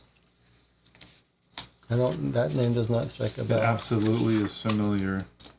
What about our informants? Fine Graffiti, Shazner, Eddie Rollins. I remember reading that name somewhere because I remember thinking Rollins like Henry Rollins. Francis Long, Warren. No, I didn't. I don't know. Alex P., can you remind us who Rollins was? I remember hearing the name, but I want to look at your little list there. Anna says, I just thought the missing piece could be the 10th line of the incantation, so maybe someone didn't receive theirs in the theater. 3 notes. We got Jonathan Warner wants to go to the train station. Long is one of the people that was dead. D24 is where we got Long's information. What are you talking about? I don't know. I just wrote down Long for D20. Wasn't the question is who's Eddie? Oh, Eddie Rollins. Yeah. No, I don't know. I can't remember what that was. Eddie Rollins, Alex P., Fine Graffiti, Shazner, and Train Station, Jonathan Warner. Looks like you're gonna have to split the worker under the river who has found something. You know what I just... Oh, that Eddie Rollins was the worker under the river that found something, but that sounded like The worker under the river. Yeah, I remember. I thought it might have been something. the lurking fear or something, some kind of like monsters in the. Oh, it's a newspaper story, unrelated to our case, as far as we know. We thought it was unrelated. It was this unknown cave system. Worker Eddie Rollins in downtown Oregon was clearing debris and discovered a cavern network that stretched under the Miskatonic River. Rollins broke his leg in his discovery. However, Miskatonic University geology specialists would call this find remarkable and intend to mount an expedition to explore and map the caves. The caves does not sound like it's for our... You know what? I've been talking to Alex P. for a while now. I just realized, Alex, I wonder if he's trying to riff off Michael Keaton, Alex P. Keaton from Family Ties. Is that Alex? Okay, train station graffiti, those are both the same thing, right? Oh, yeah, that's 2 votes then, yep. Okay, let's do that then. All right, we're closing the vote for now. We're going to go to the train station. Do you remember? It was this one, right? M30. Oh, no, well... M38. So there was a murder at M68, and there's a murder at the train station. M38 was the train station with the graffiti. All right, let's try that. Okay, here we go.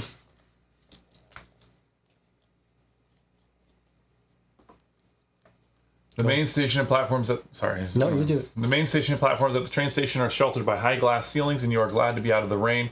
There are few travelers waiting for their connections, but the early morning rush has long since subsided. That's multiple times they've mentioned the rain. I don't know if that's going to be significant. You notice that every so often people further down platform 2 point up at the footbridge and engage in heated conversation before moving onward. As you get closer to the footbridge that spans the tracks, you can clearly see daubed across the bridge in 6 feet high yellow lettering the phrase, "Fourth. Turn to you, O Hastur. We raise our hands and voices in prayers for an answer." You ask a uniformed employee carrying a bucket of whitewash and a ladder about the graffiti. "You should have seen it this morning. What a mess. Some idiot wearing a hood decides he's going to paint a crazy message across my bridge. He just clambered over, held on with one hand, and started sloshing paint around. When the boys from the office tried to get him down, he threatened he'd jump and kill himself." There's a picture of him. Let's see that. "We're starting to get a little worried. The 720 Aylesbury commuter is coming down the line and fast. He finishes the writing and Ernie yells at him and he gets down again. Then he looks Ernie dead in the eye and shouts something about how it's all too much to know and Carcosa is coming." It continues up here. "He must have lost his footing on the wet struts as suddenly he's tumbled right underneath the wheels of the locomotive. That was the end of that. Right mess to clean up, and the police have been under our feet all morning. Ernie swears the man jumped when he saw this big guy covered in flour looking at him, but I don't know about that." You thank him and head back to the street. Okay. So we know now that he was the 4th at midnight. Yeah, that was our theory. Wait. Yeah, 3. Wait, why do we have 4 here? So this wasn't the 4th. This guy's our 4th. So...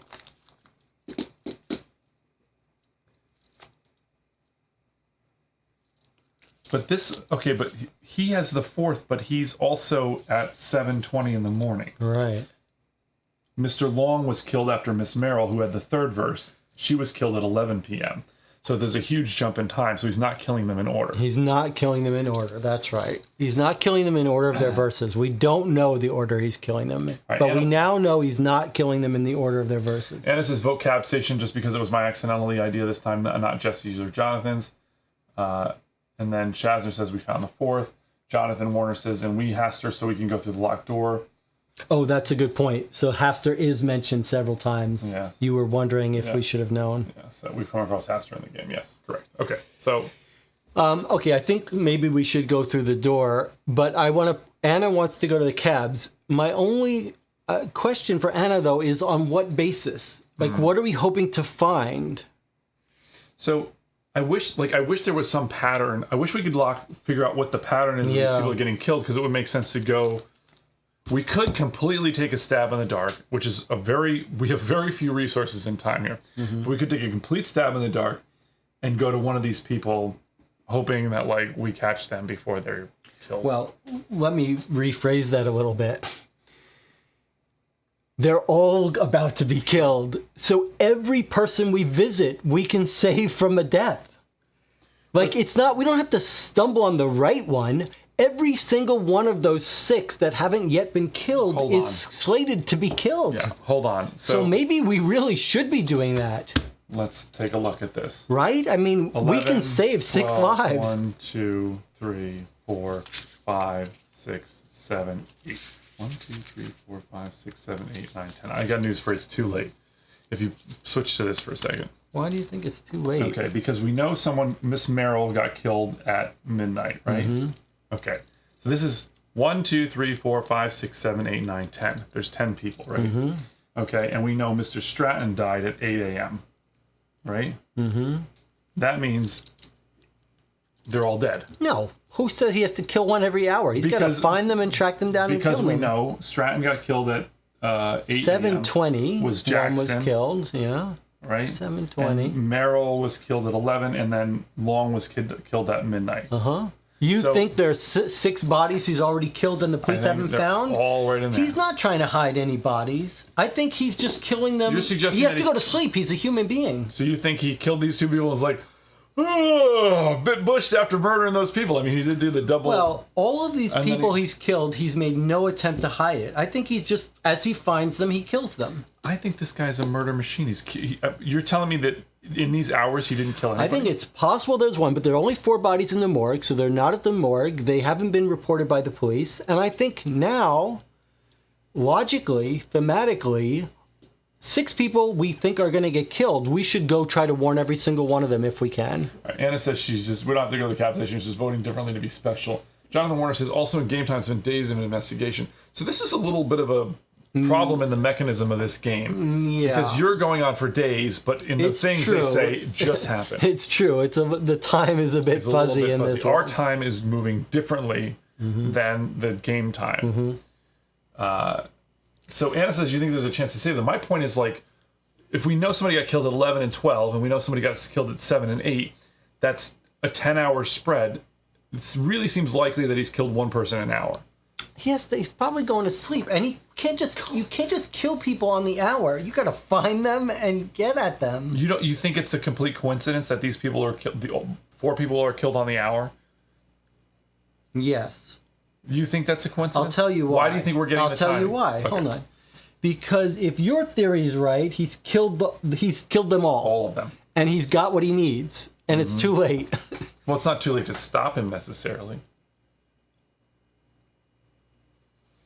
So there is kind of an interesting way to crack this. Okay. And that is to visit one of the people that is not these 4 people and see if they're dead. And if they were like, yeah, they got killed at 4 a.m., then you plug them into this. Yeah. Shazner said, my gut is they're already dead. Yeah, you and I agree on that one, Shazner.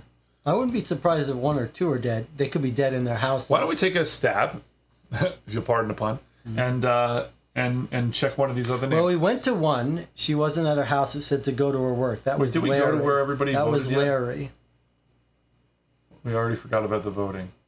That was the train station. We already went. All right, you want me to do a new vote? All right, let's. No. I think that we should go to one. Just pick one of these names and go. All right, let's try to be Let's try to see if there's any logic we can do. All right, first of all, we already tried to find Larry, and she's got a friend. She probably gave her ticket to, and you were probably right. It's probably the one after or before. Oh, so then maybe go to Reed or Danforth. Yeah. That would be her friend, and that could even lead us to her. What is Danforth sounds. It's like that. I feel like that's a name you find in. I don't know. I think that's compelling. If you go to Reed or Danforth, you're likely to link up with Larry. She won her tickets, but she's. I'll tell you the one that my gut would go to, the Jackson one, the one that we had 3 possibilities for, and then we narrowed it down to the one. No, we know Jackson died in this alley. Oh, we do. Right here. That's right. They got what happened in the alley? Oh, they got hit by a car. Remember? They were running away from somebody. Chased. Does that mean he didn't get his message? If he was running away and got I think killed? if we go to M68, we'll get a message. I'm just kind of curious about like looking at the overall pattern of things. All right, so we're gonna. Jonathan says, I lean towards going through the Haster door now that we have the password. See what it provides. I mean, we've had it's it for true. a while. It could give us information about. We could also go. I mean, is this the time to go? We should really go to Armitage. You really want to go to point. Armitage. Like, just in case there's some information that we don't want him to give away. I don't want him to give. I'm very reluctant to have him give away information. It's much more fun without it. But I wonder if there's some piece that's very important that we're missing. I'm worried that we can save people and we're just dilly-dallying. Okay, then go. Let's go to. We're gonna pick one person. All right, we're gonna pick one person. That's what I say. Okay, I say Danforth. U-27 would be Danforth. Let's go to Danforth, and then it's near one of the other murders. So. Oh, is there anyone that's not near on his route of killing? Well, that's the point. Is that the route is happenstance. Yeah. So we already here, look. We've never been here. No, yeah. R17 then, yeah, because that's. Let's do that. Because that's one that could be connected to. Okay, we're going to R17. If we're going with R, and then maybe we'll go into the door.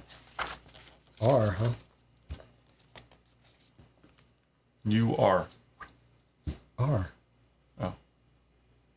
There's no entry for R17. Okay, well, there you go. Who is at R17? How can there not be any entry? Well, because we're not supposed to go there.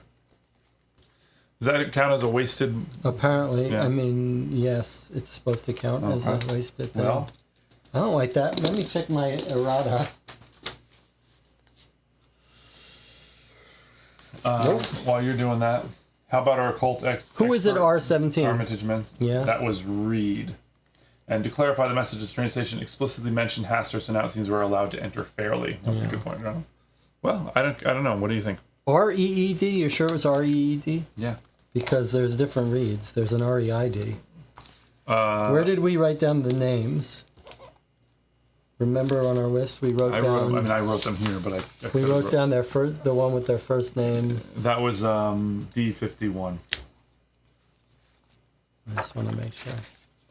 D51. R-E-I-D. Warren Reed. Miss Warren Reed. Oops. And Penelope Larry.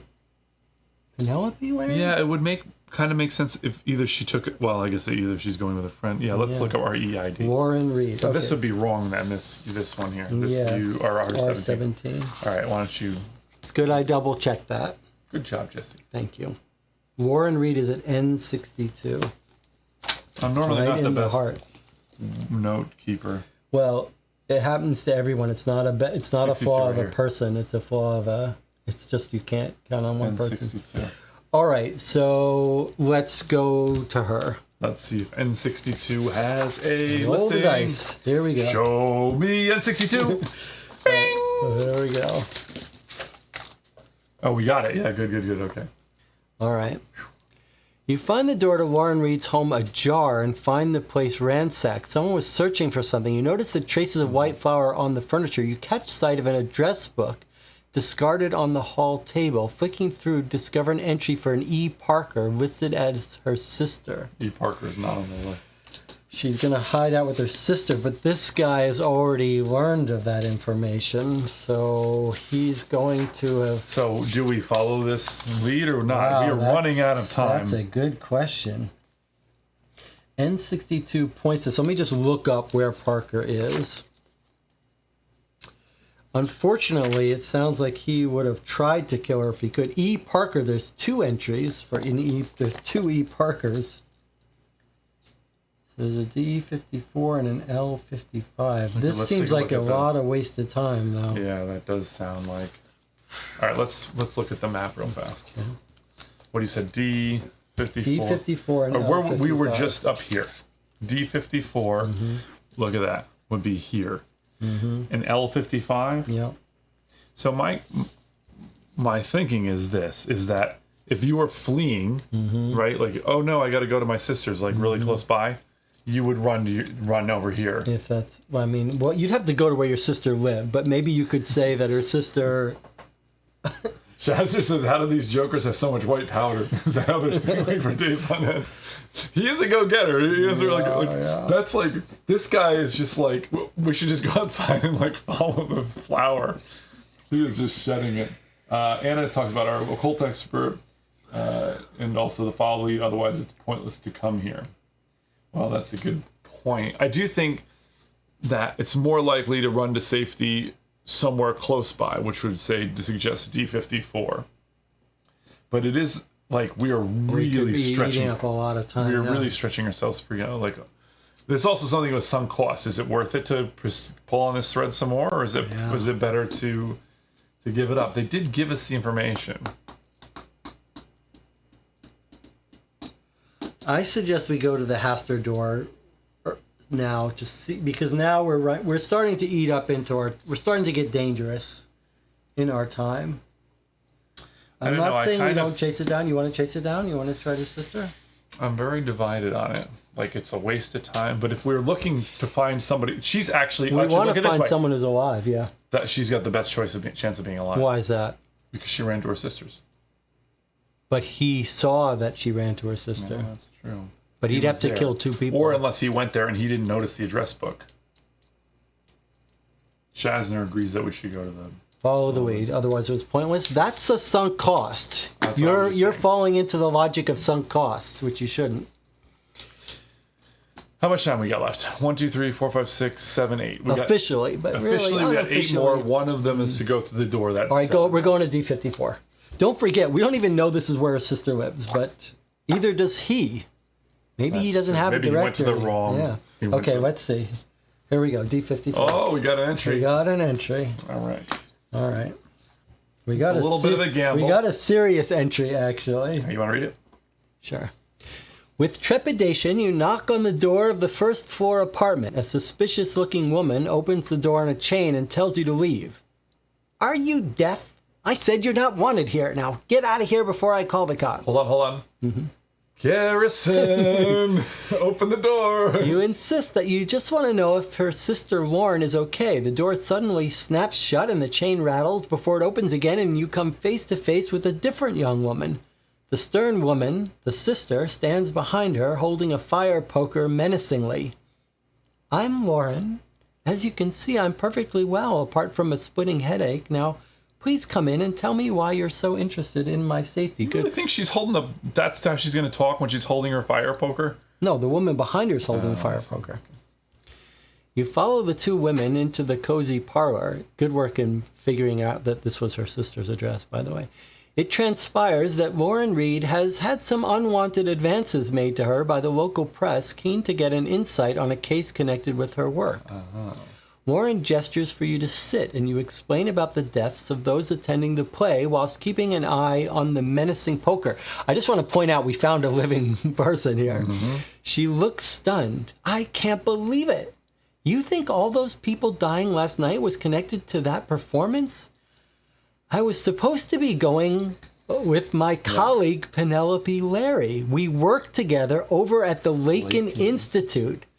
And she had treated me to theater tickets for a girls' night out. She won the tickets. She didn't really treat you. I want to pause for a second. I've been talking about this book I've been reading by Daniel Kahneman, a Nobel laureate economist. And he talks about loss aversion. Loss aversion is very interesting. And very big in board game. It's a term that board game people are familiar with. Jeff Engelstein does a whole bunch of things about it, And he pointed out one of the survey questions that they ask people. And one of them was this. You've purchased a ticket to an expensive play and you've lost it.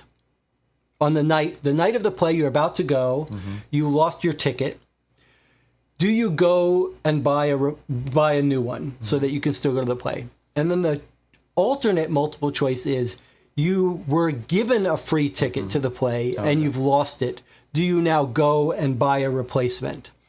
And the point is that people who won the ticket, they figure, it was a freebie. I've lost it. It's whatever. I'm not going to buy it. The people who purchased it themselves say, no, I was planning to go to this play. I have to just bite the bullet and buy a replacement. Even though both of them have the same cost, same exact thing, but it's the psychology of it. So, anyway, okay. So she says she treated me to the theater for a girls' night out. Did you write down Lakin? Because that seems important to us. Okay. Then she says there was some sort of problem. Holy shit. She didn't go. She was called back into work. Oh, wait, hold on. Yeah. So, she didn't show up. Remember, she said she has a splitting headache, which is what people had that saw the play that weren't in the front row had splitting headaches. This woman has a splitting headache. I know, but my point is that you have 2 people, people with splitting headaches, or people that are in the front row and got the message or whatever. because the reviewer, anybody that saw the play got a splitting headache. So You're saying this woman wasn't in the front row? I'm saying she was in the front row at some point and then left. No, I think she's saying that Larry didn't show up. She was supposed to go with Larry. But why does she have a splitting headache? Okay, everyone got a splitting headache, even whether you're front row or not. Right. But now she's saying that Larry didn't come. This was our original theory that I turned away from. Okay. There was a problem, and Larry was called back into work. Some missing paperwork regarding a case we're handling. The press have been sniffing around looking for a story. She insisted that I go alone. She's okay, isn't she? You tell her that to your knowledge, her friend Miss Larry is in perfect health, and inquire if Lauren has any strong recollections or feelings from the play. She says,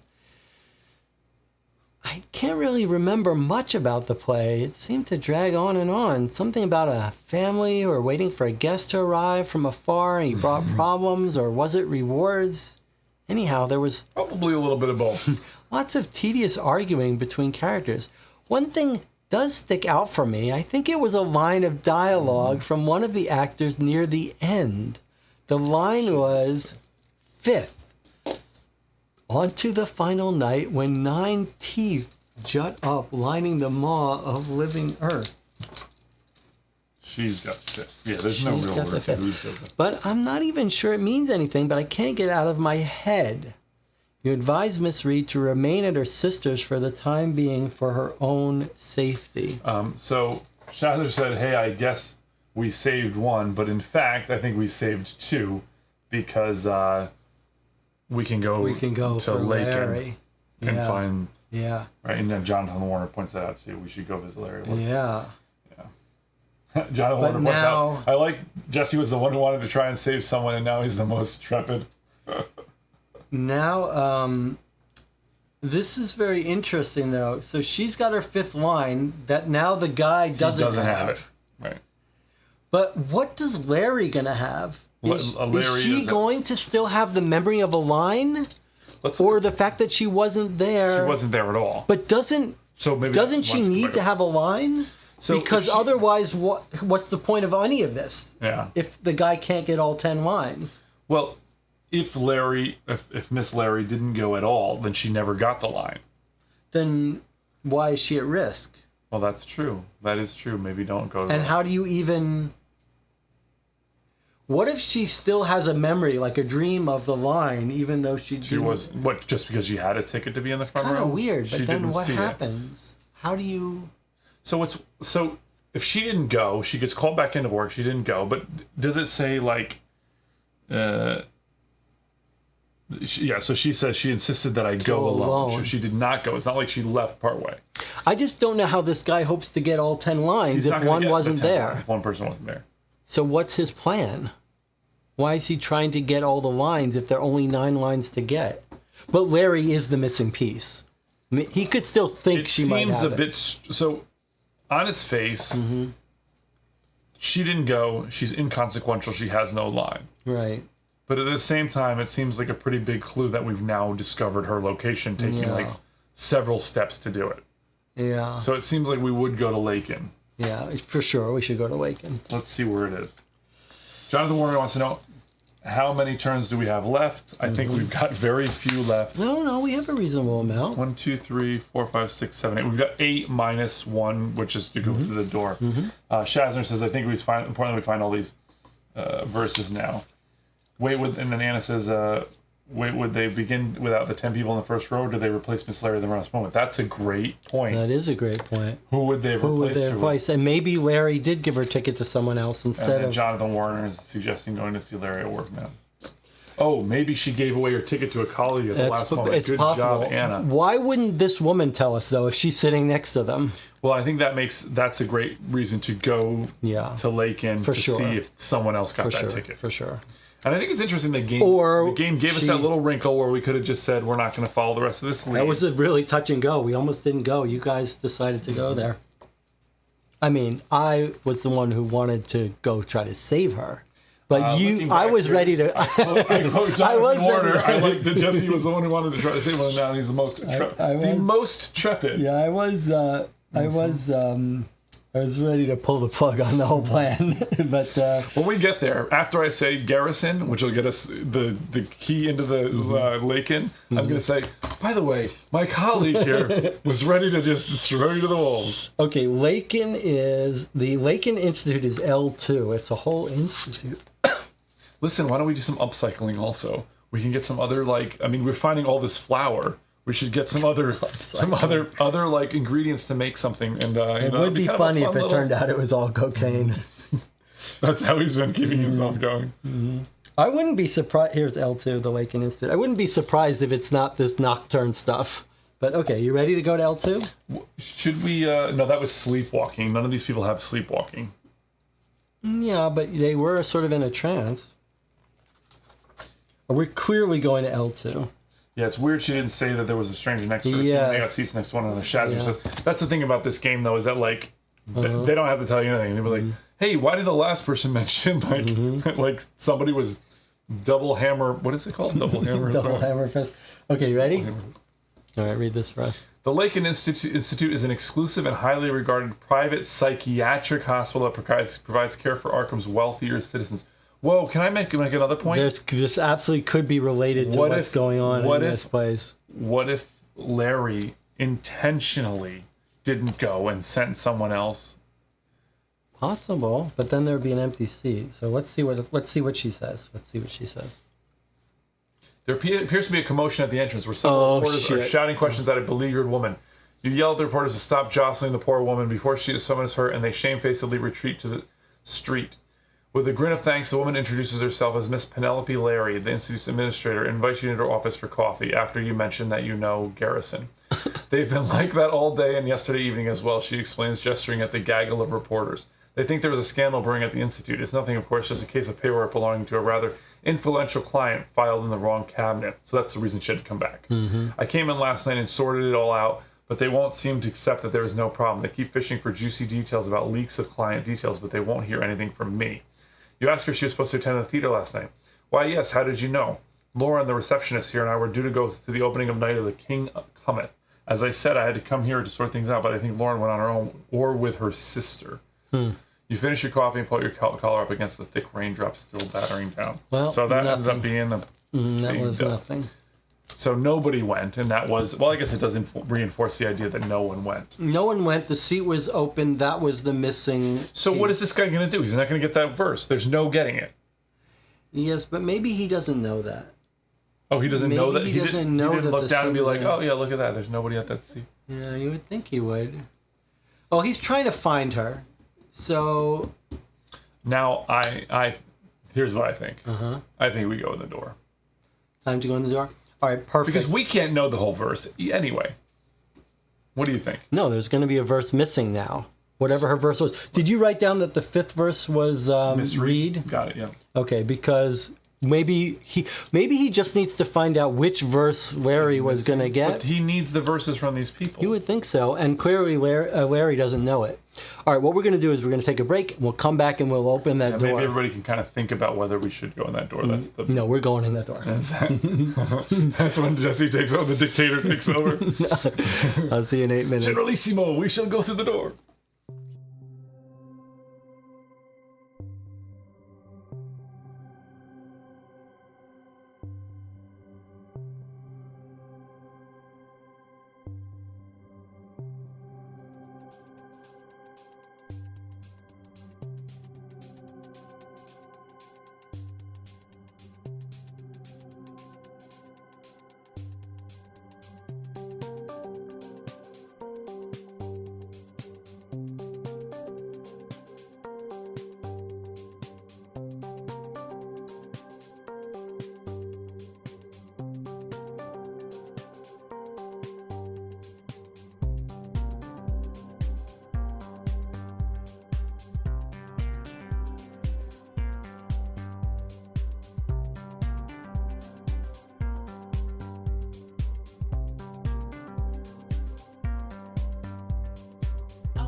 Okay, we're back. We've got coffee. We're opening Jesse the window. has become quite adept at he's quite the coffee aficionado now. It's too bad we can't share this coffee with some of you guys. Yeah, You could tell people what kind of coffee you're drinking, and like people could get. You could do a little yeah. coffee We club. talk about the Isn't Jonathan Warner doing a book club? You could try to like. Jonathan Warner is doing a book club. In fact, he's posted a link to the Discord. Quite a few people are in it. I've read the first 60 pages. It's quite compelling. Okay, so let's see. Speaking of Jonathan Warner, he says how many turns we have left. Anna says maybe she gave her ticket to a colleague at the last moment. We checked all She says, that. oh yeah, She we did check didn't. all this here where the boss knows when he's... Okay, so Yeah, boss let's look knows at one the- piece is missing, but he's still hunting down the people in verses. He's trying to invite this Hester without the whole The boss campaign. doesn't. We cannot say that the boss knows one person is missing. He may have been preoccupied and not noticed who was in the front seats. Well- Don't forget, you're a performer. You got lights in you. No, that's true. You don't notice. Well, Anna says I would have been smarter to try to repeat the performance. Well, that's not an option because They she shut us canceled down. it. Right? That's right. We don't know about the cult and their motives yet. Armitage mentioned that fellow in the beginning who can give us info. Don't you think we should ask him before opening doors? Which, And is being cautious. yeah, could Armitage just be referring to the title of a book? I think that was the case, actually, although it could be wrong. No, it was someone he's been consulting. So it has to Oh, is that either right? be a Let's- person or an why don't we article. You try want it? to see if we can look for it? Remember what the name was? It was Haver or something. Let's go to look. If we only the Sure. only Armitage we got was right in the Yeah, intro. yeah. So we could quite easily. But he was Take a either look. talking about a person I still think that or at some point we're gonna. I think even now we should. I don't want to give away anything, but I do think that maybe it's worthwhile to talk to him, Armitage. Garrison is out of action at present, laid low by a malady of the stomach. in the first page on the other side. Marty's you mentioned- head started down. Let's find out what happened at the theater and the contents of that message. And then we meet up with. I will point out, I'm going to even can you hand me some of those white sheets? Yeah. We're told several times where Garrison is. Like, I wonder if he's. We could go find him. Yeah, and Anna Okay, says but- that we heard in the house that saying that one piece is missing. So actually, he does know that there's a missing piece. What do you mean? He was having an argument with the other person in the house, or in the bakery. We went to the bakery and snuck in, and he was like, "There's a piece missing." There's a piece missing. He doesn't know that someone didn't attend. Well, he knows there's a missing lyric. Yes, something like that. Okay, Al has read. Oh, confirm- The oh, yeah, Al yeah. has read, Right, though. right. The Al has read, not a person named Al has read. but Do you know the where Al has read. which location the bakery was? Do you have that written down? Yeah, the bakery was. It might have been M46. Yes, M46. Yep. Thank you. Mm-hmm. He says, yeah, there's one of them appears to be very angry, yelling about the missing piece. The other voice is reassuring, but definitely submissive. So it does sound to me like that he does. It's right. He does know that like there's He a does missing. know There's that a there's missing a piece. missing piece. So what is his plan? What's his game plan? He's going to get all the lyrics, No, but I one, agree. We don't know. or the lyrics of the verses, I should say. We don't know, but. So I don't see Al has read either. It sounds like he says the Al has read, so it could be a group, an organization. I think that's an organization. But it's not our known organization. It's not our. There is a cult, right? There is a cult that he has contact with, but they don't seem to be part of the Al Hazred, right?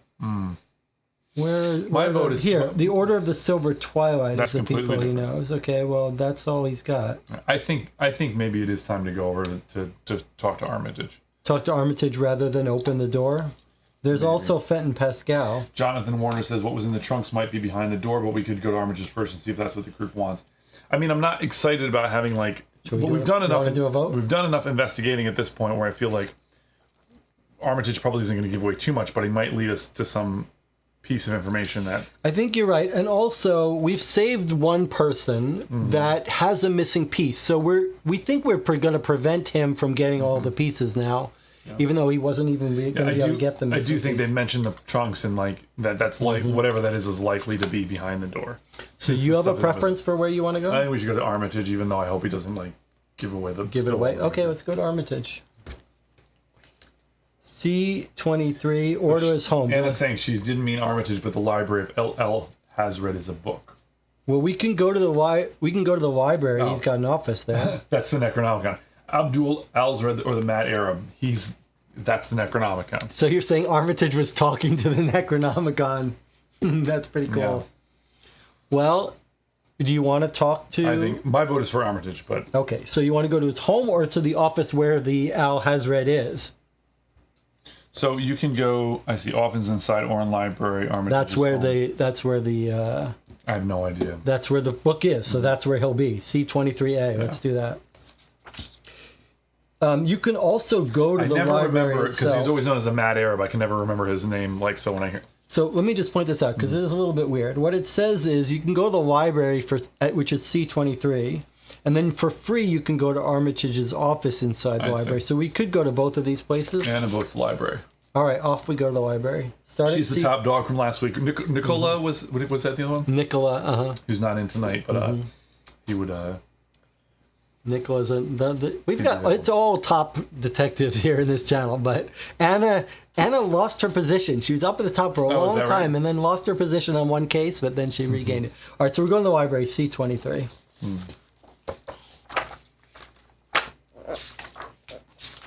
I mean, hopefully this is going to lead us to Armitage. So C23 and C23A. It does not look that promising. Nope. Looks like it doesn't want us.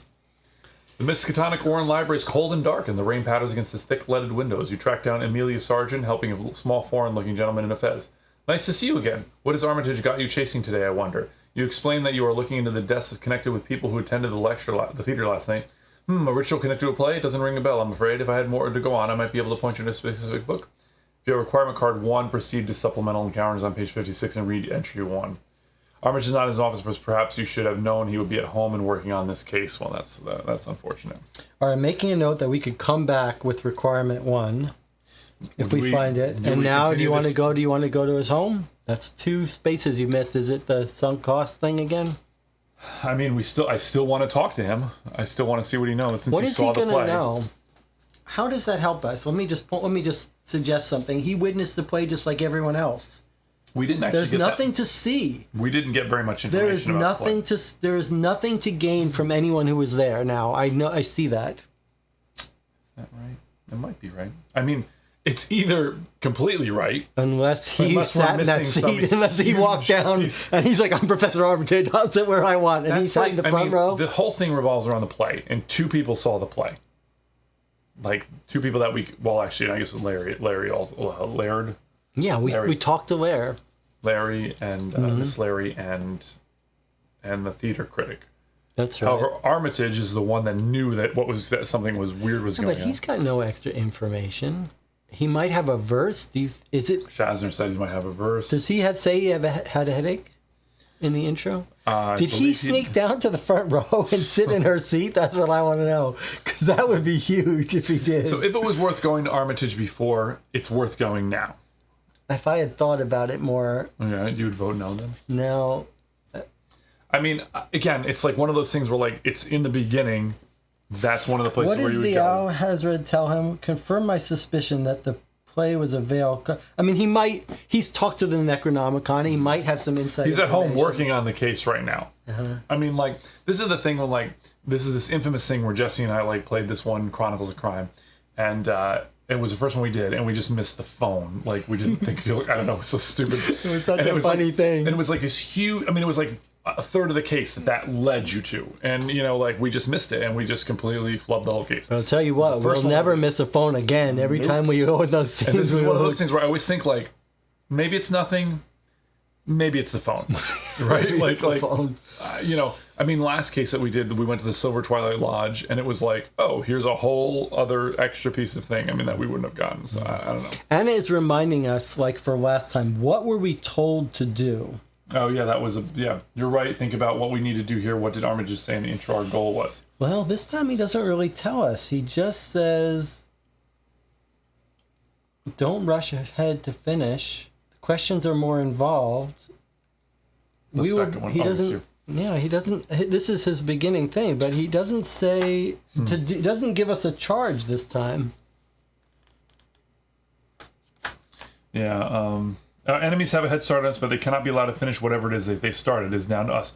Find out what happened at the theater and the contents of that message. Then meet up with me once again once you have all the pieces. Okay, I was wrong. It does tell us what Which to would do. lead us to say we should Find out what happened.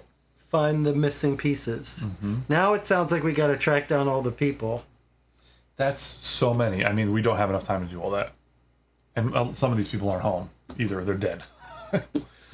So I don't know. But it's an important time to stop and decide what direction we're going to get all the pieces when we got to start tracking down all these people. We got to go through that door. I want to go through the door. We've got to go through the door. Are we ready to go through the door? We don't need all the verses. We're not doing that. We're not going to... It says we need to find out the message. I'm saying if we go through the door, we don't need to know all the verses. to go through the door. Because we're not like trying to recreate the ritual, right? Like, I say Armitage or the door. Those are my two. That's my 2 cents. There it is, the content of the message as we thought before. Yeah. I'll tell you why we should go through the door. Because there's no way we're ending this game without going through the door. But we could end the game without going to Armitage. That's true. Let's go through the door. All right. I think it's time. Yeah. I think it's time. Yeah, we said we were going to come back and do it on suspense. I know there's a bit of a delay, but speak now or forever hold your peace. Yeah, but while I look this up, all right, where was the door? It was supplemental. I think it's 56.4. Check that. I feel like that was one that I. 56.4 we read. Yeah, because look, it goes down. Oh, I see. Yeah. Here. Yeah. Oh, we jump to 8 if we want to do it. Alex B. Carcosa is the home of Hastor resides in the monstrous lake of Holly. That's why I wanted to go to that river guy. Oh, I see what you're Oh, saying. I see. And absolutely. So that's Alex P. adding that in. Don't you think it could be dangerous? Every time I want to go to the door, Hannah's like, you're blaming yourself. Super dangerous, says Shazner. Yeah, I mean, look. We're not ending this case. Hastor's not behind the door. Yeah, this is this guy's. He's missing one of the verses. He cannot complete the ritual. Therefore, Hastor's not behind there. Right. However, this, this guy could be Mr. Flower, which he probably can't even see as he's probably got flour in his eyes. Why don't we jump ourselves in flour? He's sitting in the flour like Al Pacino in Scarface. Yeah. Okay, look, but there's no way we're not going through the story. You guys wanted me to read that book and drive myself crazy, and now you don't want me to go in. We're going in. All right, Jesse's Generalissimo is making his choice. Yeah. Which You feel fairly confident that the police know you're here should you get into trouble, so you begin to gently click the tumblers into place, spelling out a word. If the word you've chosen is Hastor, continue reading. If not, the lock refuses to budge. You just leave and come back. Well, let me try this one just for fun. I have a good feeling about Hastor. What a weird system. Okay. Oh, but look what it says, actually. If you guess the wrong word, you can't come back, it says. Wow. Okay. As the final tumbler rotates to the letter R, you hear a soft click. And trying the door handle, find that it turns freely, allowing you to access the room behind. With sweaty palms, you inch the door ajar and peek inside. At last, you have stumbled upon the cult's inner sanctum. The room beyond the door is dimly lit, with dozens of candles dripping wax onto their stands. The walls are hung with dirty and patched yellow cloth. And sitting with his back to you, there he is a massive man. He is stripped to the waist, and his body is anointed with angry welts where he has been indulging in self-flagellation. Horrifically, he wears a pale mask that is completely blank. Not even eye holes interrupt its empty smoothness. Is it too late to turn back from this? It's too late to apologize. This seems scary. Hold on, I just want to put this up on the board. Super dangerous, Shazner. Yep. He does not stir as you push the door open. He appears to be in deep meditation. On the floor are 5 scraps of paper containing the incomplete incantation. You look up, and the sight at the end of the room sends you recoiling in horror, sprinting back into the cleansing Arkham rain. The sight will haunt your dreams until the day you pass from this world. You shudder as you recall. The shaven-headed man in his appalling blank mask, seated facing a wooden throne, he was clad in shreds and patches, mere wisps of imagination. And he was speaking, with a consumptive, ragged, tearing hiss, speaking with his servant, the clean, the shaven-headed murderer, speaking of doomed Carcosa. Yeah, so the king in yellow Hastur was clad in sheds and patches, wisps of imagination. I think that's what it's trying to say. Like, you could see him communicating, I guess that's the point. Speaking, trying to... He hasn't brought him forth, but he was speaking to him. All right, well, but nothing happened. That was it. That was a bit big yellow anticlimactic. page. Yeah. I mean, it was terrifying. I mean, it didn't move us. It terrified me, but it didn't kill us. But it was kind of terrifying. It was kind of terrifying. It said 5 scraps of paper. With the yes, incomplete. it did. It did say 5 scraps of paper. How many scraps have we come across? Well, so we have... He's written them down on the 5. That's what we've got. So the woman, the suicide, the graffiti... The suicide. We didn't get the flyer, but from he the did. Train station, right? That's his 3rd flyer. And the car hitting, which we could go to M68. So is there only 5 then? No, there's got to be 10. That's why there was missing 1. I wonder. Maybe he doesn't get them all. He didn't get them all. How do we know there's 10? There's 10 people. Well, I guess that's true. We don't know. Does that mean he only needed 5 people? Then how come there's 10 people in the front row? Yeah, but this is a good point. So there's 10 people in the front row. That doesn't mean there's 10 parts to the message. We just jumped to that conclusion. No, that's true. Right? I mean, you can't change the theater layout. If there's 5 parts to this message, only some of them. Okay, well, then you don't need all 10 people. Then if you don't need all 10 people, then why didn't it just skip Miss Larry? He doesn't know which. I'm just saying, 5. like if only some of the people in the front row needed to receive the message, then why didn't it just go to? Did it need that seat that Miss Larry was in? No, it's clearly needed all 10 people. If Miss Larry was not there, you got a good point. If it is missing something, they're missing a person, it would have gone to one of the people that it didn't need. Then it's 10 people. Yes, 10 unless it's just a coincidence that there's a piece missing and Miss Larry didn't attend. Yeah. That's an interesting idea. Well, Shazzer said we know there are 5 incantations. Well, I think that's just what he has found is those 5. Maybe that's just what he's found so far, and he's talking to Hastur like, "I got 5. Does this work for you? How does it? Is this enough? I got this rad mask. Looks pretty cool." All right. Well, where to now? Well, we went to the police station, right? We did go to the police station. We could go to some more of these places to talk to these people, but that seems like good if we're going to collect the incantation. It does sound like we might need to collect that full incantation. There was no trunks in there. Anna thinks Armitage was sitting in the seat. Oh, was there in that? Oh, she's saying. Anna says, or as you said, Armitage was there in that seat. I think Jesse was being more flippant about Armitage taking this seat over. I wasn't being serious, but it's possible. John Warner says the 5 we found are not all sitting right next to each other on the chart, right? No, we've got. Let's look at this. Okay. Put the thing up, please. Mm-hmm. So, we've got Mr. Long was the 4th at midnight. Had the 4th verse killed at midnight. 3rd verse, Miss Merrill, 11 p.m. 5th verse, Mrs. Reed. That's one he doesn't have. Which one he doesn't have? Yes, correct. And then the car hit Mr. Stratton at 8 a.m. And then 7:20 a.m. was Mr. Jackson. I don't remember which verse his was. I didn't write it down, but we did know which his verse was. Mm-hmm. Do you want to, real quick, let's just... What was his address? So he was M74, but no, his was the train station.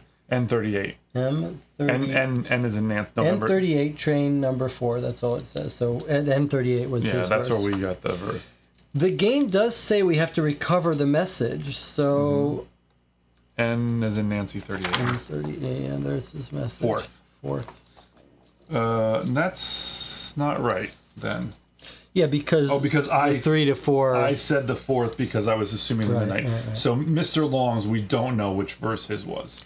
And there's no way to get it. That's the one that. So this is the one. Okay, so His long at midnight was a verse that got written down on the flyer. We don't know. have access to. 11. This is 3rd, 4th, and 5th. So, and this was a car, which we could go and check this one at M68. It makes sense, probably, Right. don't you think? Right. I think so. Anna says we have another cult expert. Armitage hates the one we went to last game. Who is he? Maybe he can help us. That's Pascal. Pascal. Yeah, we could certainly go there. It may make sense for us to try to understand, since we're a little bit perplexed about, are there 5, are there 10? Well, I think Pascal might tell us. M68. Let's see if there's one near there. that murder is. Don't you think? Yeah, I do In think this so. alley. Oh, let's go to M68 first in the alley, see if something was written down. Although that's the guy that may have ran away and been killed before his It's verse was possible ever he didn't write the revealed. verse, but But let's try it out, and then maybe we will go to Pascal. I think it's not a bad idea. I think Armitage was in the theater watching. That's my. Or go to Armitage. Yeah, okay. But again, maybe we've gotten all the information we can get out of that. Okay, go ahead, read it. The door is opened by an elderly woman who looks as though she's been crying. You inquire after Mr. Stratton, and she tells you that his family is over at their church, the Temple Baptist in Easttown. As to the whereabouts of the body, she doesn't know whether it's at the hospital still or has been moved to Mr. Malol's funeral home. You ask the woman what happened to Julian. I don't rightly know. He went to the opening night of the new play over at the Manly. Over at the Manly. He was supposed to be meeting his friend from the bank there. He came back around 10:30 with a haunted look in his eye. He said he thought that someone was after him. Anyway, he decided he'd be better off going to the police and telling them, and he went off. That was the last we saw of him. He was hit by a car. So, if his thing is not written on his body at the morgue, we're not finding his message. And this thing is trying to drag us all over town, chasing him down. It seems pointless. Well, we did get chased to this others, but it doesn't. Well, we could be at his funeral home. He could be at the morgue. He could be at the temple with his family. If we go to the funeral home, that will not do anything because he would have. If he transmitted the message, he didn't transmit it after he got hit by the car at the funeral home. That's useless. But if we were going to get his information at the, his family's over at their church. No, maybe not. He could have told his family members, but boy, that's. I guess if he told his family members, it could be either funeral home or back. Yeah, that's just feels like chasing forever. Alex P says message in the picture. I know there's a picture next to it, but are we allowed to look at that? No, we're not. That's something different. There's no mention of a. I think we looked at N4. What's N4? We did look at N4. Didn't we? Let's just take a quick look at this and see if it's really this. Anthony, old chap. I have secured us some front row seats. I don't think. We did read N4. Mm-hmm. That's the speakeasy. I think this is clearly not related to us. We're not allowed to. It's read weird. That. So last time we had this thing where there were pictures of things in the book, but it's like, not clear when can you look at that? Are you allowed to look at the pictures? That's very odd. Because that's that sounds like a pretty big piece of information. Yeah, but this isn't even. It's not connected, so. It's not even connected to this. But it could be connected to this one. And that's the Manly Theater. We went there. The Manly Theater. We went to the Manly Theater. Weird. We went to all these places except for M74. Yes. We haven't been to M74. A short missive, that's it. This one is for this, so we're not allowed to read it. It seems that's a. I know it's a problem. That's a quibble. It's a problem. Yeah. It's this guy's address, though. Mr. Jackson. Yeah, maybe we should do it just him. because that's his house. This is that we just went to Stratton. Oh, he's the one that got killed. Oh yeah. Jackson got killed. Wait, M74 is Jackson. He's the one that got killed in the train, right? Is that right? Yeah, I believe MJ. Where's the train one again? Was N38? N38 was the train. Yeah, let's just if that's 4th. Yeah, Jackson. Yes, that's his. We know we went to the train, so don't waste time going to Jackson's house. We already Except have it's this. We already have his verse. We have his verse? Okay. We know what happened. Okay, all right. Okay. Ready? So we just went to M68. Let me just... Anna says, could that be the missing piece because this man was hit by the car before the boss could extract the line from him?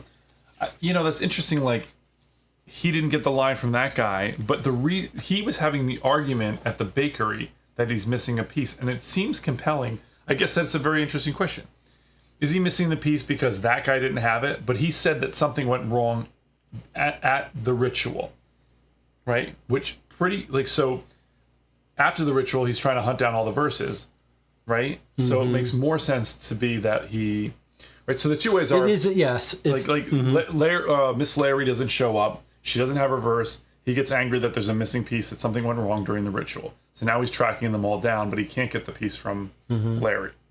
or the other alternative explanation is that it doesn't matter that she showed up or not. The missing piece he's talking about is recovering these things. Alex pieces the boss got the flyer with his line, but that wasn't Mr. Jackson. Yeah, that was a different guy. the guy who, Mr. Long, who got killed at the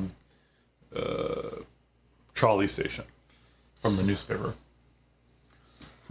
Okay, so what do we got? We can collect the rest of these verses. Is that what our goal is here? We can't get some of them. There's no way we can get some of them because one person got stabbed with the double hammerlock, right? And he wrote it down on a flyer and left. This guy that got hit by the car, his message is not here, so we can't get their messages. Except, let me just one little caveat for that. One little caveat for that.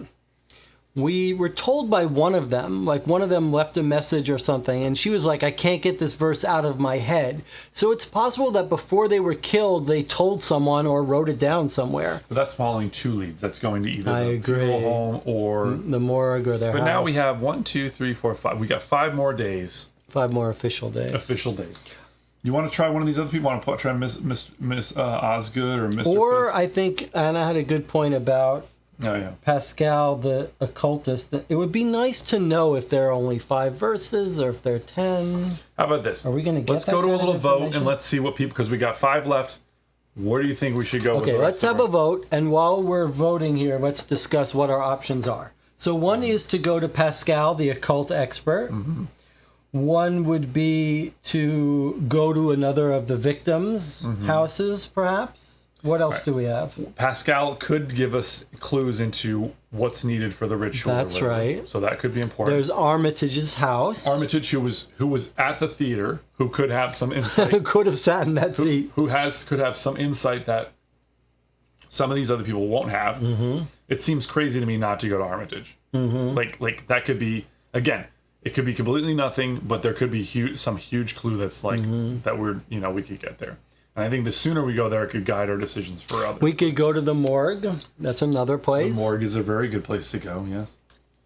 Of course, that's only going to help us on the bodies that we already have the verses from. That's true. It's not going to help us on the things that we don't have. That's true. We got 3 votes in. Anna's really hot on Pascal. Yeah. And Shazner thinks, I think the time for allies is over, unfortunately. So we've got 2 for Pascal, which is Alex, P, and Anna. Jonathan Warner's not weighed in yet. Long's house is Shazner. Long is the one that was stabbed. Oh, you're saying... Is Long the one in the newspaper? Long is the one that was stabbed that we didn't get his thing, but it's possible if we go to his house, you're saying you think we might have his note. He might have left it there. How can we track down the trunk contents? Jonathan Warner. Oh, that's an interesting Well, it's an interesting point, but I think that either they're at Harding House or they're in this... are they the costumes? I mean, what about Eddie? Look at this. What about Eddie? Jesse's pointing out that there's put the top down real fast.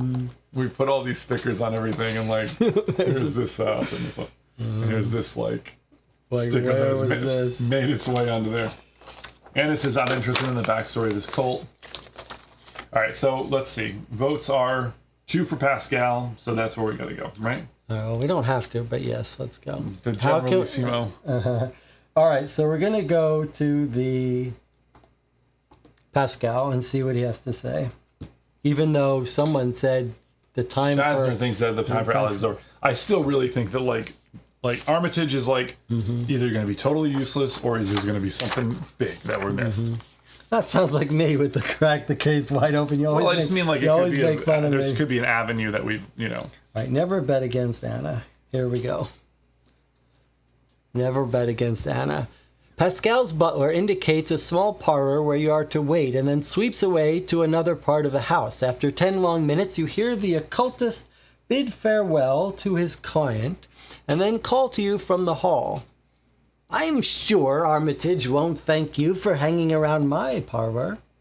You sit down in his library and take in the occult paraphernalia. Shelves and shelves of books with portentous titles line the walls, and glass jars with odd-colored liquids suspending a variety of horrific specimens cover every surface. Greg would love this guy's house. Well, he demands, sweeping his embroidered jacket out from... This is Greg. I think we're in Greg's house. Sweeping his embroidered jacket out from... Greg has a jacket from Drive. Remember, with the scorpion? It's pretty cool. Well, he demands, sweeping his embroidered jacket out from behind him as he sits with a haughty flourish. Why has that old fool sent you scurrying to my doorstep? The fate of the jade scarab? The location of the crypt of the foul necromancer Masbeth Trent? More reproduced pages of the Necronomicon? As he finishes speaking, an impeccably timed peal of thunder makes you jump in your seat. Can we go to the necromancer's crypt? You want to follow up on those cases, huh? You explain the little you know about the play at the Manly Theater. Even if I'm reading, it gets said. It gets said. And the deaths that have befallen several of the patrons. He strokes a large crystal ball and mutters several archaic incantations when his eyes roll back inside his head, showing only milky pupils. You're taken aback at this sudden act of conjuring.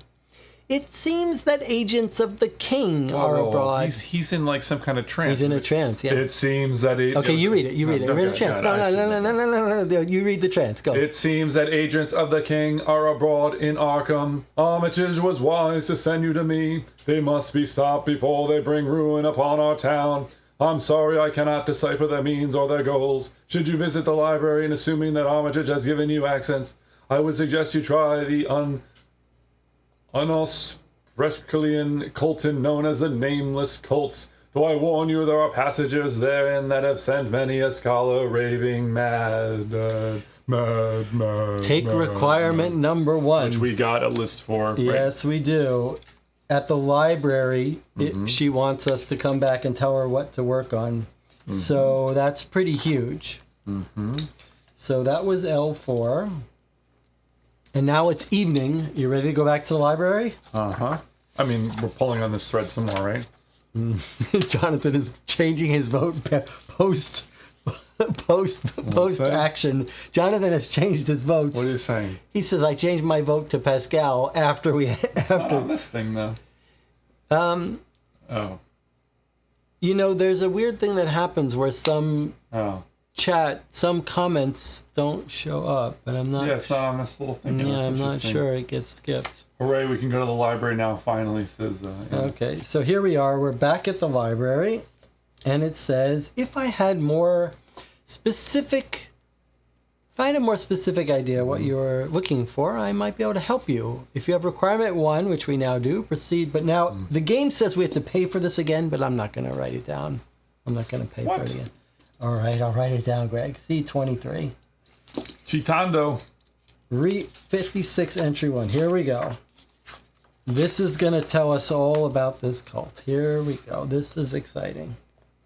All right. You read it. You mentioned the book Unosprechlichen Kulten to Miss Sargent, and she immediately perks up. Oh, yes, we certainly have a copy of that, and an English translation from the original German you'll be pleased to hear. She leads you into the restricted reading room of the university.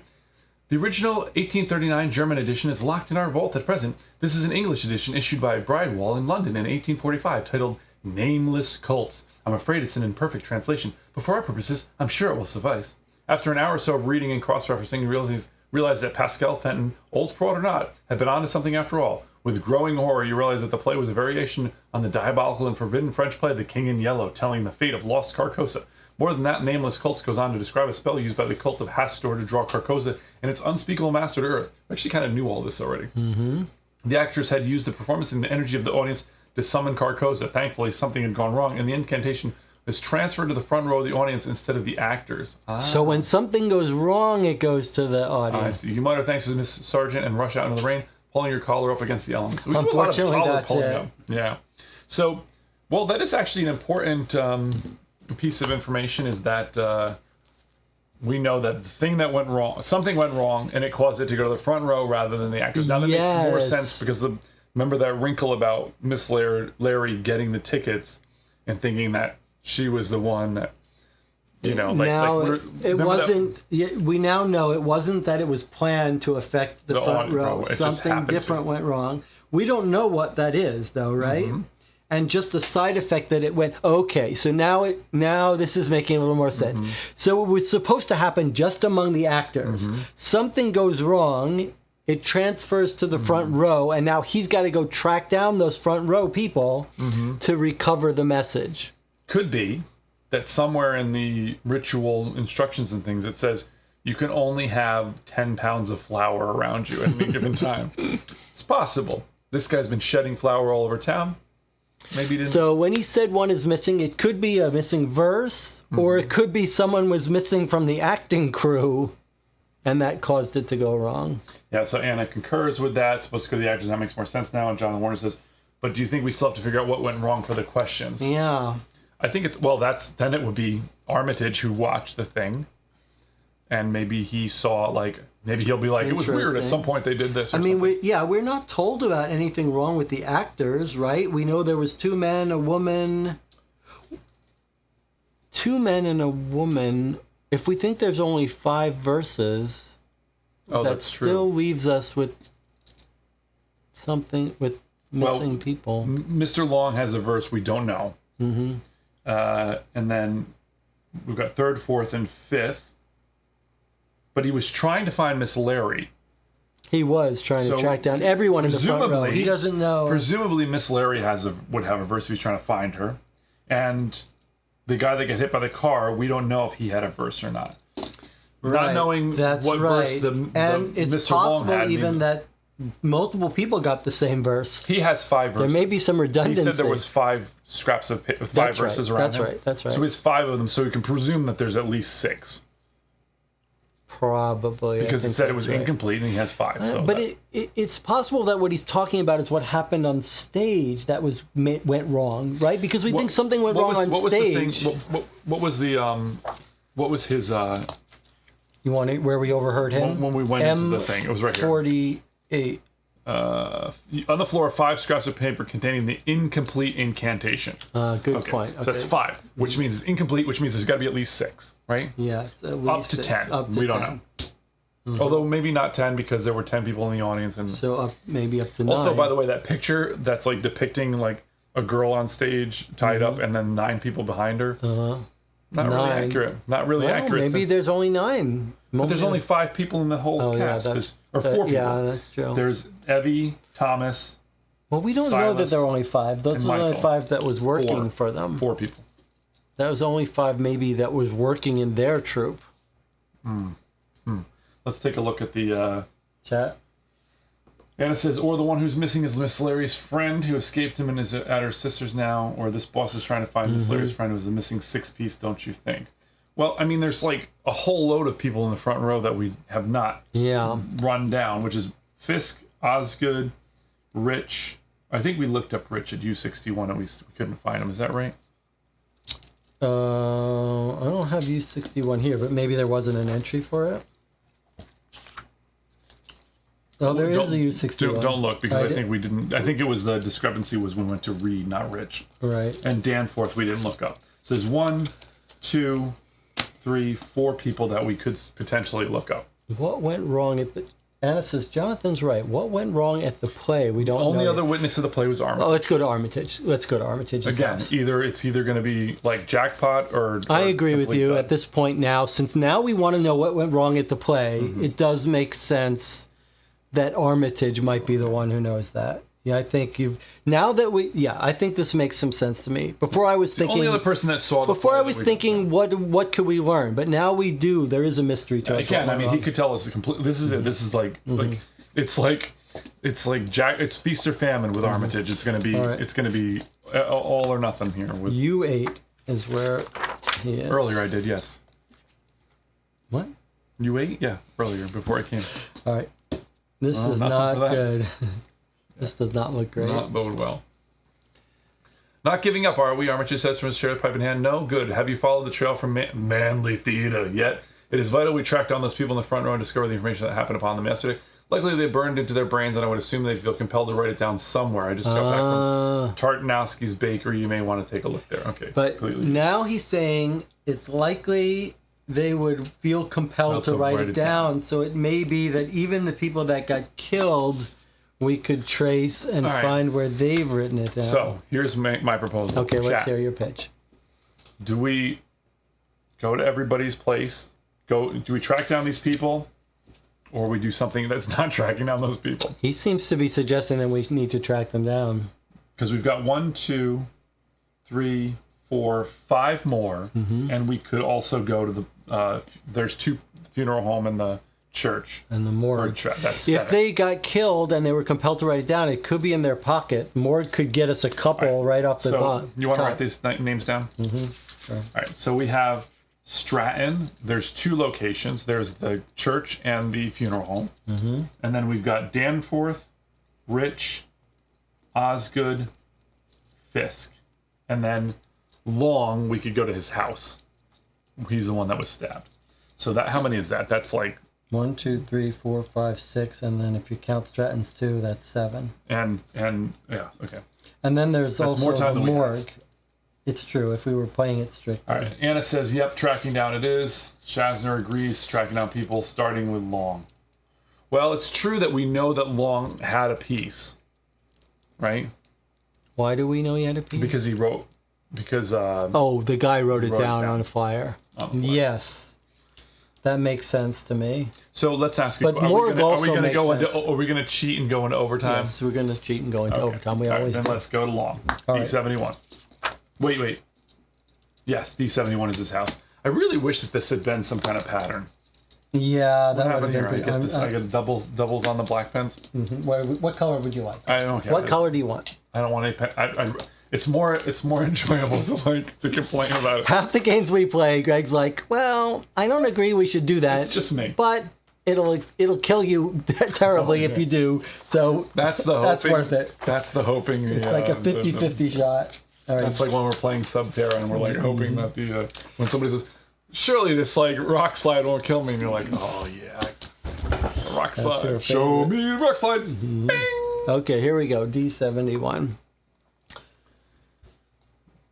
The rain seems to be even worse as you trudge up Federal Street heading toward the Newburyport Innsmouth Turnpike. In the center of the block, you arrive at Francis Long's respectable home.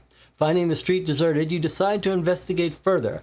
The front door is securely locked. Feeling bold, you decide that Armitage wouldn't want you to give up so easily, so you walk around the side of the building. The back door is unlocked, and you're able to enter Long's house. The house is meticulously neat and ordered. A large desk contains work that Francis Long had brought home with him. By the look of the paperwork, Long worked for one of the town's offices as a manager or supervisor. In the middle of the desk, resting on an ink blotter, are several sheets of quality paper. The paper has the same phrase written out, perhaps 100 or so times, in a shaky hand with many ink blots and smudges. First, hear us as expectant. We raise our faces to smell the air for hatred. We strain our ears for the sound of love. Now, So is this the second time we've seen this verse? No, this is the first verse. We haven't. So had right a now first verse, we huh? have the first verse is Long. We don't have the second verse. We got the third verse is Merrill. Fourth verse is Jackson. Fifth verse is Reed. So we're missing the second verse and presumably the sixth verse. So actually, Mr. Stratton probably has the second verse. Mr. Stratton was the guy who got hit by the car? Yeah, which he's got 2 different locations to go to, Yeah. either the family thing or the funeral home, which I Okay. think the family is probably more compelling. Or his home. The church, His home. no, we went to his home, is M68, do the top. Oh, yeah. Uh-huh. He lives in M68. Nope. What's happening here? Oh, yeah. It's the kid. He lives in M68. He got killed in this alleyway here. Right. So we went to M68, and that said to us, you could go to the church, That's right. or you could go to the His family at the Temple Baptist, or he's the been body. She doesn't know moved- the whereabouts. It's probably at the morgue. But or it has been moved to the until funeral it's home. been moved to the funeral home. So at the hospital, the funeral home. So I think the family would be the more likely place that they would tell you. He's written this down or was talking about this verse. Don't you think? Or we could take a stab in the dark on these other people. Well, here's what I'm thinking. I wouldn't mind going to family, but if the morgue had... Are there any other bodies at the morgue that might have written anything down, or is we this have our their fourth? verses. We have them people, all. the people that are in the morgue, we have their verses, except for Stratton, who got killed, and who we just were told is how he's either at the hospital or at the funeral home, and his family's at the church. It seems to me that like his family being at the church, they would be the ones that were more likely to overhear it, but I could be wrong. I think you're right. It's a little weird that the morgue would have nothing for us, though. Anna says this hatred and love part seem familiar. I'm not great at the note part, but if I have done it correctly, I think that we've got the first, third, fourth, and fifth. I agree, though. That sounded like we heard that verse before. Where's our... I think we should go visit the family, but can I just get a list of the verses where we... Do we know? Okay, I know 4 is at N38, has verse number 4. M38. N38 is where we heard verse number 4. I don't know who that is. It's Jackson. That's because it's at the train station. Their house though is M74. I see. Okay, Yeah. and the place we just were was verse number 1, which is Mr. Long, who was stabbed at the train station. Right. His house is where we found them. Okay, and what verse did the woman give us? Miss Merrill. Yeah, She hung herself. She's got the third verse. that's right. The third verse. Meryl. And was there one more verse we have? 4 or we and just 5. have the... 5 is Mrs. Reed, which was What number is she? she was the one that went to her sister's house over here. That was the 5th verse. That's right. So she was at she was at R17. Is that right? Oh, I think we got the read wrong. Wasn't R17. It was here. It was N65, I think, and she went to N4, which was her. I'm pretty sure this was the connection here. Okay. N4 is the speakeasy, so that's not quite where we found the sister. We found the sister. So Shazner votes church, Anna votes morgue, but Jonathan Warner has an interesting. Jonathan Warner, as a side note, did we ever figure out Fincher's friend? Maybe Fincher's friend knows what exactly went wrong on stage with the ritual. Oh, that's a good We idea. didn't actually. Oops. And then Alex P says the first part was in the 5th Steps supplementary. And Anna says, wasn't it in the text of the play you read at the boarding house where the actors lived? I don't, like, I've just been writing down what verse they had, so. Yeah, look at this. Oh, yeah, there we go. First hear us expectant. On the table, you see a flyer. Oh, look at that. It's the flyer. Interesting. Holy cow, it's the flyer. Oh, that's the flyer he took. That's the flyer. So we could have made that leap that was the flyer he took from the... That's why we saw it twice, because we've now tracked down his house, right? So we could have... He wrote the information down and he brought it to his house. So we could have skipped that one if we had known that. So we've got 2 different ways we found this first one. But we wouldn't have known... Well, I guess we could have known that. We just didn't pick up that it was written on the flyer. So we wasted a step. That's fine, but it's nice to have that resolved. Now it makes sense why it seemed familiar. Yeah. Okay. So he essentially he double hammer blows him. Writes it down on the flyer, brings it back, and then he leaves it at the boarding house. Which we just found, and now we found another way to get it. Okay, so that makes a lot of sense. Okay. I think Jonathan's point is really a good one. We're Fincher's friend. Is it possible... Who was Fincher's friend? Is it possible that Finch's friend was also Sam Averelli's friend? Like, wasn't that our initial theory? Hendrick Converse? That's right. That's the mutual friend? Because Sam Averill said that. Let's go and look at that Averill again. Okay. Because he said something like he came in and like terrorized the 2 of them. You might be right, but maybe he was terrorizing that other guy. Prior, it's worth. If only I took better notes. It just comes down to would we prefer to have the verses and track these people down, or would we prefer to, again, we're just going to go into overtime. The game says we do need those verses. Let's see. So you got to put it on the thing if you put 2 out. So he has they made me give it to him, he says. I didn't want to. Okay. Well, look at the next part of it, because that's where he says the thing about. They were desperate to catch... Hendrick will tell you he was there with me. We had arranged to meet for a nightcap after the show.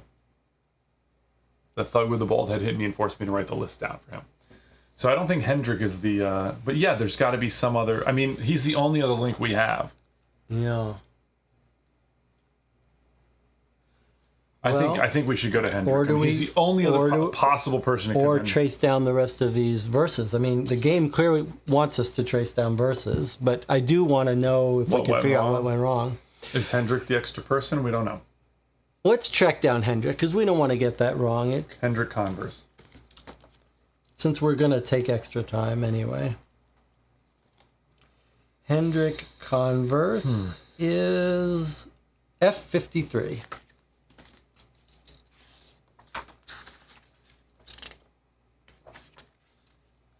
Here it is. Okay. You spot Hendrik Converse tending to what appears to be several small trees and pots on his window seat. He sees you approach through the rain-speckled glass and comes to the door with a puzzled expression. You ask him about last night and he tells you that he spent the evening in the bar of the Manly Theatre. He explains that he was waiting for his friend Samuel Averill to finish his shift so they could walk home together and share a nightcap. He remembers clearly sitting with a modern young woman by the name of Abby, who kindly shared a rather large bottle of gin with him to help pass the time. It took a nasty turn that evening, though. One of the actors set upon poor Sammy and threatened to beat him if he didn't hand over some list of patrons. Okay, so that's Sam Averill, which we know. That's right. Okay, I assume the audience heckled the actor and he was after some sort of revenge. Big, ugly brute with a shaved head and a horribly unfashionable cut of facial hair. You reassure Hendrik that you will seek to make amends on his behalf and head back into the deluge. Okay, so nothing wasted. Nothing there. Yeah. So yeah, it is interesting because we don't know. We don't know what exactly went wrong, and we don't know how to find the friend of this boss. Yeah, I think we either. Is it possible the friend is one of the two men that the cops got? Well, there's another 3 people that were scooped up at the place, but they were drinking there all night, and when they picked them up, right? Yeah. So when Fincher was arguing with somebody in the bakery, that was not one of the 3 that got picked up. Mm-hmm. So that's a person that we still do not know. Okay, so shall we track down the rest of these people and try to get the last verses? I think let's. We've been on this for a while, so maybe let's. Okay, well, who do you got for us? N65 is Fisk. All right, let's try Fisk. There's no real reason. There's no real reason to favor one over the other, right? I don't think so. At this point, no. I think the only one that was connected was the. All right, this is a good one. And we're going into overtime now, right? Or no, not quite yet. This is our last official one. Last official one. Okay, so we're gonna go one more day into overtime. You are met at the doorstep by a teenage boy with an unruly mop of blonde curly hair. You ask if you might speak to Edward Fisk, and the youth's face turned ashen. He invites you inside, calling for his mother. Mrs. Fisk receives you graciously, but it's clear that she's very worried. Edward's not here, I'm afraid. We had to take a rather drastic step last night and commit him into the care of the Arkham Sanitarium. When you tactfully ask why, she replies, "My said Edward can be a little wayward at times. Partying with his friends till all hours, neglecting his work, spending money like it was going out of fashion, but boys will be boys, I suppose. Last night he went to a show with those friends of his, and when he came back there was something very wrong with him. He was withdrawn, he kept babbling and sweating, and then he attacked his younger brother. We had to drag Edward off poor Matthew. My husband called the doctor and recommended convalescence in the sanitarium. I hated having to do that, but I felt better after I'd had a chat with that nurse. What was his name? Curtis, I think. Yes, Leon Curtis. He made us feel like we had done the right thing for our son." So either the sanatorium or Curtis. This is the problem. All these are like 2 steps. Yeah. Leon Curtis. But we're not going to turn as we go to the sanitarium. Well, I guess either way, but we'll probably find him there. I mean, he's the one taking care of him, so I would vote for Leon Curtis. Alex B. sings, "I still think the river is somehow connected to our case." Anna says sanitarium. I don't know. I think that the river is because of the connection to Hastur, I don't... It's just, we could go to it when we end the case, but there's nothing... But river from the caverns? I can't remember what that one was from the paper. Yeah. It wasn't directly related to it was unknown about the cave system. We can't go to everything. Yeah. You want to go to the sanitarium or Curtis? I guess we can go to the sanitarium first. This part is a little more tedious because I wish that tracking down these people wasn't like everything wasn't a 2-step process. Well, it wouldn't feel as bad. It's just that we're on cheated time, so it feels a little less satisfying. I think that's where my hang up comes from. I'm happy to keep doing it, of course, like because I'm interested to solve the case or whatever, and it's a bit arbitrary, but that's the part that feels a little... Yeah. Arkham Sanitarium D1. Let's try it.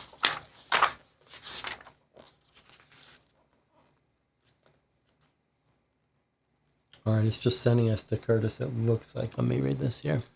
During a downpour isn't the best time to visit the sanitarium. The staff are irritable and the patients unsettled by being cooped up. You speak to an orderly inquiring about Edward Fisk's arrival. You're told that the man is sleeping peacefully after being sedated. He was treated and given an initial assessment by one of the senior nursing staff, Leon Curtis. Nurse Curtis and Edward spoke for around an hour during the night, and it was felt that a week or so of convalescence should be sufficient to restore Mr. Fisk. When you push for more information, the orderly impatiently folds her arms. You'll have to speak to Leon when he comes back on shift. He was going for some food and a coffee before visiting the shops on Main Street. He won't be back until later tonight when he starts his shift again. As you turn to leave, a janitor catches your sleeve. If you want to get off on the right foot with Leon, you should buy him a double espresso with cream. He gets powerful cranky when it's raining. He winks at you and you thank him for the advice. Take requirement card 2. Okay, so he went for food and coffee before visiting the shops on Main Street. So it looks like we probably should find Main Street and then look for food and coffee. Boy, that's a bit of insanity. But maybe important. We could go to Chris's house too, although it seems to be telling us to go. Where is D1 and where is Main Street? And it says, I really enjoy the flavor, don't mind the 2 steps. Usually don't worry about time though. Yeah, I think that's kind of like, I enjoy playing the game, but I also think like, if you're supposed to, I'm kind of a more stickler for rules and stuff. So like, I tend to like think that you should be able to finish it in the time allotted. It does seem like it would be hard to finish this. John Warner says, I really hope we're getting rewarded for all these passages. Yeah, this one seems like definitely a multi-step. Do you see Main Street? I see D1, but I don't see Main Street. What are you looking at for D1? That's where the sanitarium was. I see, gotcha. So I was thinking... Federal Street, East High Line, West High Line, West. There's West. East Main Street. Here's East Main Street. But this is where the sanitarium is, right? So why is he so far away? I would be tempted just to go to his house, but why else would they have told us look, this is West Main Street. Look here. Oh yeah, you maps up. Like this is West Main Street over here. Can we back it out a little bit more? Yep. Is there a way to? So West Main Street, East Main Street, East Rivers. Yeah. So this whole street, like, what are you gonna try all these things? Like, well, he was going for food and coffee. But he likes coffee. We're getting him the coffee. That's true. Maybe we just go for his house. It's weird though that would tell you about that. Yeah, that was weird. They're making it hard to find this guy. He spoke to him for an hour. Yeah. So in there, he's definitely told him the verse. He's got the information. He's got the information. But how? I suppose if we go to his house, they might tell us where he went. That's so many steps for this. I agree, but I don't know what else to do. Did you find? You want to look for Curtis on the? Yeah, let's look up his house. Curtis Leon was his name, right? The weird thing is that it says here, when he comes back on shift, he was going for some food and coffee before visiting the shops on Main Street. He won't be back until later tonight when he starts his shift again. Well, maybe that means like he is at home because like he's visiting shops now. I don't know. Curtis Leon is L53. Well, let's just try it. Yeah. This is like a 4-step process now for this. Let's see. You ascend the stairs to Leon Curtis's apartment and knock on his door. After several minutes, you inquire with the building supervisor who is fixing the electrical light switch. Leon, he'll be back at work at this hour at the sanitarium. Either that or he likes that cafe off Main Street. All right, so we have to find a cafe off Main Street, clearly. Yeah. So, let's see. Look for cafes, and then we'll have to play a little game of like, well, this I actually kind of like this part when you can use the map. Yes, if it weren't for So the fact that diners, the Desolate Highway Cafe is at N29. So can you move this out of And Bell's Cafe is M42. So N29 or M42 is where it is. Look, it's M42 is got to be in here, right? 40, 48, 42. It's off of East Main Street. I guess it is. M42? Yeah, M42. It's right here. Okay, we got an entry for it. Okay. Read it? No, you read it. You open the door to the cafe just as Pascal Fenton walks out. He seems to be in a hurry and tells you to stop by his home if you want to chat. Inside the empty cafe, a dour woman is picking her nails at the counter. You ask her if she knows a customer by the name of Leon Curtis. He's not someone I know, hon. She drawls and you depart. Okay, this wrong place, but close. But boy, that's some wasted time, huh? Oh, it's like 6 wasted steps. How about M44 Church Street Cafeteria? M44? Is that right off Main? We should be looking for a place right off Main. M44 that's next door to M42. But that's where he is. This is now when we're getting like... You're getting on tilt. We're getting on tilt, but we found him. Well, I'm just saying we're like starting to get all willy-nilly without thinking about stuff. Yeah, it's true. Yes, a polite young man who shows you to your table. If Leon Curtis has been in today, he immediately points out a stocky middle-aged man with salt and pepper hair. Leon looks up frowning from a steaming slice of cherry pie. You asked after me? Who are you? You give him some brief details of your investigation and the connection with Edward Fisk. I can't really discuss patients. I could get fired. Sorry to have wasted your time. I can recommend the pie, but stay away from the bologna sandwiches. Okay, you can go to page 6. So if we hadn't gone to the sanitarium, we wouldn't have this. Correct. We could have found him, but not... There's no way we would have known to look at look at this entry if it wasn't for the sanitarium. Sorry, it's 56 entry 2. Okay. Go ahead, Jesse. Oh, good. It's some coffee here. Look, we have our coffee. Yeah. You order a double espresso with cream and take it over to Leon's table. You thank Leon and turn to leave when he calls you back. Wait a minute. Hold up a minute. Listen, I don't think Edward would mind me telling you a little. He's a nice guy, just been through a stressful time. He was at the theater last night with 2 girls, Abby and Carolyn. Yeah, I know what you're thinking. I read the morning paper as well. That girl Carolyn hung herself last night. My professional opinion, them kids sniffed something they shouldn't have. Cocaine or maybe that nocturne drug. And it messed with their brains. Some big guy with a dusty suit roughed him up as well to add insult to injury. Eddie's sitting in a padded cell repeating a phrase from a play he saw over and over again. I hope that a couple more days will flush whatever he has poisoned himself with out of his system. You ask him if he can recall the phrase. Oh yeah, he babbled it for several hours straight. Second. Except that we, the mute, lame, the stupid, the dull, the weak, offer ourselves to your darknesses. That guy who roughed him up wanted to know it too. So the guy got this one, our bad guy. And that's the second. So if Long had the first, this is, so we never got Long. So yeah, so he has one of them. We got 2, 3, 4, 5, and Long has either 1 or 6. Did we get the one from the woman?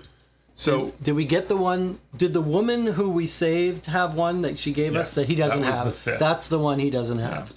So we're still missing one. So Mr. Long has either the first or the 6th. We know we can go to the funeral home or the church, and the others we don't know. They could be or they could not be. We don't know how many parts there are.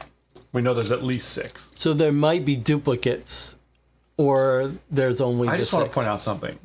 HIPAA means so you know what HIPAA is? Yeah, HIPAA is some guidance for what you can reveal about patients' records. Yeah, so I work at a hospital, and they're basically if I saw you in the hospital, Jesse, I could not go over to you and be like, hey, what's going on? Or I couldn't say to my wife I saw Jesse in the hospital.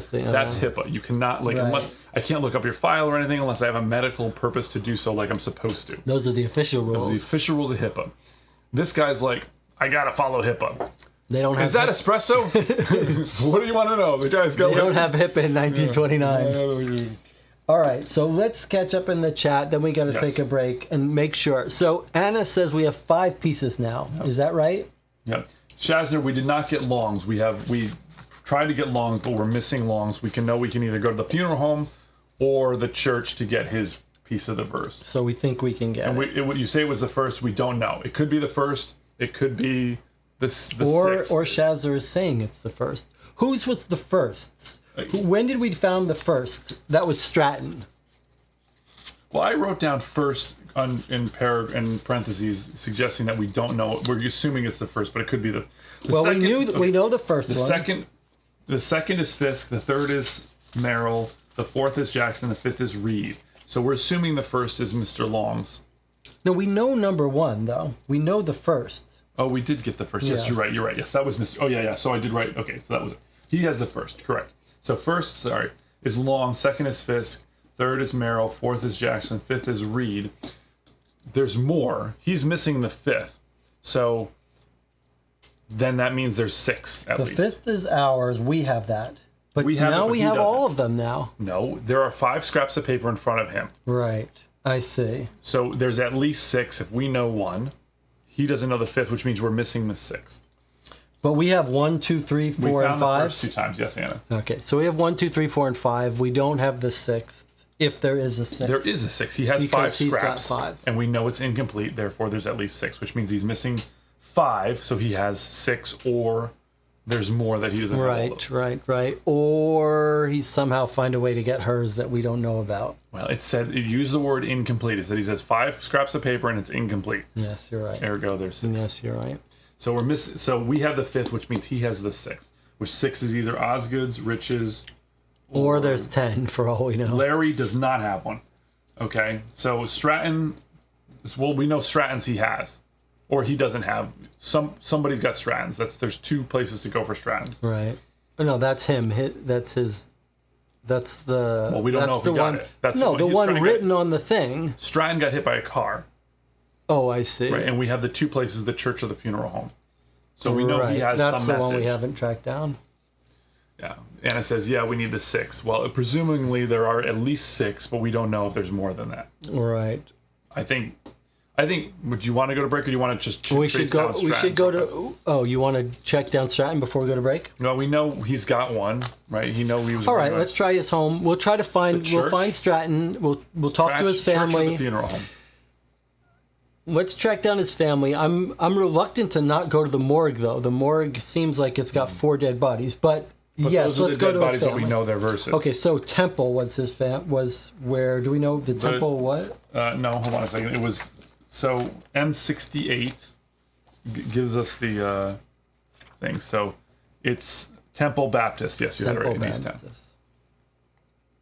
So Anna says, "Yeah, go off the Stratton leads." we're gonna find his family, hopefully the one and will once be- we track him down, then we'll take a break.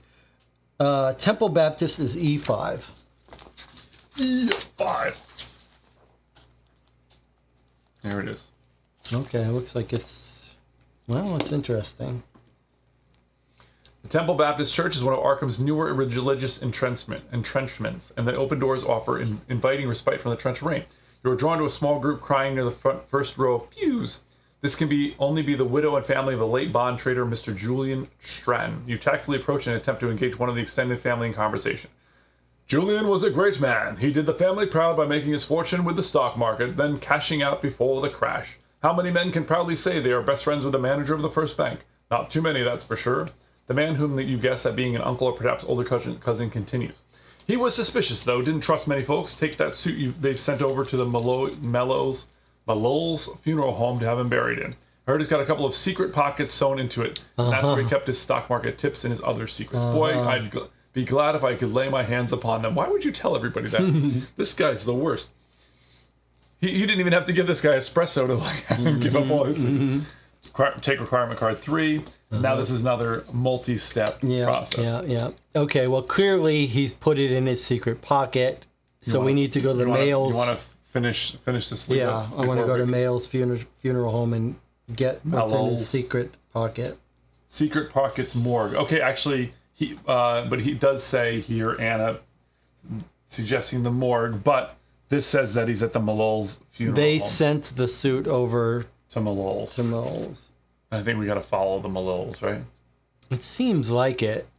That's where he kept his tips and his other secrets. Yeah, so pretty clearly that's the place to go. If we get lucky, it's not the verse that's in here, but it's the explanation for what went wrong. Seems unlikely, but let's see. How do you spell Mayol's? I don't. Why don't you check it in the back of the book, not into the funeral homes? It's listed in both places. It should be, but. Want to place it down flat? Mm-hmm. Churches and funeral homes. Okay. Malol's. F5. Yeah. Mm-hmm. Let's see. Yep, Morgan is. Oh, I see. Oh, good catch. So Shazner and F5. You should read this one because I've been on like a reading frenzy. The lanes and alleys to reach the small funeral parlors seem to get steeper and steeper as you climb French Hill. Shaking off your umbrella, you enter the reception area of the Malol's establishment to be met by the bald Mr. Paolo Malol's himself. His expensive dark suit tells you that the funeral business is, as ever, strong. You explain that you have come to pay your respects, right? And the funeral director shows you through to a viewing room where the body of Julian Stratton has been laid out in preparation for his funeral at the Temple Baptist Church. You are left for a moment's quiet reflection. Peering closer, you accidentally bump the table, and a wad of paper drops from one of Julian's trouser pockets. Unfurling it curiously, you discover a strange phrase scribbled in pencil onto the back of a receipt for stationery. 6th, return Hastur, heed us. Your star steeds, Lord, the black night sky. Return Hastur, save us. As you put the paper back where it belongs, you cannot help but notice a white powder on the trouser pocket, which you determine to be flour. So he's found this one. If you have requirement 3, which we do, proceed to supplemental encounters. 56 entry 3. So this is one he's found, huh? Oh, so he's found 6. Yes, he's found this one. You remember the rumor about Stratton's jacket with its concealed pocket, and offering a quick apology to the still figure lying on the table, you carefully reach inside the jacket. Sure enough, next to the lining, almost invisible, you discover a tiny pocket, and inside a small sheaf of folded papers. Excitedly, you open and read your discovery, only to have your hopes dashed as you discover it's nothing more than the man's updated last will and testament. You carefully refold it and tuck it into a regular pocket so it'll be discovered by the right people. Then you head back into the Silk Streets. What are you, crazy? We should put a little note in there. P.S. I want to push him off the table in rage. Thanks for wasting my time, buddy. All right. Well, we found the 6th verse, though. Jonathan Warner, we're getting those stock tips. At this point, the stock tips are useless. The stock tip is the market is dead. We're in the Great Depression. So, are you still keeping track of how many we have gone so far? We've off gone the rails a day over. More than that, surely. About a day over. All right, so we're going to take a break now. Give some thought as to whether we need to chase down more to convince ourselves there aren't more. We've got 1, 2, 3, 4, 5, and 6, and we know he does not have 5.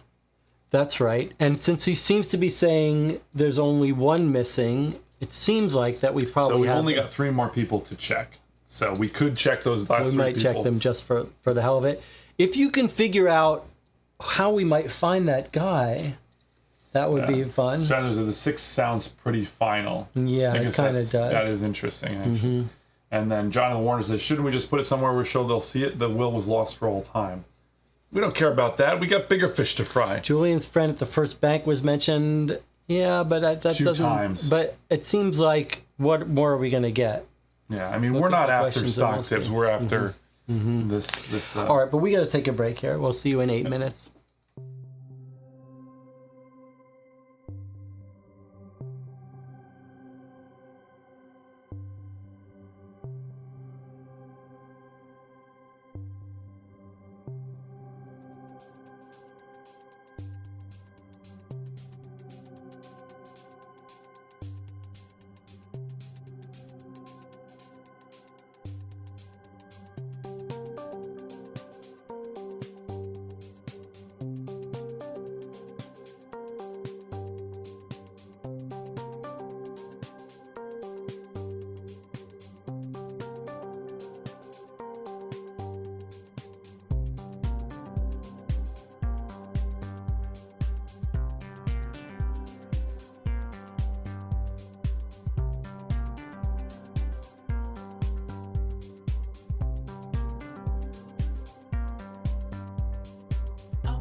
Okay, we're back for what's looks certain to be our last session here. Let's see some of the comments. All right, let's go back up here. We've got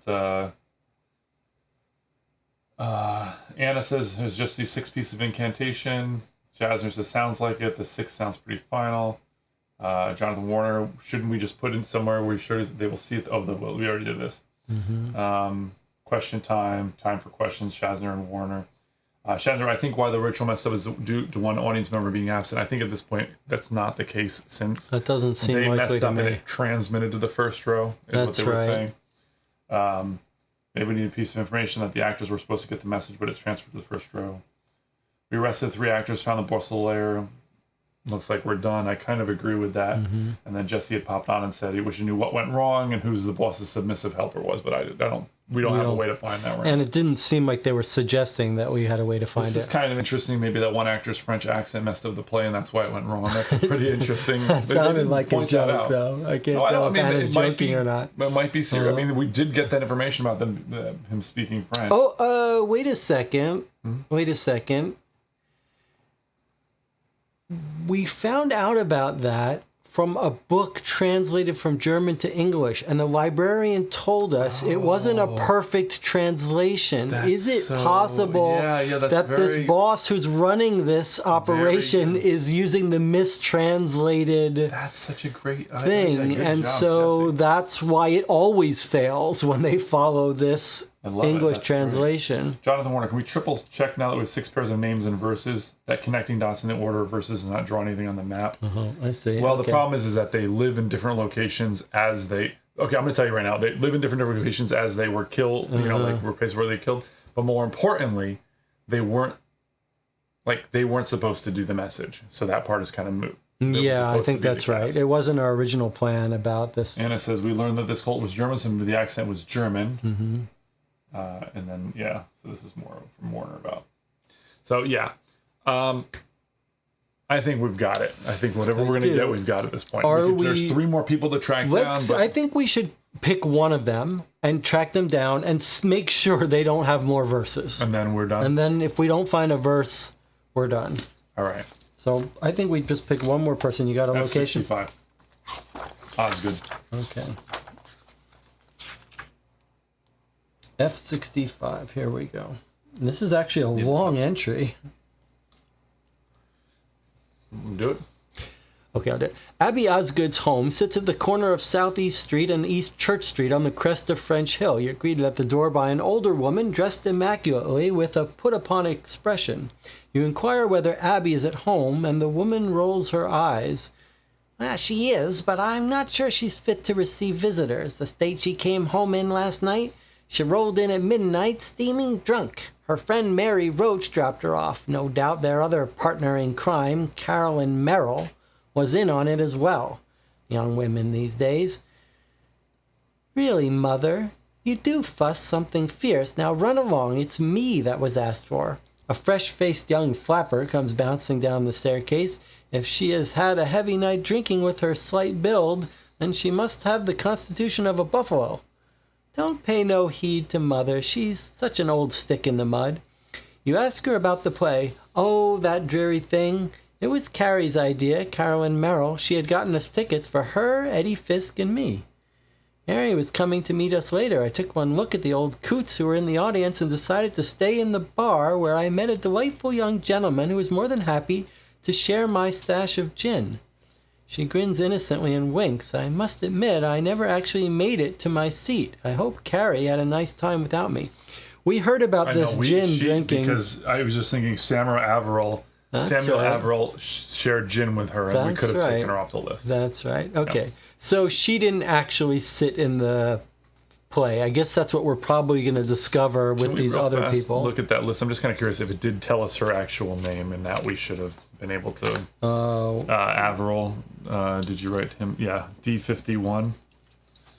So. You mean he could have told us? I wonder if he said her name. That's the thing I'm curious about. And that would have just been I don't think he did. I think he said he just had a drink with a woman.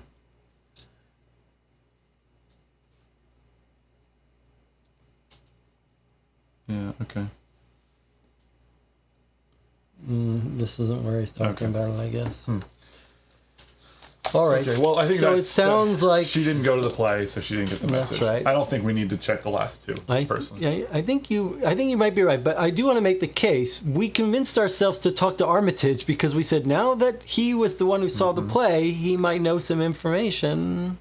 Oh, Jonathan Warner says I think he might have used the first name. He might have. Okay. 51. I'm going to check that while you talk to them about this. See what you want. All right. So why don't we have a vote here? The vote is going to be whether we look at the questions now or we chase down the last two people that we have information for who we're planning to go to the play. You see it? Well, I want to know, Converse was F53. It might have been him that shared the... Yep. The woman he remembers clearly sitting with a modern young woman by the name of Abby. So we could have shared the gen. We probably... Well, it doesn't tell us that she didn't sit through it. Let's see. Anna says... One person missing from the first row, maybe 4 was missing from the 10, so that's why there are only 6 verses. Well, we're missing Miss Osgood and then Miss Larry, who didn't go. So there's Mr. Rich and Mr. Danforth are the only 2 that we didn't get. That we didn't go. Okay, it looks like everyone wants to go to questions. Yeah, let's do it. And then we got peek at the questions and come back if we need. Anna's like hedging the bet. She's like, you're like, Anna, when you used to do, did you ever do the, what do you call them? The book, the Choose Your Own Adventure, and you kept your finger in the page, like I'll just see. Oh, bad one. Back to the thing, right? All right, we're gonna look at the questions then. Here we go. Let's do it, and then do a little review.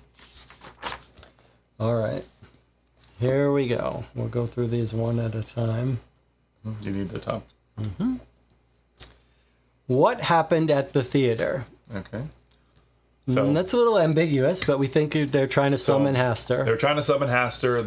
The 4 people on stage: Evie, Thomas, Silas, and Michael Gorski. And something went wrong, which we don't know what that was. Right. And it was. But we suspect it could have been a mistranslation from the French person. German.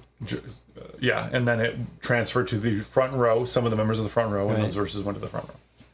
Okay. What was the name of the shaven-headed murderer? Thomas. We know. Fincher? Thomas Fincher. You write it down? We do know his name, though. Okay. What were the names of the other cultists? Okay, we know their names as well. Sorry.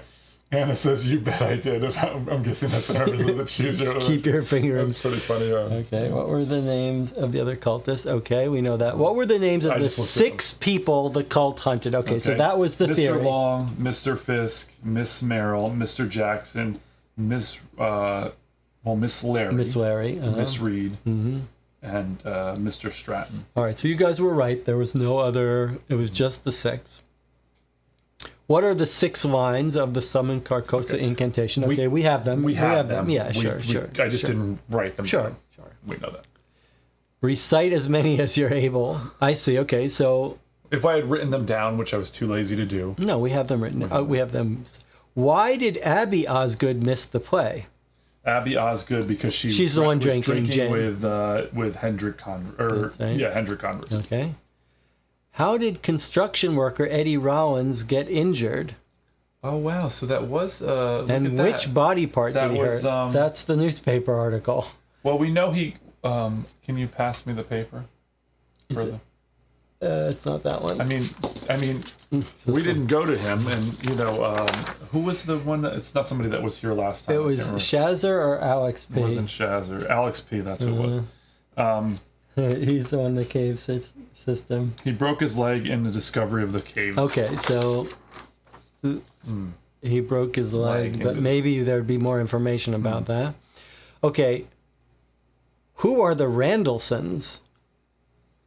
And what is the connection to Nocturne? Okay, so these are little side cases. You could have followed up on Nocturne. You could have followed up. Well, we don't know who the Randallsons are. But it says, what is their connection to Nocturne, the narcotic? So we could have followed up that side case. And then, why has the Miskatonic University Geological Expedition been delayed? Okay, so these are all 3 newspaper side stories that one could have pursued if one wanted to. Well, and if we had had more time. Jonathan, this is kind of like, not to get into this, but like, this is one of my major problems with this kind of case, or this system of the Sherlock Holmes consulting detective, is the fact that, like, you don't go to things that aren't you're not supposed to go to, because you're supposed to take the least path possible. Yeah. And yet you're asked questions about these things. Think of it the other way. This is if you had gone to those side cases mistakenly, made mistakes, then you wouldn't be able to solve the main thing, but you'd at least get some bonus questions. It's just a little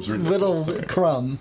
All right, so it sounds like we're ready to solve this. Well, we just looked at the questions, right? Isn't that the... I mean, we're ready to. We don't need to go back. The only reason we could go back is if one of the side cases tells us what was wrong. Like, what if the Randallsons and this Nocturne was taken by one of the performers, and that's why they messed it up? But we think we have a. For a question about the side case, it's likely the secondary questions. I like those. Okay, so Anna says this, but again, like, if you're playing as the game is intended to be played, which is to use especially the least with amount of questions especially possible. with these tight time schedules. Yeah. That's right. All right, so are we ready to answer the question? I think we should, right? We could go back and read some of the side stories if you want to later, but there's no reason to do it before we solve it, right? Can we have a vote here? Who's ready to answer, and who wants us to go back? My vote is to answer. Greg's vote is to answer because it's 4:15. Okay, Jonathan Try to Warner be in says bed by answer. 5 a.m. Okay, let's. Yeah, I mean, I'm not gonna ruin everyone else's fun because of that. No, let's. Jonathan Warner says answer. Greg is here. He's very. It's a special occasion. Let's read the answer. I was going to say read the answer anyway. Shazner. Yeah, Okay. Shazner I mean, I wouldn't mind Jonathan Warner both. looking at the side cases, but there's no reason to delay our answering. Okay, so here we go. We're not going to make ourselves look up those names and verses, right? Because we had them know available. them. We knew them. We just didn't write them down. okay, now I'm very it's the Are you under the thing here? yeah, So- it's I just hope there's not. Well, let's see what we got here. What happened at the theater? The cult of Hastur performed a contact spell during the... Hold on one second. Anna says, don't read the last 4 answers, just the 6 about the main Yeah, case. okay, fair enough. Okay. They performed a contact spell during the third act to gain the spell Summon Carcosa. Something went wrong and the spell fragmented into the first row. Okay, we know that. So it looks like we weren't able We to... weren't meant to find, but we what came up with a good theory. Yeah, Thomas Fincher. Thomas Got it. Fincher, okay. What were the names of the other cultists? Yep. Silas Barnes, Evie Classic, Michael. We knew them all. know them They all. arrested them. The 6 people the cult hunted. We got that, too. we had. Except where's We got all those names. Merrill, Edward Fisk. where's the one that escaped? So Mrs. Reed, Larry was the one that didn't Larry, go. but she's not on this. She's not on there list. because it was Miss Reed that went to her friend's house or whatever. Her space instead. so- Okay. What are the 6 lines of the Summon Carcosa incantation? So you would have gotten 1 point for each line you discovered, with an additional 1 point bonus for using the 6 lines to open the bakery cellar combination Which is lock. Hastur. Yeah. Right. I don't know why we needed the 6 lines I wonder if... for that. Oh, you know what? I bet you each of the verses starts with a different letter that spells out Hastur. That's quite interesting. Huh, that's a weird, mechanically weird. Yeah. First line, hear us as expectant. Oh, look at that. Second line, accept what we are, so it spells out Hastur. Actually, that would have helped us to understand that there were only 6. Yes, it That's certainly would have. But this was just pure laziness in terms of like, we're playing this game, we're on camera. We're not gonna write out all the verses. On Right, the side but of the also it was clear it was Hastur when we walked in there. If the Correct. game wanted us to find all these, I'm just it saying would have that- been smarter to have this spell out something more interesting. That was the password. Right. But Hastur is 6 letters, 6 Yes, verses. that makes, is- well, it's like any riddle, you know when you know the answers. Yes. Okay. But I think we would have noticed that probably if we had written them out. Yes. Wait, this is Oh, don't this look was at don't look at number 7. Drunk at the bar. We found. Okay. So let's see if there was any sanity penalties we should have gotten. If you read the copy of King in Yellow, deduct 1 point from your score. If you read the name was Cults, deduct 1 point. So We lost 2 points. we lost 2 points. Do we not? We didn't lose any sanity from visiting that guy. We cannot unlearn that knowledge that we now know. That's It's pretty like cool. whatever you see, you can't unsee it. It's I'm already surprised that we didn't get penalty for walking in on that guy. Okay, we don't know what our real score. But you could have gotten points for these things that like you shouldn't have like been pursuing. That's what If he kind of. scored less, you wanna. He feels the need. So hold to on, we got 3, 4, 5, 6, 7, 8, 8, 9, 10, 11, 12, 13. and then 6 for this. So that's 19. 20 minus 2 is 18. Minus 2, 18. Okay, so Of course, we went way over the time limit, Yeah. by the way. So let's see. Fewer than 13. Don't be too hard on yourself. If you scored fewer than 13, then read the slumbering. Turn to messy and read entry 6 before beginning the next case. That's weird. If you scored 19 or more, Armitage is quite impressed. In fact, so impressed that he challenged you to play the next investigation with one missing time. Take the morning off. That's hilarious. But we scored in between those two. Okay, and now we have a solution that maybe is going to tell us about. I'll read the first part and you can take over. As you enter, Henry grips you firmly by the elbow and steers you back through the door. You won't want to miss this, he says cryptically as he leads you through the campus and then north into the merchant district. He points across the intersection where a police paddy wagon is parked with its rear doors open. Several officers are pulling a large, heavily muscled, shaven-headed man out of the Tartanowski's bakery. I hope you guys like being covered in flour. Which has been closed for refurbishment. The fight appears to have gone out of him, but nearby officers who are nursing injuries prove that he didn't exactly come quietly. Come on, I think you earned a meal and a sit-down while we discuss the case. It was a coast-run thing, but I'm afraid the cult of Hastur will be disappointed. Carcosa, for the time being, is held at bay. The old librarian hails a cab and secures you a table together at the elegant University Spa restaurant. I'm going to read this part and leave you with the paragraph after this. You'll see why. As you're eating your entree, Armitage lays out the case before you. I was right, then, about the deaths. And there was no coincidence there. That fiend we have just locked up was involved in each of them directly or indirectly. He always seemed to be one step ahead, leaving chaos in his wake. He tortured and killed poor Francis Long and chased Julian Stratton to his death. But it was the play that was the root of all the misinformation that has occurred. You ready, Greg? By the way, good night, Shazner. Thanks for joining us. Thanks for your help. Okay, Greg, you can start right there. Oh, boy. Unas Bracklin Colton proved helpful in determining just what they were after, a spell to bring Carcosa to Earth and doom the town to the wrath of Hastur, the tattered king.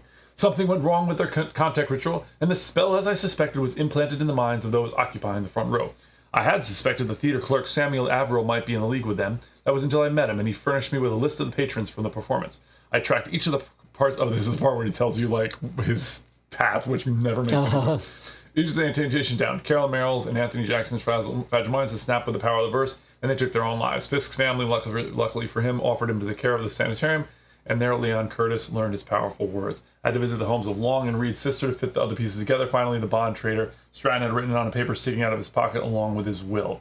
I tracked the actors to Speakeasy after inquiring them about the manly theater, and then to the bakery. The leader of the troupe, our shaven-headed friend Thomas Fincher, was holed up planning his next move, and he came very close to recovering the parts he needed. The old librarian, a twinkle in his eyes, raises a glass. Good job, well done. So let's take a look at his list. Okay. 15 locations he did it in. He went to Pascal Fenton, Miskatonic Library, Stricter Reading Room, the Manly Theater, Samuel Averill's home, the Speakeasy, the bakery, Sutton, Francis Long's home. Okay, first of all, when you went to Long's home, didn't you have to go... Oh, he didn't go to where he was stabbed. He went to his home instead. Interesting. Like, that you would know not to go to where he was stabbed, go to his home instead. Carolyn Merrill's home, the train station. Oh, he did go to the train station. Arkham Sanitarium, Lauren Reed's home. Whoa. Arkham Oh, he went to the cafeteria. Okay. Leon's information, Mal's funeral home. Yeah. Whatever. Okay. Still, just something went wrong. So no one told us exactly what went wrong, but we came up with a good theory. All right, so here's what we should do. We should take a super quick 3-minute break, then we'll come back and give our thoughts and wrap it up. You want to just go right now? I usually like to give them a couple minutes. All right, we'll talk since there's two of us, and then you in the chat give your thoughts, take a little break in your mind while we're talking. Take a mind break. And come up with your final thoughts. All right, you have some final thoughts about this I absolutely do. Okay, let's hear them. All right, so... I think sometimes, like, we play some of these games, obviously, I played outside the channel, really, you and I have played a bunch of these kind of things, and it's like, the whole root of the game is supposed to be deduction, right? And you should take advantage of the tools you have. This game has a few things. It has the book, it has the map, right? Like, those are two major things that it has. Directory. And the directory. This seemed like, very early on, the most compelling thing to happen was the idea that we got this list of people. We had times for them. We had seat placements for them. Like, it would have been way more interesting and exciting if it had something instead, because basically you're like, oh, you could just go down the list of each of these people and find them in the directory and just go to their house. There's no real deduction. It's just going down the list. Would have been so much more interesting if they made something to do with the pattern on the map of where they were, or something like that, you know, or the times that they were being assailed. Like, there were so many interesting opportunities that I feel like they kind of missed in this one. I mean, the map, the getting the list out of that thing was the most interesting part of the whole thing, and the idea that she could have gone with her friend, that would have made more likely that she would have won the ticket on, you know, these two or these two. I don't know. I feel like this case, it was fun, but I feel like there was a lot of missed opportunity here. It was a pretty linear path, like in terms of like our thinking about the case, right? There was not really any. Yeah, I mean, saying missed opportunity is a good way to say it. What I would say, I think you're right. I mean, that if you look at this from a puzzle standpoint, this feels like this game is mostly about just going through the places. Like, you're just meant to go to all the places mentioned.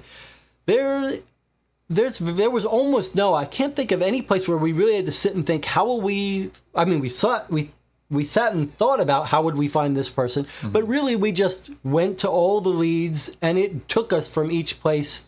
There was no deduction in terms of like, we have this piece of information, we have this piece of information, and we have this piece of information. Oh, therefore A and B and C means, okay, D, right? There was never any of that. Well, I guess I want to rephrase it a little bit. There was a lot of chewing on the theory of the case that we did try to bring our logic and deduction to, which was very fun. I mean, the story was very compelling, and it did succeed in us having initial theories that kept getting changed, right? Like, we were like, okay, they've invited these people to the play, and that was what they intended to do, and then that got revised. So I guess, like, all of the deduction that we did on our own, trying to understand the theory, was very rich and very enjoyable, and the story unfolded gradually, this mystery. But as far as what to do, the actual actions of deciding where to go, there was no deduction involved. We simply followed when a person was mentioned, we went there. And then when we got these 10 names, it didn't seem to me like there was any way for us to logically figure out which ones were probably going to have verses and which ones wouldn't. And a lot of it was just making us go through hoops, right? Like that guy, that cafe is a perfect example. We hear about him, we go here when he says he likes this kind of coffee, and that gets us this card. So a lot of just sort of work of uncovering stuff. Now, I enjoyed it because I found the story so compelling, so I didn't mind any of that. And we brought our own. But certainly you don't think there's a missed opportunity in like having some kind of ordering. Oh, total. You're totally right. That like, map. I mean, amazing would have been if we'd been like, oh look, it's this person and this person and this person and this person. And it makes this shape or something. That was sad. It was sad that there didn't seem to be any logic about which 6 people. And the fact that they listed what times everybody died, but it didn't really matter. That was weird. Didn't make any difference. It seemed so clear with the times that they were going to be important. That was a real missed opportunity. Let's take a little look at what the chat was saying here. Anna wants to know when you'll do the side cases, just so you'll have to answer that. I don't know. He doesn't know. We'll do a special stream for it. Jonathan Warner, highlight moment was us following through with trying to beat the bald man to save one of the potential victims and the tension related to that. There's another missed opportunity that we didn't actually get to save anyone. I don't know how they do a time element, but yeah, certainly it seems like. I do think I enjoyed the previous case more, Jonathan Warner says. And he agreed that the map could have had some cool reveal. Yeah, I think that was the biggest. Again, like you only have so many tools in this. Well, it's also always fun when you come up with an idea that like would be great if it was true. It's always sad when it's not true. That was a great idea. The times and the things. Anna says it wasn't so intriguing than the last one with the creature playing it with you was a blast. To be fair, if we tried those side cases, maybe that would have been more interesting. And again, but that to me, like, not to beat a dead horse, but like if you're supposed to take the smoothest path, you ignore those other. Especially a game that leans so heavily on time limits. Yeah. Jonathan Warren, I feel with this game system would be better if the game signaled more when you've completed the objectives. Maybe it could be something like when you got requirement card 1 and 6, you could probably solve the case. That's a nice idea. However, if we had written down the things, if I hadn't been lazy about it, we could have seen that it was Haster and it would have been 6 verses and we would have known. Well, so that's a nice idea. But if they had made that lock not a guessable code, then maybe we would have spent some time looking at that. Jonathan Warren also says, still leaks some info, but I feel those horror-themed cases, feel a bit like missions, so I would like feeling more confident completing the mission. Mind it less with Sherlock Holmes consulting detective. Yeah, I think the last case had a lot more questions of trying to figure things out. Like I felt like there was a lot more deductive leaps. There were some key elements and this one with just that seemed one. like more procedural, if that makes sense. Like, Yeah, I think that's a good just way to kind say of it. We were looking sort down. of going through the motions to reveal everyone. Although I do want to repeat, like, I loved this story. I mean, this H.P. Lovecraft world is very compelling. Oh, absolutely. And it's enough. Like, I will happily play the rest of these cases, even though the puzzling part wasn't in play here. Like, it's enough But to that's be the game. worried. I know, but this is like a way of telling a story and That's true, yeah. trying to figure it out in time and feeling like there might be someone to rescue, and these things that we did where we went slightly insane. I find it very enjoyable. Like this method of telling a story, Reading the book, definitely. reading the book, Yeah. walking into that room and seeing that guy. Like, even though all the complaints we've made about the puzzle nature of it, we had some great moments of our own constructed theories, and the worrying about which woman can we save someone. So I still find it very enjoyable. Yeah, I mean, I think, like I've mentioned to you before, I think a lot of these games, it's a lot of what you put into it versus what you Absolutely, and this But is I a do good think- example of it. get out. In that vein, it doesn't take a whole lot to just throw us a few bones, you know what I mean? Like, I think Yes, you're absolutely right. It would take very little to give us a few things, just minor things to make you make that deductive leap, and you'd be like, that's it, you know, and be very Yes, excited about it. and a couple people that would require some deduction to find where they were. Like, instead, we just chased down each lead from one step to another. It would have been nicer if there were some clever deductions we had to make. And Jonathan Warner says, it should not have had Hastur just be a part of the one of the verses if it wanted you to not think you can guess Hastur. Yes, I think that's right. That's what I was saying with the lock. Like, it shouldn't have been Hastur. Shouldn't have been the key. It should have been But we something didn't even else. need to go in that room. Like, it We did didn't. nothing for us. It didn't take away points. It didn't give us points. I mean, but surely you're never going to go through that door. Yeah, and I would have liked a little puzzle involved in what went wrong. Like, I wanted there to be an answer to that. I mean, even that would have been so simple. Like, that was, Anna pointed out that cool thing that, like, hey, maybe it was the translation. No, she said the thing about the French. It was a Frenchman, That's but you true. made a point about the it was German translation. The German but translation. Yeah, it's too bad that those didn't have answers. Because that would have been so. That even just that little bone, you know, just I Yeah. don't need a lot. Just give me a couple of neat little that's why. Yeah, You know? yeah. So I don't know, but you know, it's certainly duplicate messages rejected. Yeah, I mean, anybody have any final thoughts in the chat? I still loved it. I mean, it was fun playing with you. It's a treat to play these games with you, and this is your world of Lovecraft. Yeah, I do. I like being in this world. I mean, this is pretty compelling. Like, maybe more compelling than a straight out horror. Well, I think it's interesting that creepiness. there's tons and tons of these games that are based on, like, mostly murder, right? Deduction about, like, how did this person get murdered. That's right. And, like, I think these introduce that element of, like, there's a supernatural element, and you can't just go on, like, what makes rational sense. And I think that's pretty interesting. So, John Warner saying, thanks for playing along, Greg. Yeah, thank you for everybody for, like, letting me crash your party here. I know you have a very established group, and you guys have your what do you call that? Regular thing that you do. Your whatever you call that, regular. You're not helping me at all, you guys. I don't know what you're talking about. You have your established little group. You have your little not set in your ways, but your routine. You have your routine, and I've kind of crashed that. So thank you for letting me It's been a invade pleasure. your little space. It was Anytime. fun hanging out with everybody in the chat, and thank you very much for being a part, of solving this mystery. And I think we should read that whole thing, straight through. Read all the verses. See what happens. See if he walks in the door. It's too hot. He's going to turn back around and leave. All right. Well, I had a blast. I'm looking forward to playing more of these. Maybe we can get Greg over for the rest of them. Don't count on it. And maybe we'll have a little stream and go through the side cases. I'll see you all on Sunday for Dear Holmes. Greg, thank you again for coming by. Hopefully you can stand up out of your chair when you're done. Oh, boy. All right. We'll call it an end here. I'll see you guys next time.